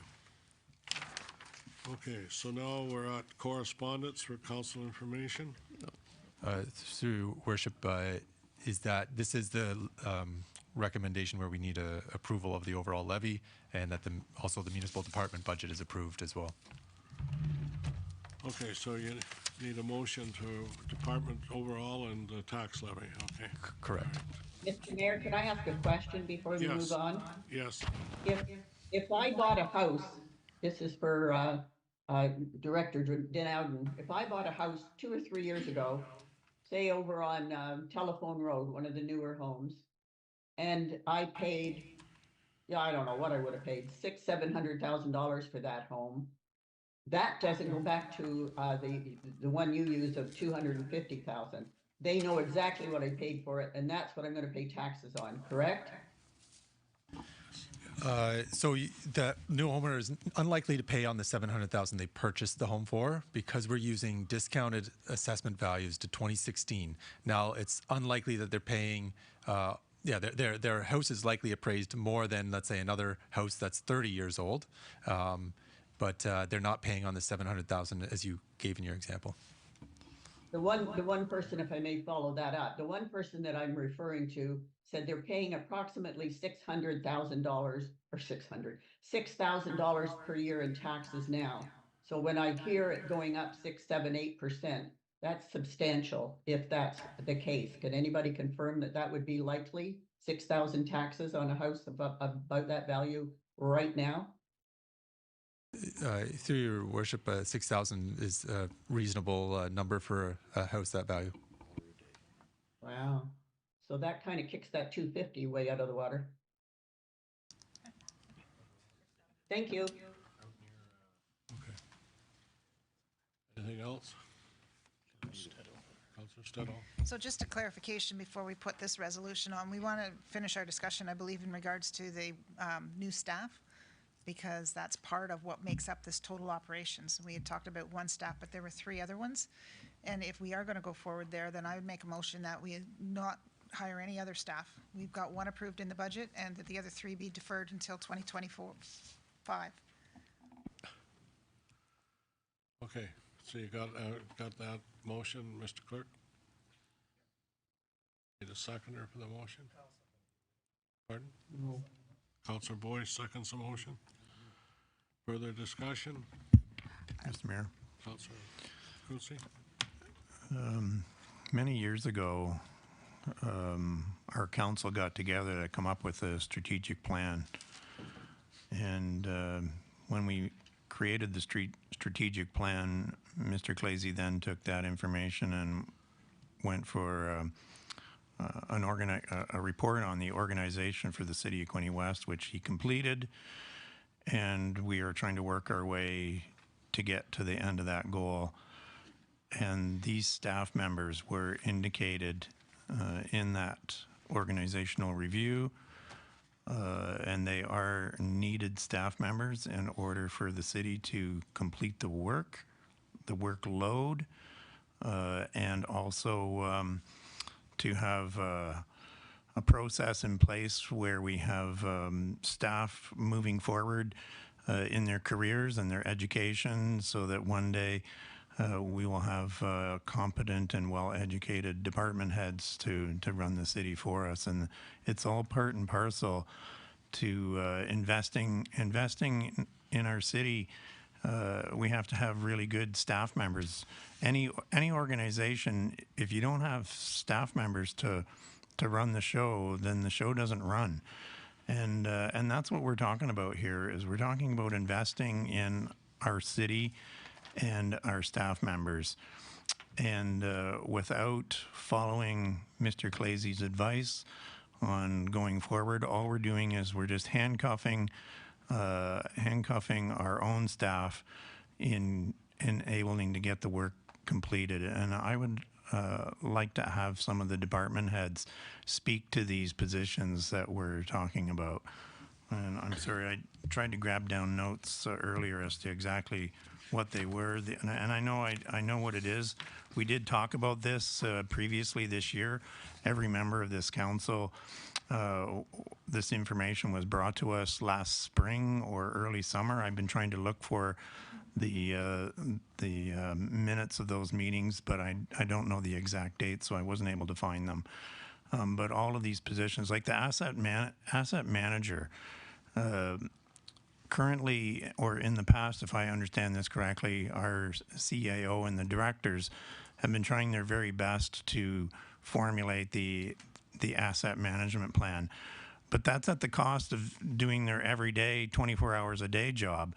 And so by having an asset manager, that then shifts that responsibility onto one particular individual who can then do up the reports, take all the information from all of the staff members and the directors and the CIO and members of council as to how the city's going to be able to pay for stuff, which we've been talking about for the last three weeks, the better part of 3 weeks, on how to pay for everything.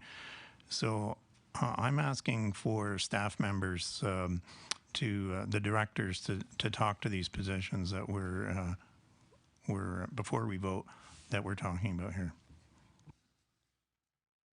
Oh, all right, Councillor Boyce. Thank you, Your Worship. You start that off by saying many years ago, the organization, many years ago, you also approved a 1.90% tax increase. Today, we are looking at something 3 times as much. Times have changed from those years of 1.9%. And I remember Point of those clarification, years as well. I did not support the 1.9%. Okay, but I'm saying council supported 1.9. I'm just saying that many years ago, tax rates were a lot lower. Now they're 6.6%. And we've got an external partnership we're assuming at 5.6. I already expressed my concern about social services, long-term care, and EMS probably exceeding what we're hoping for. But I'm just saying times have changed. 6.6%. I just can't do it to the taxpayers this year. Thank you, Mr. Mayor. Looking at CAO's report on the staffing increases, if we even hire these 4 positions, are we still under what we should be doing from new assessment? Like, we're adding more work as we do new assessment, are we not? So to me, 4 people is a reasonable request. CEO, please. Thank you, Mr. Mayor. And to Councillor Neal's point, I would agree with his comments. As I tried to lay out in the report, when we look at the growth we have every year, it equates to roughly 4 new positions just to keep up with the new growth. And that's what we have put forward as new positions for this year. So yeah, if we're not hiring those 4, then I will admit I have a concern with our ability to keep up with the workload and the level of service that we're providing now. Point of clarification, Mr. Mayor. It's only 3 now that we're talking about. We've already approved the fire training officer. Yes. Councillor Stedall. So again, it comes down to clarification. I mean, it's nice to say that we're getting behind, and it's nice to say that, you know, we're not seeing efficiencies that we expected, but I want to see some I want to see the detail. I want to see the business case for these different positions. And again, it is our business as councillors to be able to ask for this type of information. So when we talk about, this particular position, whatever it may be, it needs to be justified. I think that our ratepayers expect that. We are not just creating positions for the fact that we're behind another municipality. That's not fair. We do things differently. There's no municipality that does things exactly the same, although we try to learn from our peers because they may have done something differently that might be better. That's great. But we need to, when it comes to the case of hiring somebody, especially when, again, once you hire a body, you don't get rid of a body. That position is in perpetuity. So if we need it for something because we are having some deficiencies in delivering what we're doing, or if we think that we can actually improve something because we have those staff in place, then we need to have it specifically clarified with the positions what exactly it is that's going to change. I thought they already were, but go ahead, CEO Clazy. Thank you, Mr. Mayor, through you to Councillor Stettall, and I believe we have in the past provided some of this information when these were looked at previously, but I guess to your point, if you are, or if council is looking for more justification, I guess I would suggest then that we leave the money in the budget for these positions, but we won't move forward with any hiring until we bring a report back to council with, I'm going to say, a business case, if that's what you want to call it, for those 3 positions. But by leaving the money in, it at least allows us the ability to have that further conversation. Okay. All right. Councillor Stettall. I can't support leaving the money in. I think if there's going to be justification, it's going to come forward. We wait until we get the information, and then we talk about whether or not we have to have some changes, and how those positions are funded. But no, I don't. I believe at this point in time we need to see our numbers come down. We can defer those positions to 2025 and talk about a tax increase at that point in time. But for this year's, I think this year's tax increase, we need to defer those positions and not include them in this year's budget. Anyone else? Any other comments? Nice. Councillor Sharp. Thank you, Mr. Mayor. Although I was hoping that we could refer to the CAO and look at reduction of two of the staff, or deferring 2 of the staff, but then we became in the dialogue of the fire training officer. And one of the jobs that I feel is important was in public works, design development, to move projects that seem to be, we look at the capital carry forward projects. There's what, 45 of them, maybe more. So that to me is efficiency, moving things forward. We have an asset manager or a coordinator job. I know it looks like we need another one, but I just want to be clear, we do have a specific job that deals with asset management. So that one, I thought we could wait. And then, of course, I know the other position was more administrative. So, I mean, I'd like to see more information on these jobs. And to, I think it was Councillor Quinte's point earlier, he's right. I don't need a detailed job description. That was a micromanaging kind of comment. But it is a business case for the jobs. I know there was an organizational review, but we're in this very, very difficult situation. So I want the jobs that are going to help move those projects forward. And asset management we have. I think I'd like to know if there is a report, what that impact is by not having that second asset management person, because I'd like to say we do have one. We hired it. We did a lot of discussion on that at the time, and you'll recall that, Mr. Clazy. And we had an asset management team. And so we're not doing anything. We may not do it as quickly in terms of the planning, but we've got a lot of data we've collected and a lot of good work out of the finance department and that new team that was created to get that detail. So I just want more information as well. It's very difficult, but if we can move forward, the work that's under Mr. Angelo's department with the development, see, these are the kind of things that I think we all have a different perspective. Yes, we look to Mr. Clazy to help us prioritize them. Yes, we've already approved a training officer, and that's fine. But I just wanted to comment on this because now we're at 6.6, and we're still struggling. but I just had to comment on that. Thank you. Anything else? Anything else? Yeah, Mr. Mayor? Yes, sorry, Mike. I'm sorry, Councilor Kutsovas. Yes, I did see your hand up. Go Thank you. ahead. I have one question, and then after the question's answered, I'll comment.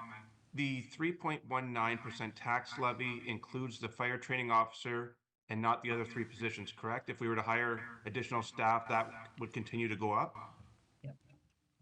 Director or CAO. Mr. Mayor, through you to Councillor Kotsavos, no, the 3.19 includes those positions. Well, half year for those positions. Wow. Okay. So we were willing to go with 6.6, thinking that maybe they weren't included in that number.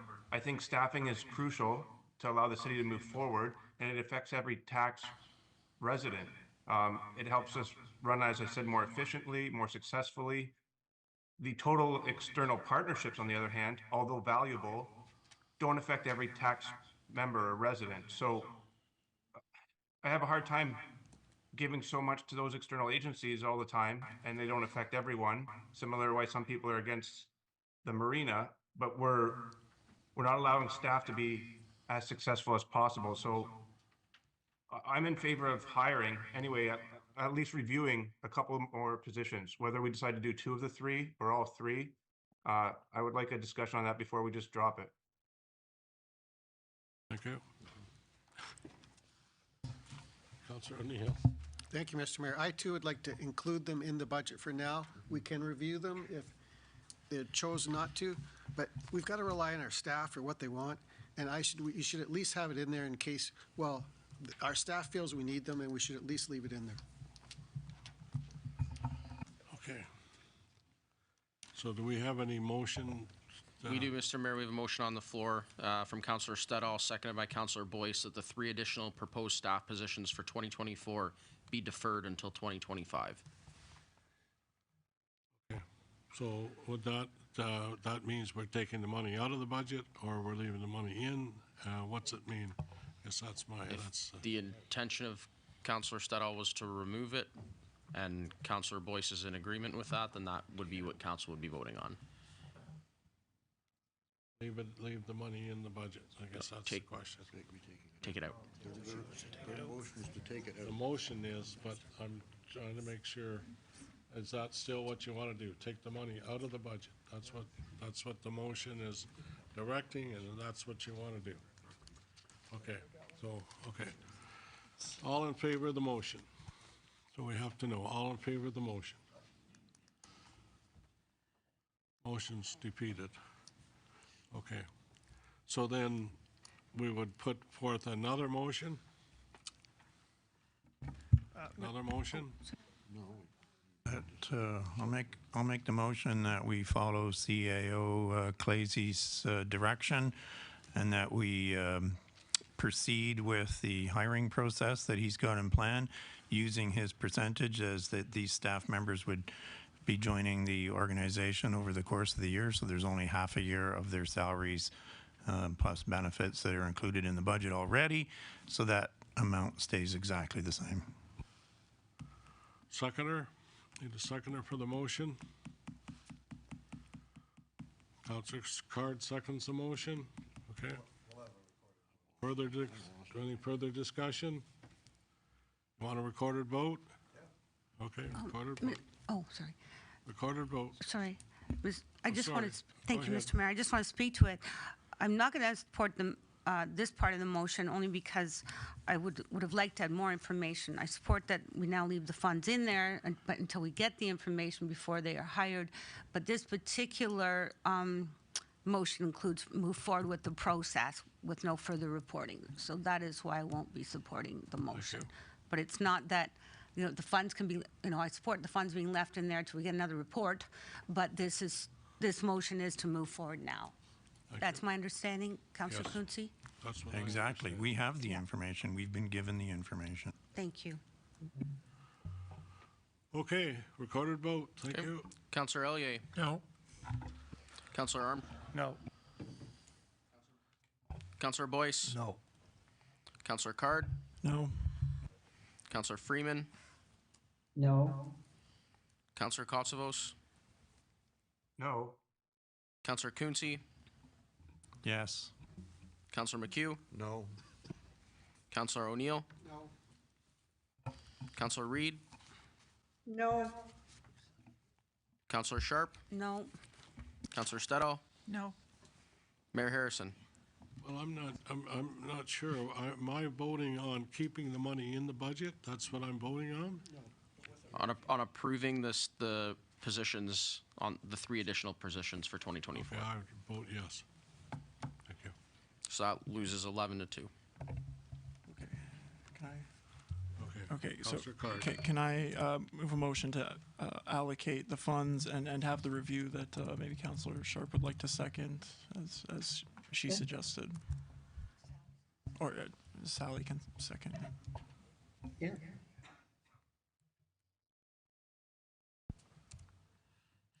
So clearly, the motion is and seconded by Councillor Freeman, is that correct? Yep. Okay. Sorry, can you repeat your motion, Councillor Card, please? Yes, to allocate for the 3 positions, but then to have the review, I'm guessing similar to what we had in closed before, potentially, I guess, is that if that's the, but to allocate the funds now, obviously we need to move forward with this process, but can't have the robust specifics right here, right now, so to have that review at a later point. Thank you. Okay. Any comment?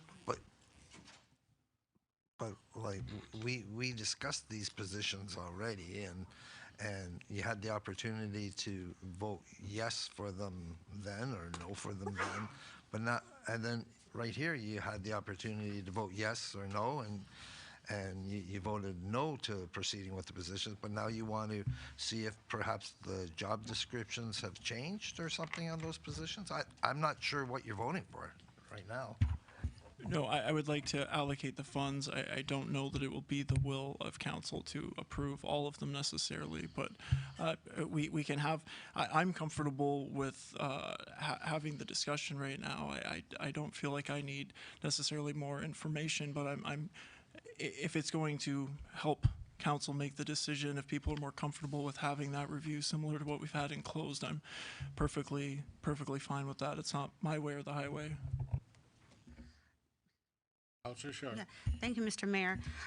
Yes, the reason I have supported in leaving the funds in there for the remaining 3 positions is, and I don't think, it gives us a little more time to look at the functions. And yes, we have been given some information, but it's always good to reflect on the priorities and just have additional time on that, and maybe a personnel meeting that can address some matters. So with respect to, the budget.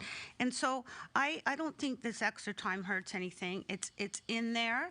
But I do say, I shouldn't have asked for job descriptions. That is micromanaging, which I did mention earlier, and I apologize for staff and council for that. But I do think it allows us extra time, and we have an allocation. It's certainly, we don't have to fill any of these positions, but it's there, and we can have another look at this. And so I'm happy to wait and get more detailed information. Thank you. Anybody else? Recorded vote? Yep, Mr. Mayor, I just, one more point. Oh, sorry, Mike. Go ahead. Just to my point, I'd be more comfortable with approving at least 2 of the 3 positions if it seems like all of council's goal is to get that 6.66 number down even a little bit. Now we've trimmed the capital levy. If we could just shave a few percentage, like point whatever off of the departments, that would be hiring 2 of the 3, and a point whatever they decide on of the external partnerships, whether it's arbitrarily, then we'll get down closer to that low 6 number, and I think everyone would be happy.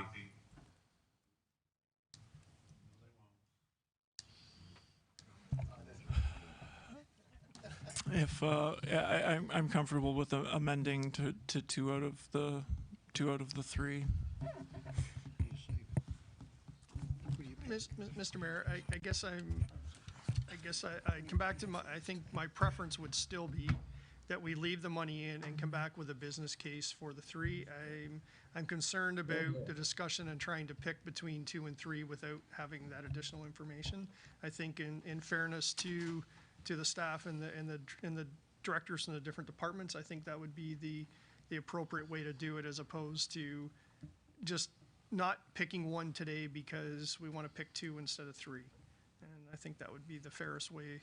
At least my preference would be that we leave the money in, we'll come back with a business case for the 3 and have a discussion with all the information in front of us.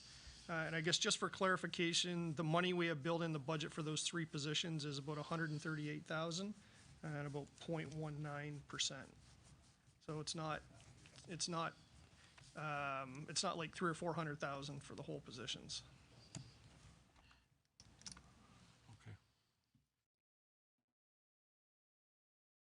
Councillor Stedall? So question, if we leave it in and it comes back and when the business case comes back, we still have the opportunity to say we're not going to fill it. That's right. We can still say no at that point in time, but we're still going to hit the taxpayers as if we were going to fill it. Yeah. Okay. Well, if we don't do any of these things, it'll go into reserves. Or This is surplus. only one of them. It'll be surplus Yeah. at the end of the year, and we We can get lucky decide. and everything comes in less than we, yeah. Okay, so, but the final decision point on these is going to be when these reports come back with the justification for the positions. Okay, and I guess one more question is that in future, can we get this in advance of the budget before we're sitting here at a full day session asking for it? It would be nice if for each of the positions, if we are going to expand our positions going forward, that be the report. These are the positions and this is the justification for them. If we could just, anyway, it's not on the resolution, it's just a request. We can do it, that's for sure. We just don't know what the council's going to ask for. That's our problem. We try to bring details to the specifics as much as we can. So, okay, all in favor, that's what I need to know. Oh, do you want a recorded vote or no? Yes, or just all in favor? All in favor? Okay, recorded vote. So we do want a recorded vote? Yes. Okay. So the motion you're voting on is that council approve the allocation of funds for 3 additional positions to be hired in 2024, and that staff be directed to report back with a business case for each proposed position. Is that right? Just okay. Councillor Ellier? Yes. Councillor Armstrong? Yes. Councillor Boyce? Councillor Yes. Councillor Card? Yes. Councillor Freeman? Yes. Councillor Kotsavos? Yes. Councillor Quinte? No. Councillor McHugh? Yes. Councillor O'Neill? Yes. Councillor Reed? Yes. Councillor Sharp? Yes. Councillor Stedall? No. Mayor Harrison? Yes. 10 yeas and 3 noes. Motion's carried. Okay, that does conclude us, doesn't it? Can I ask one quick question before? Sorry. Can I get a calculation of based on, so we now have, I believe we're at the 6.66, which is not such a great number with all those sixes, but however. The devil in the details. Exactly, there you go. So. There's the. So, but I guess my question is, so of the 6.66, the Hastings County Social Services is included in that. And they were going up, I think we had a number, I have the old number, so I'm not sure. But if we have as members, just to clarify this is for, going forward, we don't have any control over what happens at Hastings County. I mean, I know we have members of council that sit at Hastings County committee, but they're not actually on the council. So we don't have any real final control over that number. And so typically in other municipalities that have an upper and a lower level, upper tier and a lower tier, the lower tier would just calculate the percentage of tax increase based on what we have control over, which excludes the county. So what we have control over, actually, if you take it out, I think it's about like 1.5% out of that. The county levy is about 1.5 out of that 6.66.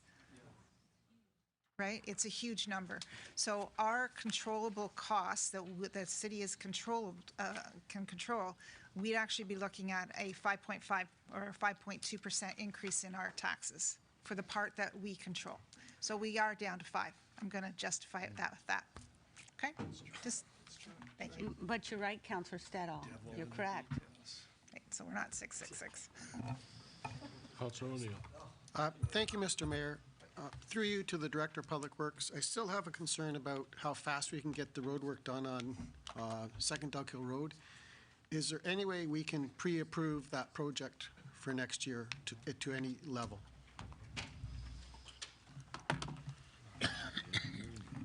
Through your worship to Councillor, are you suggesting that the work be done in 2024? No.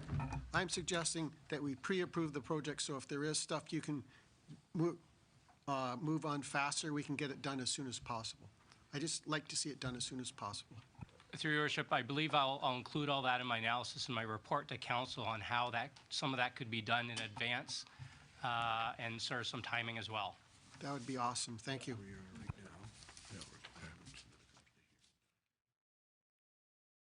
I think we all feel the same way. We want every project done as soon as possible. And just remind ourselves, last year we did our budget, and the first project that we tendered out, we were late getting out our tenders. We only had one tender received on the project, and we, as a result of that, had to add into it the amount of money more than the amount of money that we had eliminated from the budget. So that's exactly why we try to get things done as quickly as possible.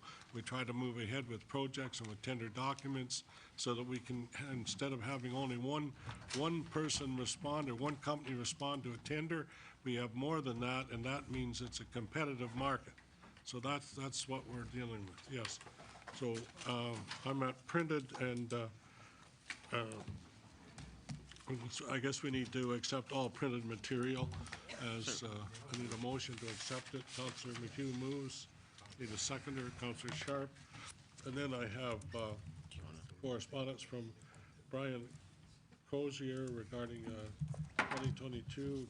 Are those all done? Okay, so I'm down to anything under other business. Anything under that for next council? Or for council? Okay, otherwise, I need bylaws moved first, second, and third time. Councillor McHugh moves, seconded for bylaws. Councillor Boyce, all in favor for the bylaws? Yeah, I do. Because I'm going to come back. Councillor Reid, sorry. Councillor Reid has a question, and CAO Clazy has a question. No. Councillor No, I CAO don't have a Clazy? question. I don't have a question. Okay, CAO Clazy? Thank you, Mr. Mayor. Just before we adjourn, we should have one more final resolution just to formally adopt the entire operating budget.